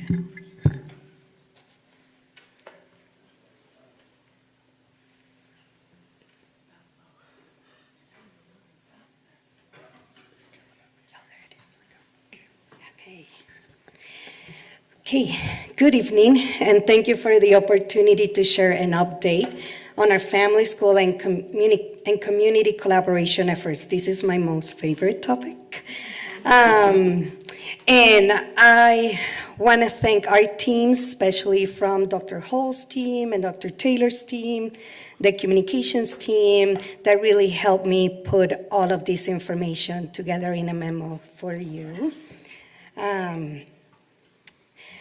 So our focus this year is clear: strengthening partnerships that directly support student learning and well-being. And while this is not a strategic plan Pillar 3 report, these contributions or collaboration efforts will be framed around our 3 priorities from our strategic plan Pillar 3. Okay. So as I mentioned, this presentation highlights 3 priorities shaping our work right now: deepening family engagement, strengthening community partnerships, and building public trust through clear, consistent communication. Together, these efforts form the foundation for a more connected, supportive learning community. Our first priority focuses on family engagement. We're creating stronger connections between families and schools through participation in SCC and PTAs, through volunteer opportunities, and through greater attendance at SCPs. We're also preparing staff to respond to family needs quickly, so every interaction leads to connection and support. Why it matters: when families feel genuinely involved, students do better academically, socially, and emotionally. Family engagement builds trust and reinforces the idea that learning is a shared effort between school and home. Looking ahead, we're refining how we measure engagement so schools can track participation consistently. We're continuing to provide tools and professional learning that helps staff design meaningful family learning sessions. And we are expanding outreach to make engagement accessible for our multilingual families as well as our refugee families.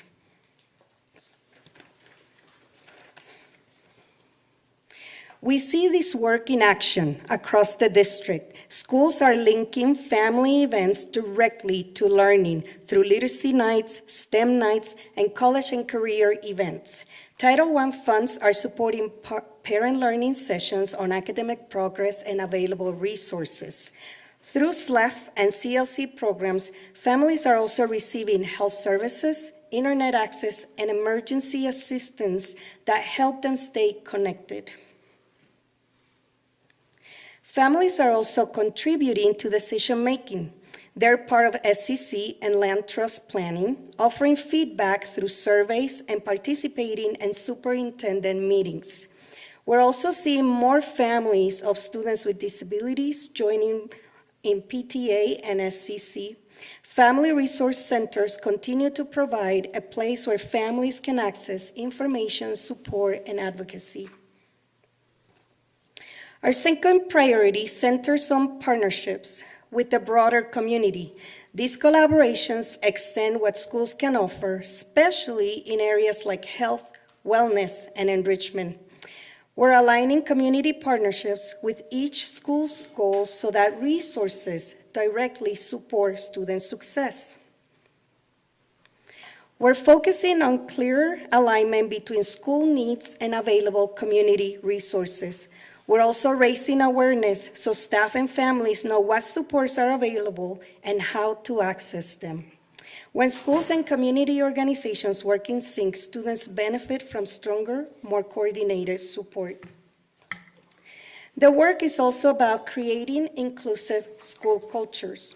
Parent Square is helping families and staff communicate easily with automatic translation and two-way messaging. Schools are using SEL practices and the Dignity Framework to build respectful, welcoming environments. Supports like food pantries, clothing drives, and school-based clinics make these values tangible for families. We're continuing to partner with refugee services, after-school programs, and community groups that help families overcome barriers. Family resource centers serve as hubs for connection, support, and learning. Transportation assistance enrichment programs further expand access to opportunities. Our third priority focuses on communication. Consistent, transparent messaging builds confidence and reinforces trust across the community. We're sharing positive stories every week that highlight student success and innovation. A new communication council will bring together district and community partners to coordinate outreach efforts. We're collecting real-time feedback to better understand how families and the public experience our schools. We're helping schools tell their own stories and share what's working in their communities. And by coordinating engagement, communication, and partnership work, we can make a stronger, more unified impact. In summary, our next steps focus on building leadership capacity, expanding training, and improving access. Flexible scheduling, multilingual communication, and childcare options make engagement more accessible. Staff development continues to emphasize responsive, compassionate service to our families. And I understand that a few years ago, we were funding some positions on family school collaboration specialists. There were 5 FTEs that were earmarked for this purpose at the cost of $410,000. Now, the board asked Administrator Kearsley to provide kind of a breakdown cost of what it will be if we were to add this kind of position to every elementary school, total of 22 schools, and what it will cost if we just added them to our Title I elementary schools, which are 14 schools. So here you can see the breakdown of the costs associated with these positions that we had a few years ago for this purpose. Okay? So this work represents a collective commitment to partnership that strengthens learning and build trust across our district. I welcome the board's insight on how we can continue to deepen family voice, expand collaboration, and strengthen communication across our schools. Thank you, Dr. Luis. Should maybe go back a slide and leave us there with that funding? You bet. Thank you. Bryce, do you want to start us off? Or do you need a minute to gather your thoughts? A second. Okay.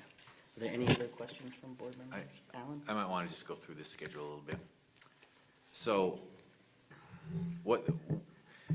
it looks like back in 2017-18, these 5 positions were created to put a school, family school collaboration specialist at 5 schools. And again, I wasn't involved in the conversation. My understanding is the intent was they'd be there at one of those 5 schools for a couple of years, build some capacity for this collaboration, then rotate to different schools and do that. My understanding is they never actually rotated, and they stayed at the initial schools they were at.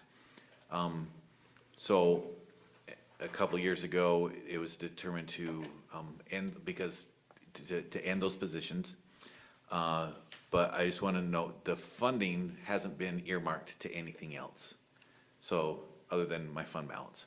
So the funding it's there. So what this schedule shows is, using the current salary schedule, where those positions were on the current salary schedule. And I've used Top Step, and I've used, an insurance, plan if they had the family plan. So really, I'm trying to say, what's the maximum cost here? If someone didn't take insurance, or if they're on a single, that would go down. But I wanted to, this is the total, the maximum price. So you see there, for one employee, total salary and benefits, $82,000. So the previous, 5 FTE is a total of 410. If we looked at, did you put one of these at all of our elementary schools? That'd be cost of, taking the 82,000 times our 22 elementary schools, 1.8 million. All right, maybe you just looked at, if you put one at our 14 Title I schools, and that's that 1.15 million. So that's just this schedule I put together in a nutshell. Thanks, Alan. I had Annie's hand, and then Bryce, are you ready after that? Sure. Okay. I had a quick question. In the report, it mentioned home visits. Can you tell a little bit more about, it sounds like that was kind of sporadic. Was it just a few schools or administrators, or how is that happening? I am not sure about how that happened. Does anyone know about home visits? Yandari?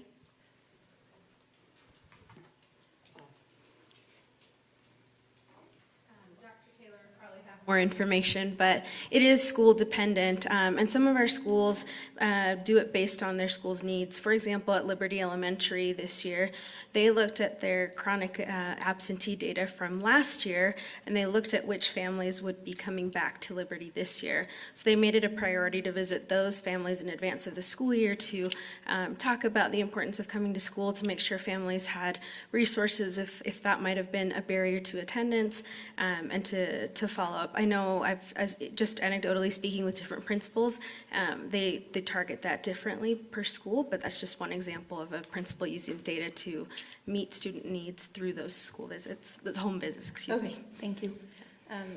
Another question I had was, it looks like based on our numbers, possibly Title I funds may go down. How will this affect the current process? Like, would that eliminate a certain number of So these activities? positions were never funded with federal Title I dollars. They were funded with property tax dollars. Yeah, I'm not necessarily talking about this position. I'm just talking about with other activities that were funded by Title I that she mentioned in her. And I can answer that. Okay. So Title I, Part A requires that we set aside 1% of the total budget that comes to our district for parent engagement.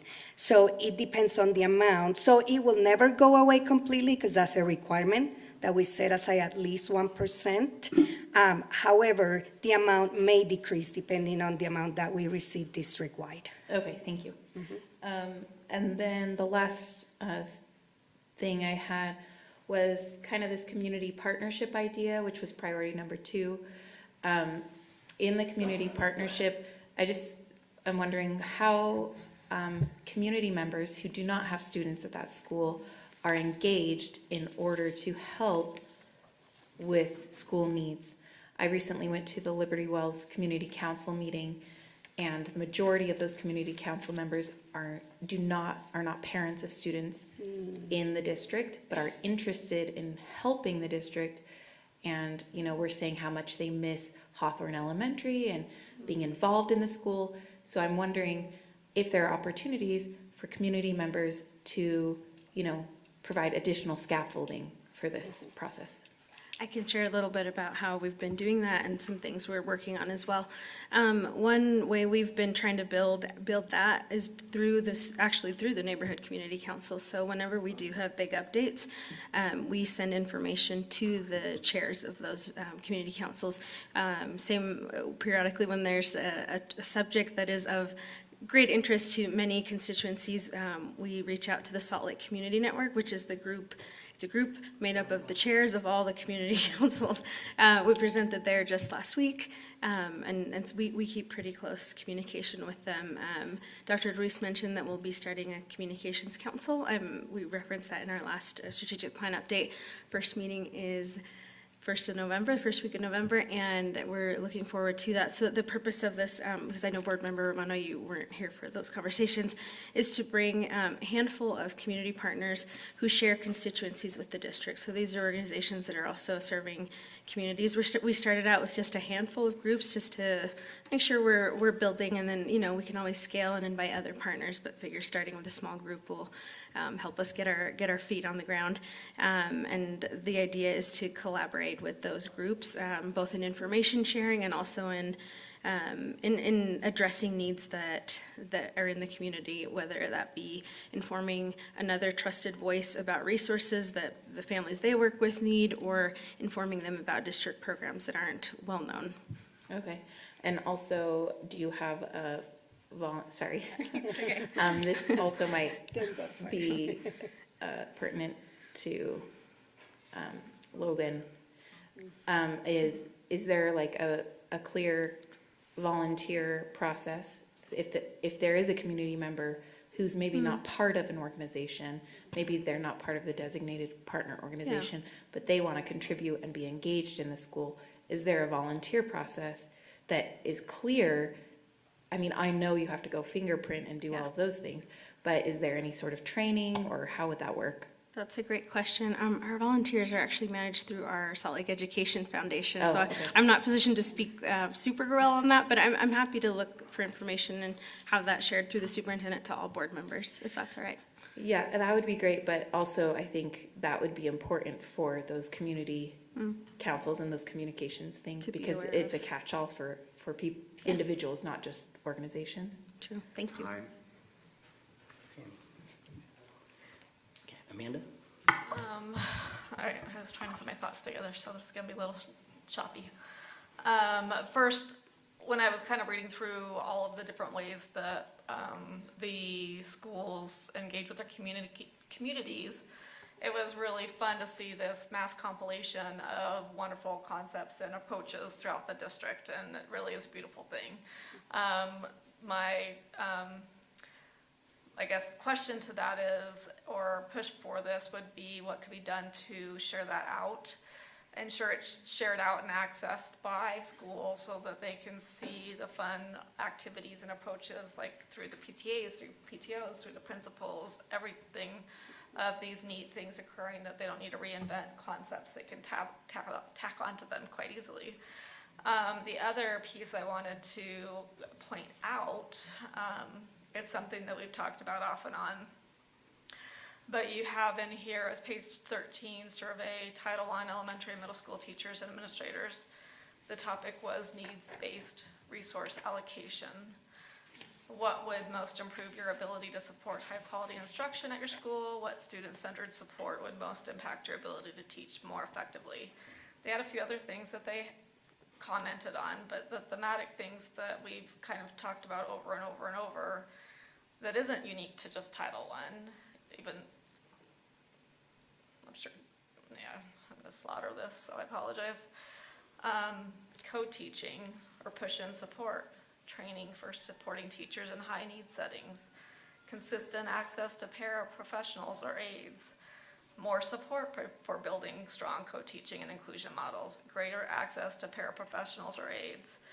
I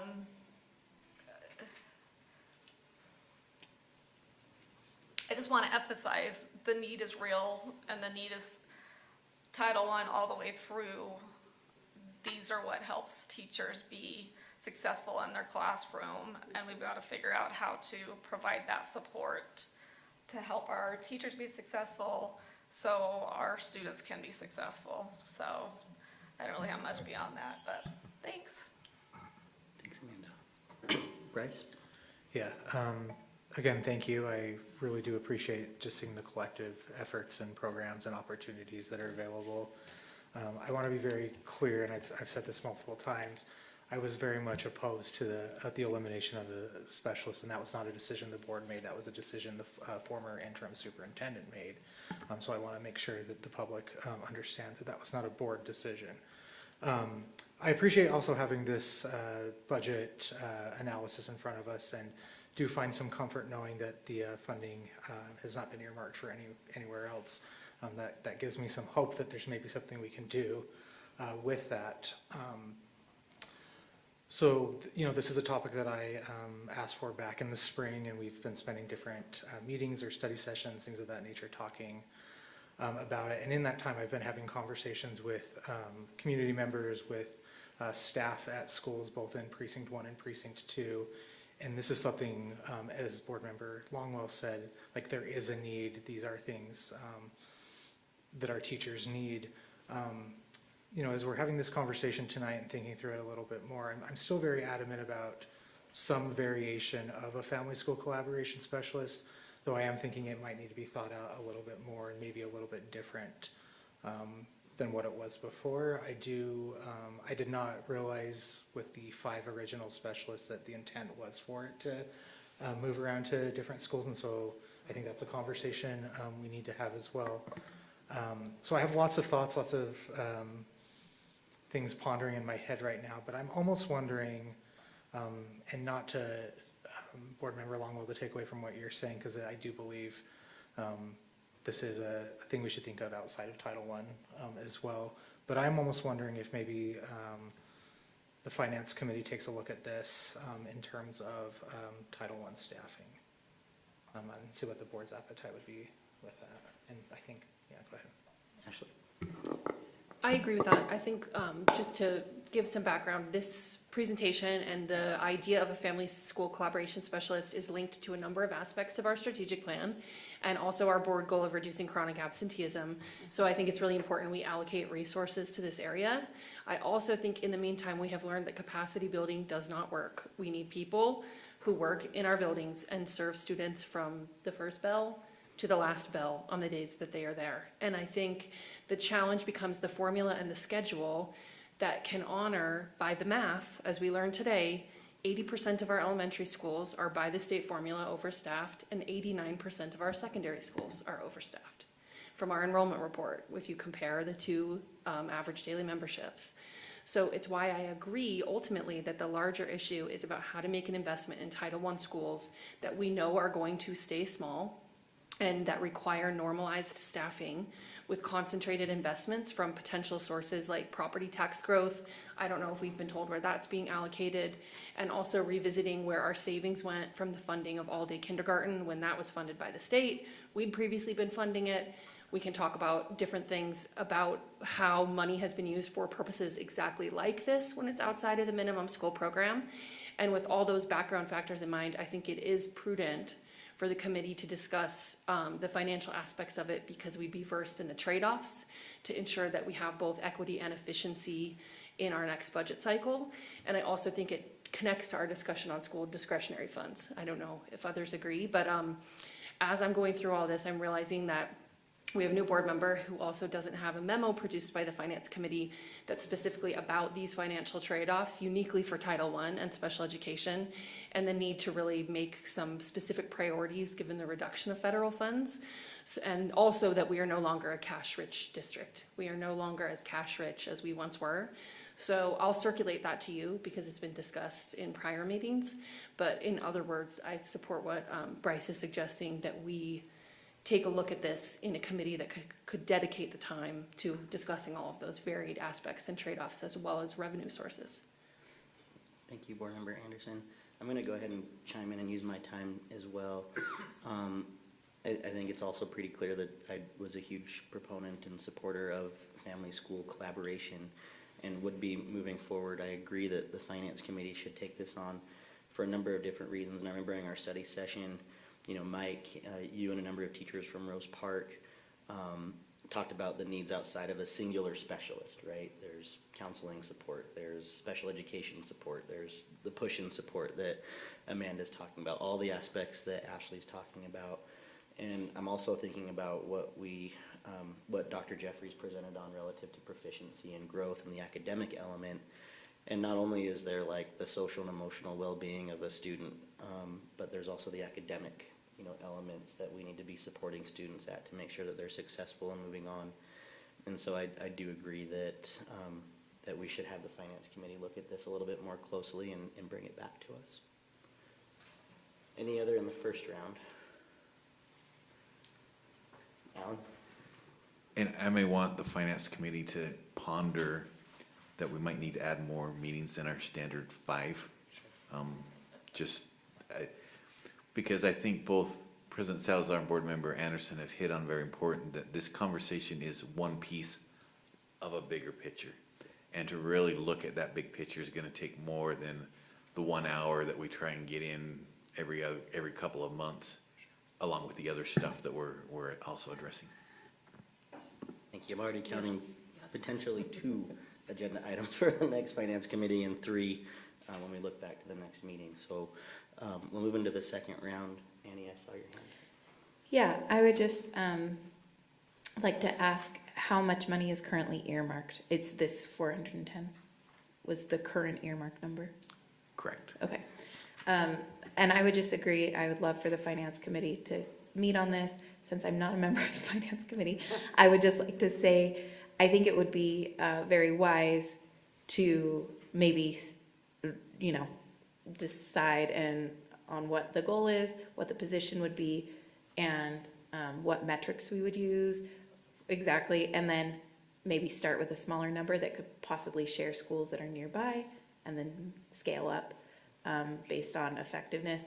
But I do think it's important to consider all of the specialist needs and the trade-offs like Ashley stated, so maybe some possible different configurations of what would that look like to have another paraprofessional at this school for this reason, and then a shared maybe 0.5 FTE community collaboration specialist or something.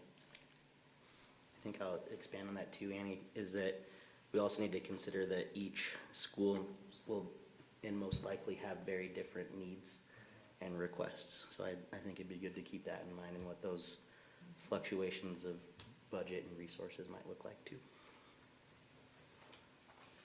Any other comments or questions for round 2?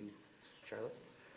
I just wanted to mention that I have heard that the family school collaboration specialists really are most effective when they stay at that one school to develop trusted relationships with families, particularly with, I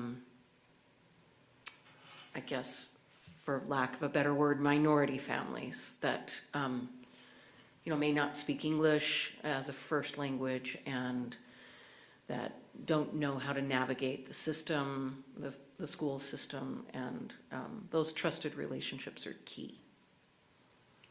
Thank you, Charlotte. Amanda and then Brian. Oh, Brian, you go first. Oh, go ahead, Amanda. You go. Well, I just wanted to point out, like, data-wise, when we're talking Title I schools, if I'm looking at the low-income report that was putting our Title I schools at the 100% marker that indicates Title I, and then we look over at the MGP by free and reduced lunch status on low growth, low proficiency, and high growth, low proficiency, but basically the schools that are falling in the more at-risk categories, so to speak, are the very schools that we're talking about essentially right now. So whether it's this family school collaboration specialist or whatever that is, however it's structured in line with this survey where they're asking for these supports, when it comes to the performance out of these schools, it's obviously a strong need to provide whatever it is to help them in their growth and in the goals and the objectives so we can help them meet the pillar goals that we've established. So that's it. Thanks, Amanda. Brian? I certainly would support that study being done by the Finance Committee. I mean, I think that is critical for us to understand, and then we can make some informed decisions here. And as I've said in the past, I will leave it to you and rely on your conscientious study of that. I do think that there's a second piece to this, and that part, and I don't want it to be that I am kicking a dead horse, but for over a year I have been talking about the possibility of looking at having some sort of community committee that we worked with as a board. I've referred to how I attended a conference and other districts were using that committee very beneficially. And when I hear Annie telling us that she's been to a Liberty Wells Community Council. yeah, okay, and you have all of these community members that are there saying, what can we do? I think that we're being approached on many levels by our community, and I think that we have a remarkable resource out there that is coming to us and saying, we're ready to roll up our sleeves. I think it wouldn't, I don't think we would be fulfilling our duties if we didn't respond to that request that we're receiving from our community. I see some thumbs up from the board.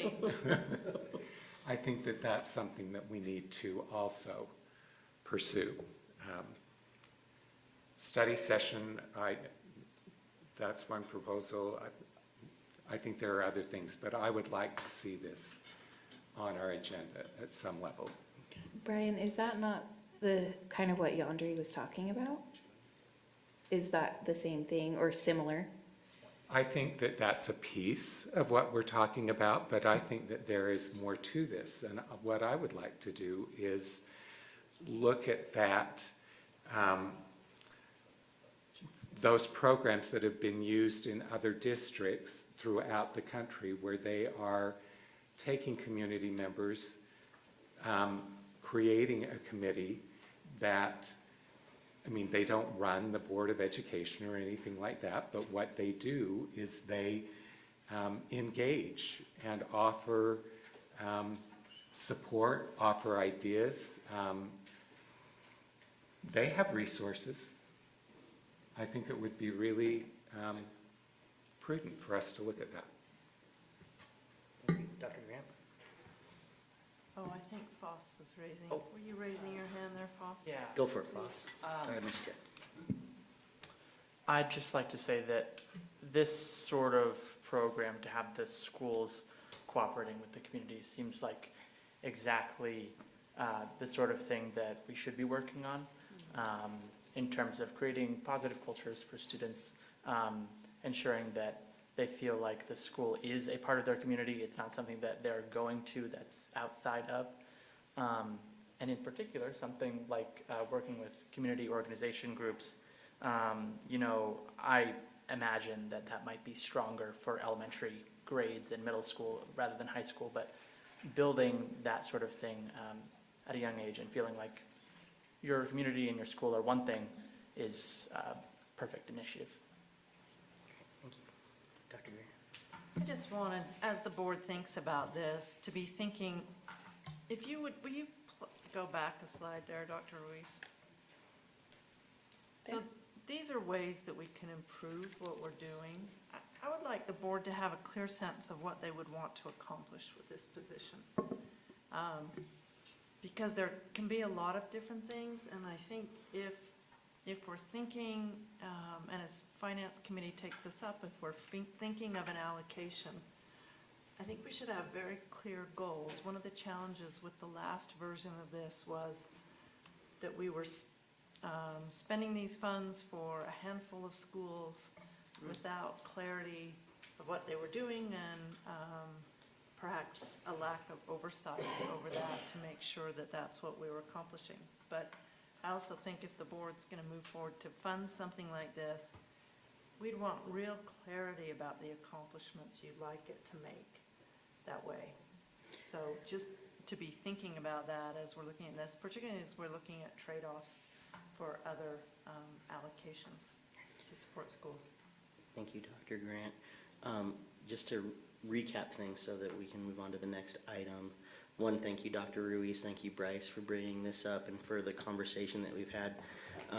What I'm gathering is that we will have the Finance Committee take this on. And I don't want to leave, Brian, your piece unsaid or followed up on relative to engaging with the community. And I want to remind our board and ourselves, and I remind myself of this before I said it, and I'm going to say it, is that we went through our evaluation process. And community engagement was one of the key things that we all identified through that process as something that we could and should improve on. And so I think thinking about what you said, Brian, in that framework makes a lot of sense in collaboration with what the Finance Committee produces at some point, along with being really specific to Dr. Grant's point about what our aim is. So are we good with the direction of moving that forward? Can I just double check with Bryce? Has this conversation covered, I mean, clearly it's not done, but have we accomplished here kind of what your intention was? Yes, absolutely. Thank you. Okay. So can I just clarify, with the Finance Committee, they'll also be kind of incorporating the thoughts that Superintendent Grant raised in how we develop these positions or whatever? Okay. Thank you, everybody.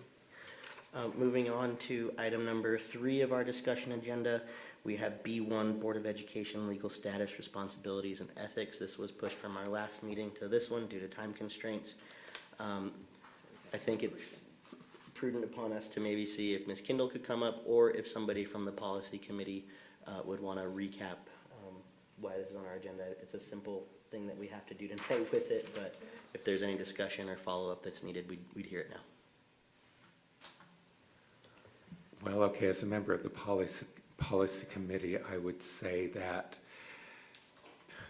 the reason that we had scheduled it for this evening, and generally it would come up in January, is we have a new board member. It seems like this would be an appropriate time to do the training. This is different. This is the board member application. Oh, the application part, okay, all right. Because we talked about the other as well. I guess that's coming in another meeting. Yes. Okay. Thanks, Brian. I can just give a quick update. This was just on the agenda for, as part of its normal review schedule. And in terms of the B1 policy, there really weren't any changes, except for we did include some language that had been discussed as part of the board norms. And then we had the conversation about selecting student board members. And of course, the conversation came up about how the district had previously used a rotation between high schools. And the subcommittee members felt that they did not want to go back to that rotation. They did, however, want to say that the selection committee should provide special consideration to any schools that hadn't had a board member within the past 3 years. And also, one of the things that we talked about was that West High does a very good job of supporting students and preparing them in terms of assisting with applications or preparing for interviews. And we just wanted to make sure that all schools were on a level playing field with that. So while the student board member guidelines previously directed principals to communicate that the application process was open, we've now added pieces that say that the principals shall designate someone to assist students in completing that application and perhaps preparing for any interview if they were selected for an interview. So those were the only changes that were made by the committee or that the committee is recommending. Ashley? I actually oppose part of these changes, and due to the late hour, I'd be pretty frank about it. I think the student member applications should be merit-based, and I think the proposed new language really incorrectly assumes that one high school would always outperform another. And unfortunately, you know, it kind of ignores some of the past dialogue that's been had about this. And in my opinion, if board members really believe we need to make a statement encouraging a committee to look at applicants from other schools, that would actually be cause to look at what we find to be the discrepancies between our secondary schools, rather than encouraging a committee to deny a qualified applicant the opportunity to serve. I think it's almost a little bit like telling on ourselves, especially in the context of a change like this being rejected by prior boards. I think that if we really believe that, we should mind that deeply rather than encourage the committee to change their application process. And I also think if we truly wanted to make the student board member role more accessible to a wider variety of applicants, there are actions we could take that are more meaningful than policy language. We've had past members who were not able to serve because they could not attend because they did not have access to a car. And our meetings run late, and you cannot use your accessible transit pass. And I am an adult woman who gets scolded for walking home, okay? So I think to ensure that they're broadly representative is an issue of board behavior and action, and changing this language would make no difference other than potentially disadvantaging some qualified student applicants based on where they attend school. And I do want to say we've actually had a tremendous amount of West Side representation on our student board. We've had a Rose Park student attending Innovations, a West Point student attending West, 2 Avenue students attending West, and I believe the 5th was from Fair Park, though I couldn't confirm that. So I really oppose making a change without actually mining why we think that change would be necessary. Annie? Okay, I'm on the policy committee. Also, I'm new, so I don't know the full history. Maybe I should do a little research on that. But I just want to provide an alternate perspective. I do think it is very important and within the board's scope to be concerned about any discrepancies between secondary schools. And I think I would like to plan to do that in future discussion agendas, particularly with East High. And that's why I requested the testing data. And because that's the precinct I represent, and I've had a lot of constituents talk to me about how they feel that East is being declining or whatever. That being said, I do think that is a very long-term and large project to be had that I don't think is going to be ignored, but I do think in the meantime having student representation from either Highland or East on the board would be important. So while I agree that it should be merit-based, I think, as we all know, equality and equity are not the same thing. And the opportunities that West students have, because there's a huge IB population with maybe increased possibility or being encouraged to apply, leads to an overrepresentation of that school. So the reason why we said that was because we want there to be equity across the schools, that there is a counselor who is helping. If there's a student who perhaps is not as prepared, but is possibly qualified, we would want that student to also have an opportunity. Amanda? So the comment that I had was kind of along these lines, but thinking of it a little bit differently. We have an extra seat over there. Can we squeeze in another one? Can we have 3 school board members? Because when we only have 1 representative for our high schools, Voss and others have done a great job of really trying to flesh out information, but it's, I presume, difficult to get all comprehensive high schools feedback when you're tasked that. That's a big task when you're trying to get yourself through school at the same time and be at these meetings. And we have talked, some of us, as board members in some of the board trainings that we've been, and they've talked about adding more board members, students, school board members to the table. I find a lot of value in that. So why don't we just add more to the table? Bryce, and then I wanted to make a comment too. Yeah. Unless we're gonna make the same comment, which one might be. It might be. My question or my thought is that, and correct me if I'm wrong, but isn't there an alternate student board member usually selected in the process as well? Yes, there is. So I'm almost wondering if maybe we utilize them in a different way. Maybe that would bring another student voice to the table. Mine's very similar to that, Bryce, and I think you and I were in the same session at a USBA annual conference where Provo School District presented, and they presented their model of having two, Charlotte, you were there too, two student board members. They actually kind of run and facilitate a student committee that meets before each school board meeting in some capacity. And they bring those kinds of thoughts and perspectives, not only to that committee, but to the boardroom as well. And so I'm wondering if that's something that we might want to consider too, knowing that we got that extra seat. Alan's all alone on the left side, but I couldn't spread. but nonetheless, it did seem like a pretty comprehensive model that Provo has with their student board members, all the way down to how they select them, and how they participate. And I think there's actually a board member from an elected Provo school board member that is a part of that or facilitates that process in coordination with the district. So I'm wondering if that's something we might want to consider too. I know this is way off topic from what the policy subcommittee put together, Ms. Kendall and policy committee, but just as the conversations moved this direction, I wanted to share that. Annie? Okay, sorry, Oh, just. hold on one second. Anybody in the first round? Yeah. Charlotte?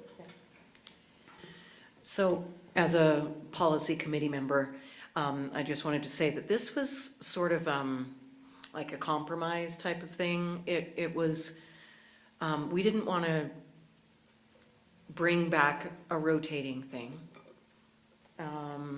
but we wanted to try to make it a little bit, to have representation from other schools be more possible by just adding that little clause there, you know? But I'm all in favor of having like two board members or and a council of students. I don't know, I think it's great. I was really impressed with the students that we heard from Provo, and it would be great to emulate that here.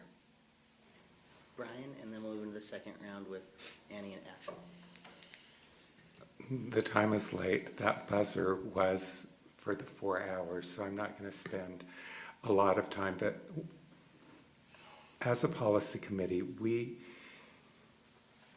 discussed this at length, and we did talk about that rotation system. That has been something in the past, and we weren't looking at that. To your point, Ashley, about merit, okay? What we were trying to do was maintain that merit, but have it be that the committee was also considering as part of their decision where the representatives had been from.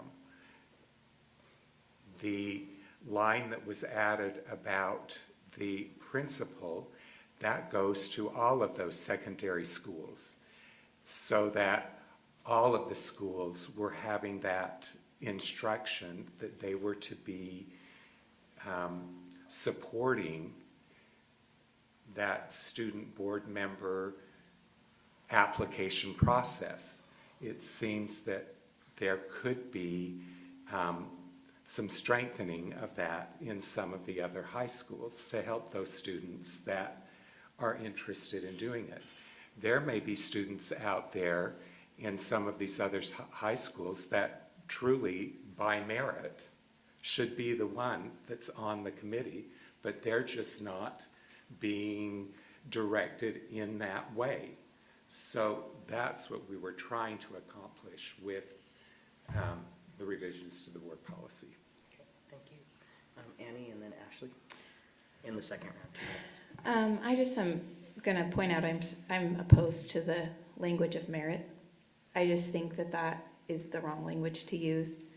I do think we could define what merit means, and I think in this instance, it would obviously include multiple measures of socioeconomic diversity, perspective, maybe academic merit, whatever, emotional maturity, all sorts of things. But I think it's unfair to simply state it's by merit when we are up here based on boundaries. Like we all represent precincts to get the entire district perspective, yet we're not willing to allow the district perspective from a student boundary or student precinct, shall we say. So I agree, I'm open to adding another board member, but I believe that this language makes sense given the student population and the need for diversity of voices. Thank you. Ashley? Sure. I definitely support the changes to the language regarding notification and support. I think that that is actually what the critical issue is, that not all students are equally supported to apply. Because certainly the applicants and board members we've had serve from West represent a variety of socioeconomic backgrounds, a variety of racial and ethnic backgrounds, and they are in no way homogenous. So I just sort of reject that outright. But this is also why I support topical modifications to our process and the supports we reasonably offer student board members. Again, we've had student board members from specific schools apply and be selected based on their applications and materials, and they're not able to attend because they cannot leave at 9:44 p.m. without access to a vehicle. So unless we really change the structure of what we're doing, we're essentially just denying schools from one, or denying applications from one school over another, which could really impact students' college transcripts, scholarships, or other opportunities that they are the most deserving of per the committee's instruction and existing selection criteria. I would also offer as a point of information that our student board members have the opportunity already to serve in different capacities with our state board, where they are supported in obtaining feedback, not only from our peer district schools, but from their peers across the state. So I think I definitely support if we want to try to add a second board member and prioritize a balance of voices in that way. I think that if we don't meaningfully address the supports we offer or the structures or length of our meetings, we will actually see that we continue to be in the same pattern. And that is not productive, I think, based on anyone's goals. Thank you. Foss? I have a couple of things that are vaguely related to several different comments that have been made. So pardon if they feel a little disjointed. In terms of West High representation, I think it also should be acknowledged that West High is the largest high school, and with reference to access, it's one of the closest in terms of the distance that students would need to travel. However, I do agree that, especially because West High has represented significantly in the past, there's more opportunity for students to be aware of the opportunity.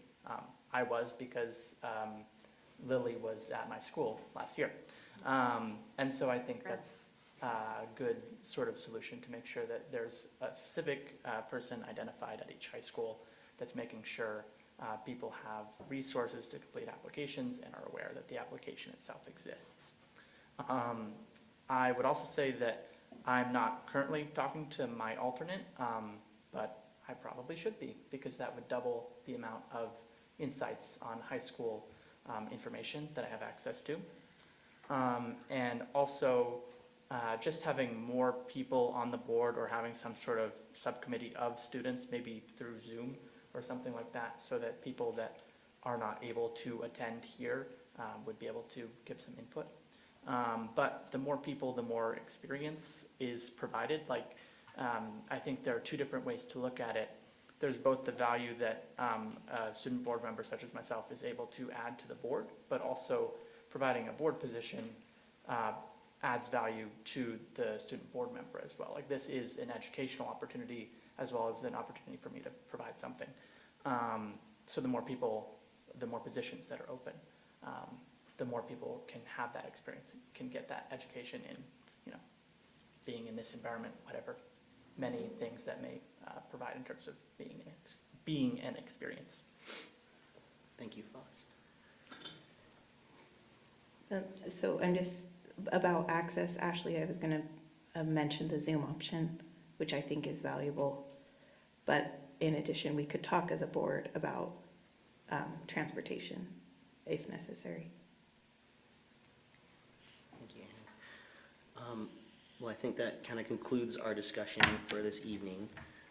Don't go anywhere yet, Ms. Kendall. I know that there's a requested board action in your memo. I'm just wondering, and I don't want to diminish the hard work that the policy subcommittee put into this either, but I'm wondering if this is something that the board would feel comfortable presenting a motion to move to action and for potential further discussion or decision while we look at some of the other more broad suggestions and recommendations and examples that we discussed tonight at a future time.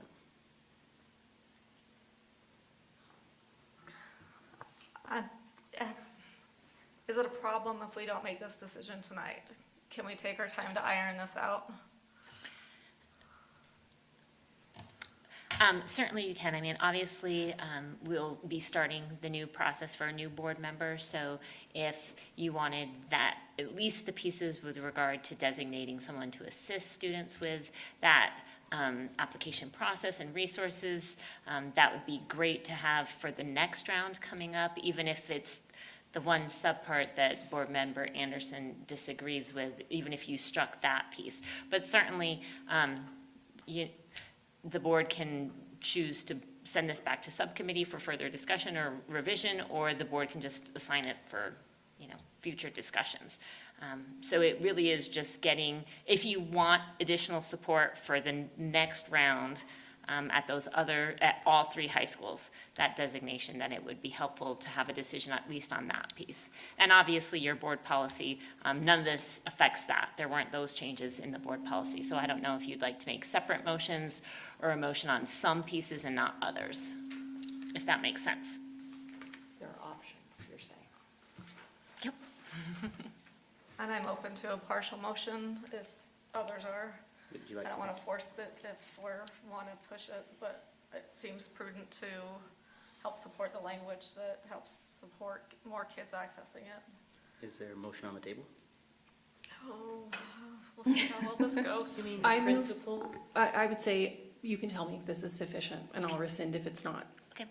That I would move that we place B1, Board of Education, legal status, responsibilities, and ethics on the action agenda with the amendment that the red line regarding preferential applications be deleted. Is there a second to the motion? I'll second. Any further discussion? Okay, seeing none, we'll do a roll call vote starting with Charlotte.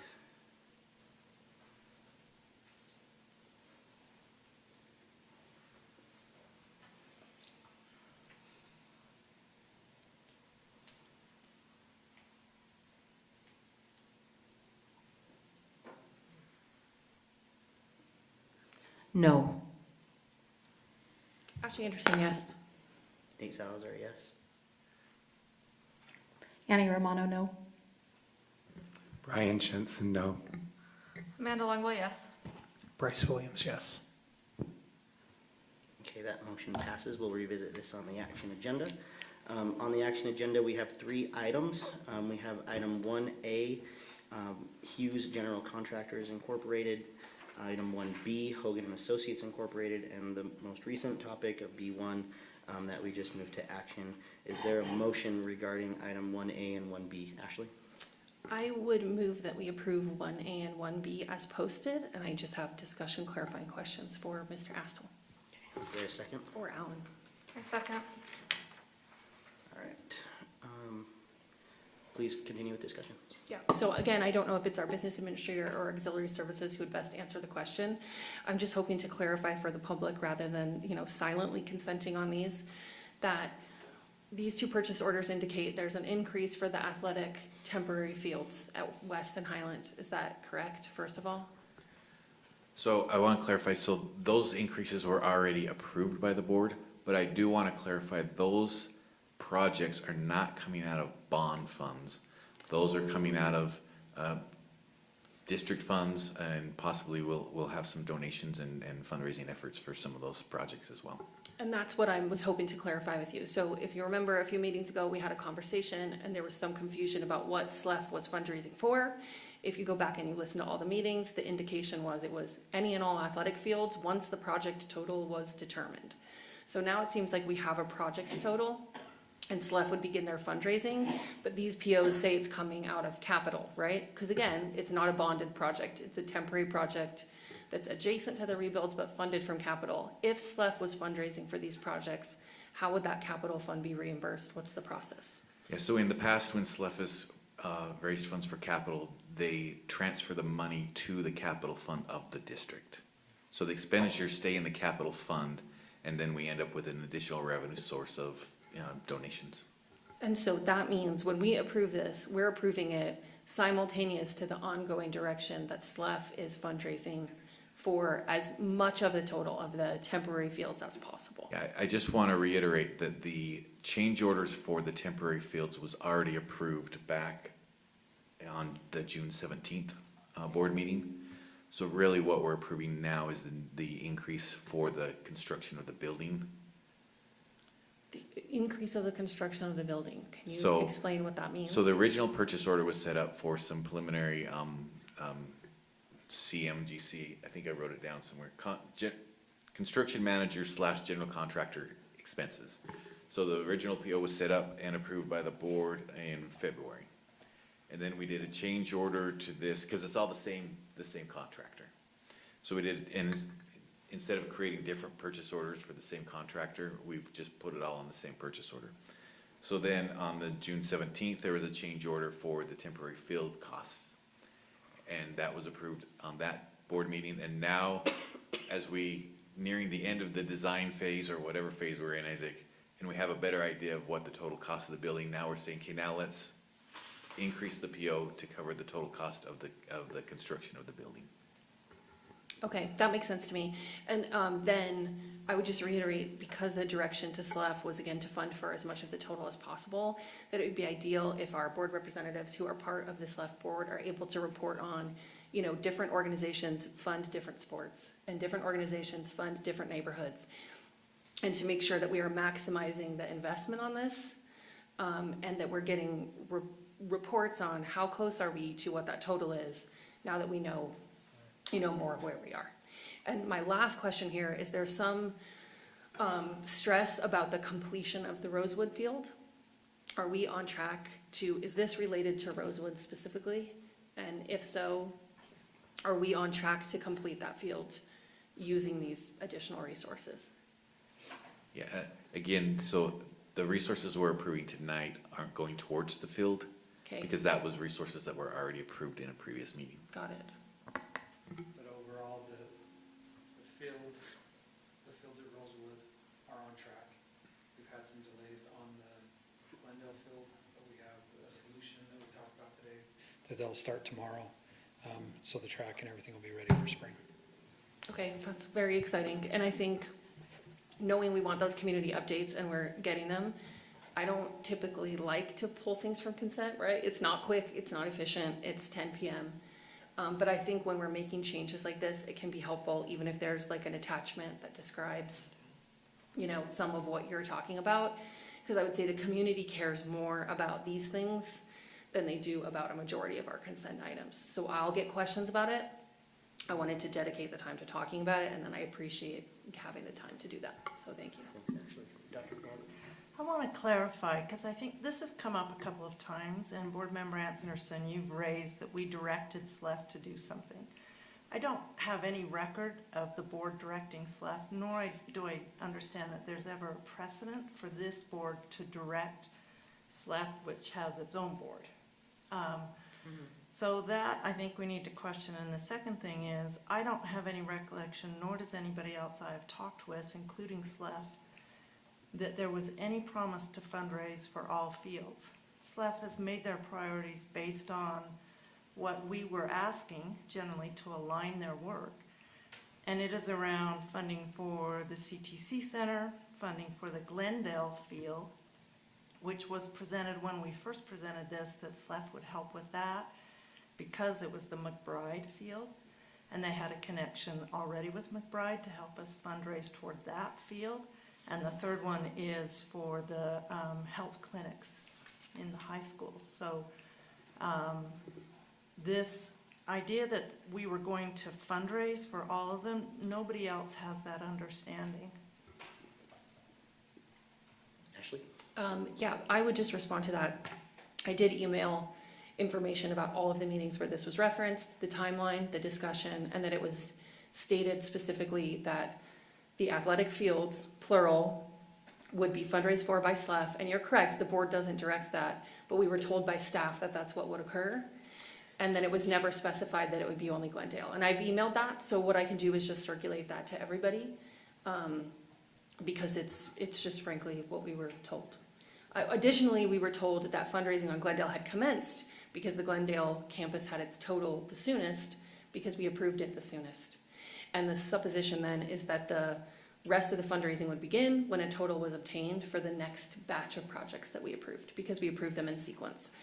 So I did send very long email, dates of meetings, times of meetings, additional notes I offered with the time signatures of the discussion items, and I can just circulate that for everybody, that's fine. Yeah, Thank I'd you. like to see that, because that isn't, Yeah, because I mean, send it again, because I remember watching one, and I'm sure I got it from you, where I was quoted as, well, I wasn't quoted because I said, that we. I quoted you. Okay.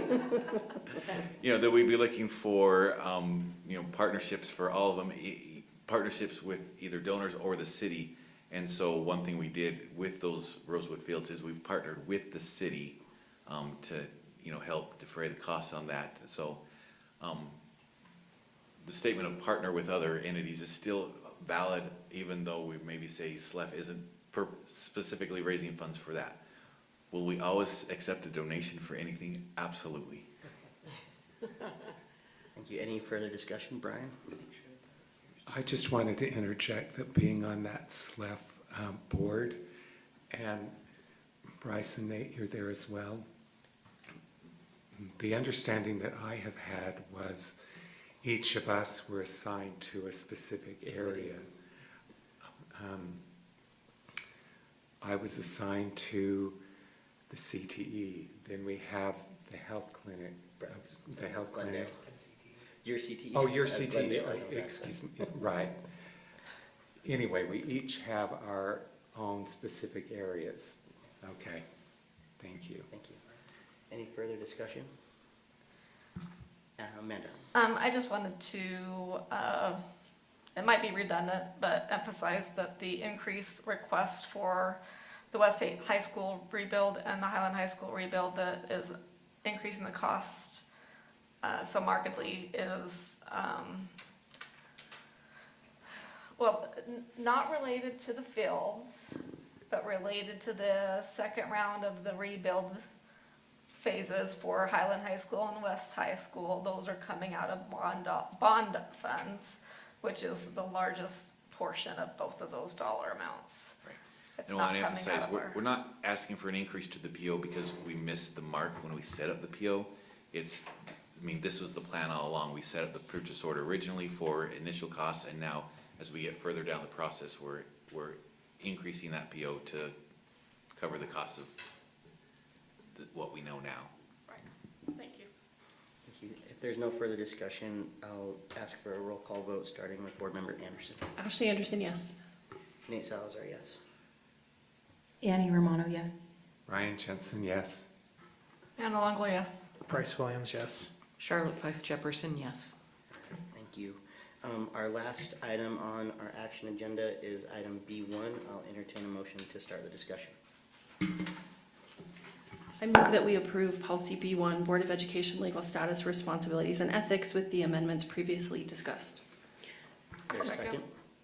Can we have any discussion on this? We will, yes. Okay. And was it Amanda that seconded? I think there was two of us, maybe. I'll take it. Okay. All right, I have a motion from Ashley and a second from Amanda.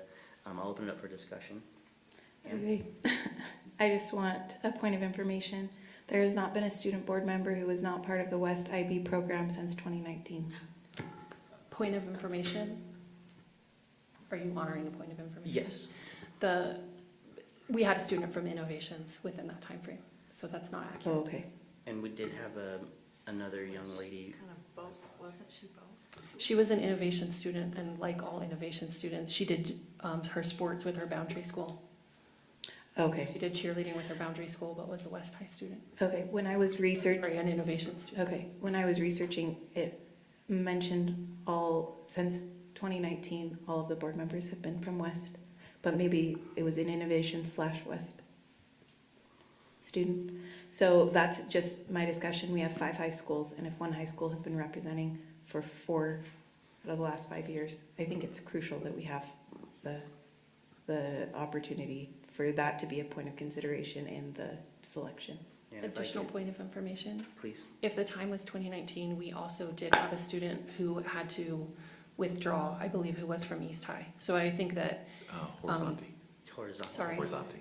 Well, there was Horizonte, but there was also East. There may have been. And that may have been 20, it's challenging to parse because, for example, some of us could be off the board and Foss will remain on the board until he graduates. So what I'm trying to say is there's a big span and it's hard to balance by years, but I think the confusion about that speaks to the idea we talk about some of that aspect more while agreeing to the supports that we unanimously support.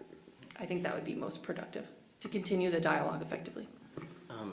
And also, it was a Horizonte student that we did have for a couple of meetings. I didn't raise that in the discussion, but the reasons that she did have to step aside were a lot of what we talked about, transportation, availability of time and schedule, and ultimately just concerns from her foster parents at the time about how late she was participating in board Okay. meetings. So there's, a lot of what we discussed tonight is very relevant to some of the challenges that our students, board members have faced in the past. So, Foss? And to the point of probably overrepresentation from West, I do feel like it would be unfair to a student, like, let's say it's been 5 years, although we've established that maybe it wasn't. Let's say that it's been 5 years. Then there's another student who appears to be in some way merit qualified. It's not their fault that they are at a disadvantage for selection. It's because of the past and the way that the schools themselves are being supported. So it feels like the best way to go about it equitably for that student of that year it's not their fault that people were selected in the past. It would be better to increase support for each school. I feel like this is an affirmative action discussion. Honestly, it really mirrors a lot of discussions that have been happening. So in my opinion, Point of order. it is equitable. We've been doing this a lot and it's 10:05. We have to speak through the chair and only add our comments when we're called upon to discuss the item. Is there any further discussion? Amanda? I just want to emphasize my interest is not to eliminate the ability to consider or to give better access to all of our comprehensive students, high school students to participate in this. My interest is adding more to the table so that helps accomplish, I believe, what you're trying to accomplish, whether it's 2 or 3. So that's my interest, is that we, whether it goes back to the policy committee on how it's written, or we bring it back as a discussion or a study session. But I would strongly advocate and the reason I'm proposing removing that specific language, but keeping the other to help benefit the process, is my personal interest in the goal of at least adding one more active student board member to the table each night. So I want to accomplish, I think, what you guys are wanting to accomplish, but by adding another body to the table. We're still in the first round. Any other discussion in the first round? Seeing none, Foss, go to the second. That just gave me the idea that maybe the middle ground would be that we do have 2 student board members, but they can't be from the same school. Correct. Yep. Thank you. Any other discussion? Okay, seeing none, we'll do a roll call vote starting with Annie. Annie Romano, no. Brian Jensen, no. Amanda Longley, yes. Bryce Williams, yes. Charlotte Fife Jefferson, yes. Ashley Anderson, yes. Nate Salazar, yes. That motion passes. We will move on to Our superintendent report and board member reports. None tonight. I've been asked to start on this end of the table again. So Amanda, you're up for a board member report. Last time. Okay. Let me get my calendar up here. Give me a second. Do you want me to go while you're pulling it up? You go ahead, and then I'll be next. So West High Mountain Biking, which is not a UHSAA sanctioned sport, but is a growing and popular club, placed third at state. West Women's Soccer won their first playoff game since, I believe, 2011, and no matter the date, the impressive growth of that team is worthy of congratulations. West High Cross Country, of which our student board member is a member, qualified for state, and they have JV finals also coming up. West Volleyball continues to have a strong record, and West High Football is ranked first among all of the 5A schools, showing a tremendous amount of growth in West's athletics. If I did not mention your team or your activity, I do try to get to all sports during the year, so please invite me to events. I would love to celebrate your achievements. In academic achievements and other activities, the list of National Merit Scholarship finalists from West continues to be a very impressive number of students, and I would invite anyone to join me for a West High Choir event this Thursday from 6:30 to 7:30 p.m. In elements of board business, we have not had a finance committee meeting, although we will be adding several to our schedule. And we also used to add on to that the tax increment financing designee committee, but because it's no longer added on, we have not convened, and I think it is prudent that we schedule a tax increment financing committee meeting ahead of the legislative session with Charlotte and Alan and myself. And I did attend another My County Rec Pass working group meeting today as part of my role on the Salt Lake City Parks Advisory Board to share feedback on how to communicate that opportunity with more students. And the last couple of notes, I attended an NSBA webinar on air quality indoors, which I found very informative. And I look forward to considering what I learned as we hear about recommended capital improvements next year and consider the benefits of the rebuild. In terms of indoor air quality, I did also attend 2 interim legislative meetings, and of the many topics presented, I was most interested in the chronic absenteeism legislation being put forward by Senator Fillmore, and I look forward to talking about other legislation at JLC on Friday. Thank you, Ashley. Amanda? I won't sound that pulled together, but I will try. I wanted to emphasize to the community, to the teachers, the SLEA, that I'm not here right now. Hopefully you're listening, that we heard your concerns regarding special education paras, and we have been talking about it, and there will be future conversations about that. For those who were not aware, Unified Sports, they made it, Highland High School and East High School made it to the state championship at the Real Salt Lake Stadium, and that was on October 9th. I think they both placed well, but I cannot recollect what their placements were. On the to-do, I gotta figure out how to accomplish on Thursday. We've got Dilworth, Nibley Park, and HP SCCs all happening between 3:30 and 5:15, so see how many I can hit. And then Francis Battle is being awarded the President's Award Friday night at the NAACP Salt Lake Branch Freedom Banquet, so congratulations to her. I'm excited to participate in that. Let's see, Halloween's coming. Let's see how sugary high all of our kids become. And then before the next board meeting, let's see, oh shoot, no, it's not then. Last year, Highland High School hosted the One Table Together, and they are now hosting it at West High School. I believe it is on November 11th, so it's exciting that they are now doing that event over there, because that was a fabulous event, and I'll leave it at that. Bryce? Yeah, I'll go, just 2 quick things. One, Thursday, the Human Sexuality Committee will meet, so I hope to have more of a report next board meeting. And then this upcoming Saturday morning, I will be participating with Rose Park Elementary and Rose Park Community Learning Center. They're doing a Pave the Pavement project, at the intersection of 900 West and 800 North, just trying to bring some more visibility to that intersection there, and it's very much needed, and I'm excited to get out there and do some painting. Cool, thank you.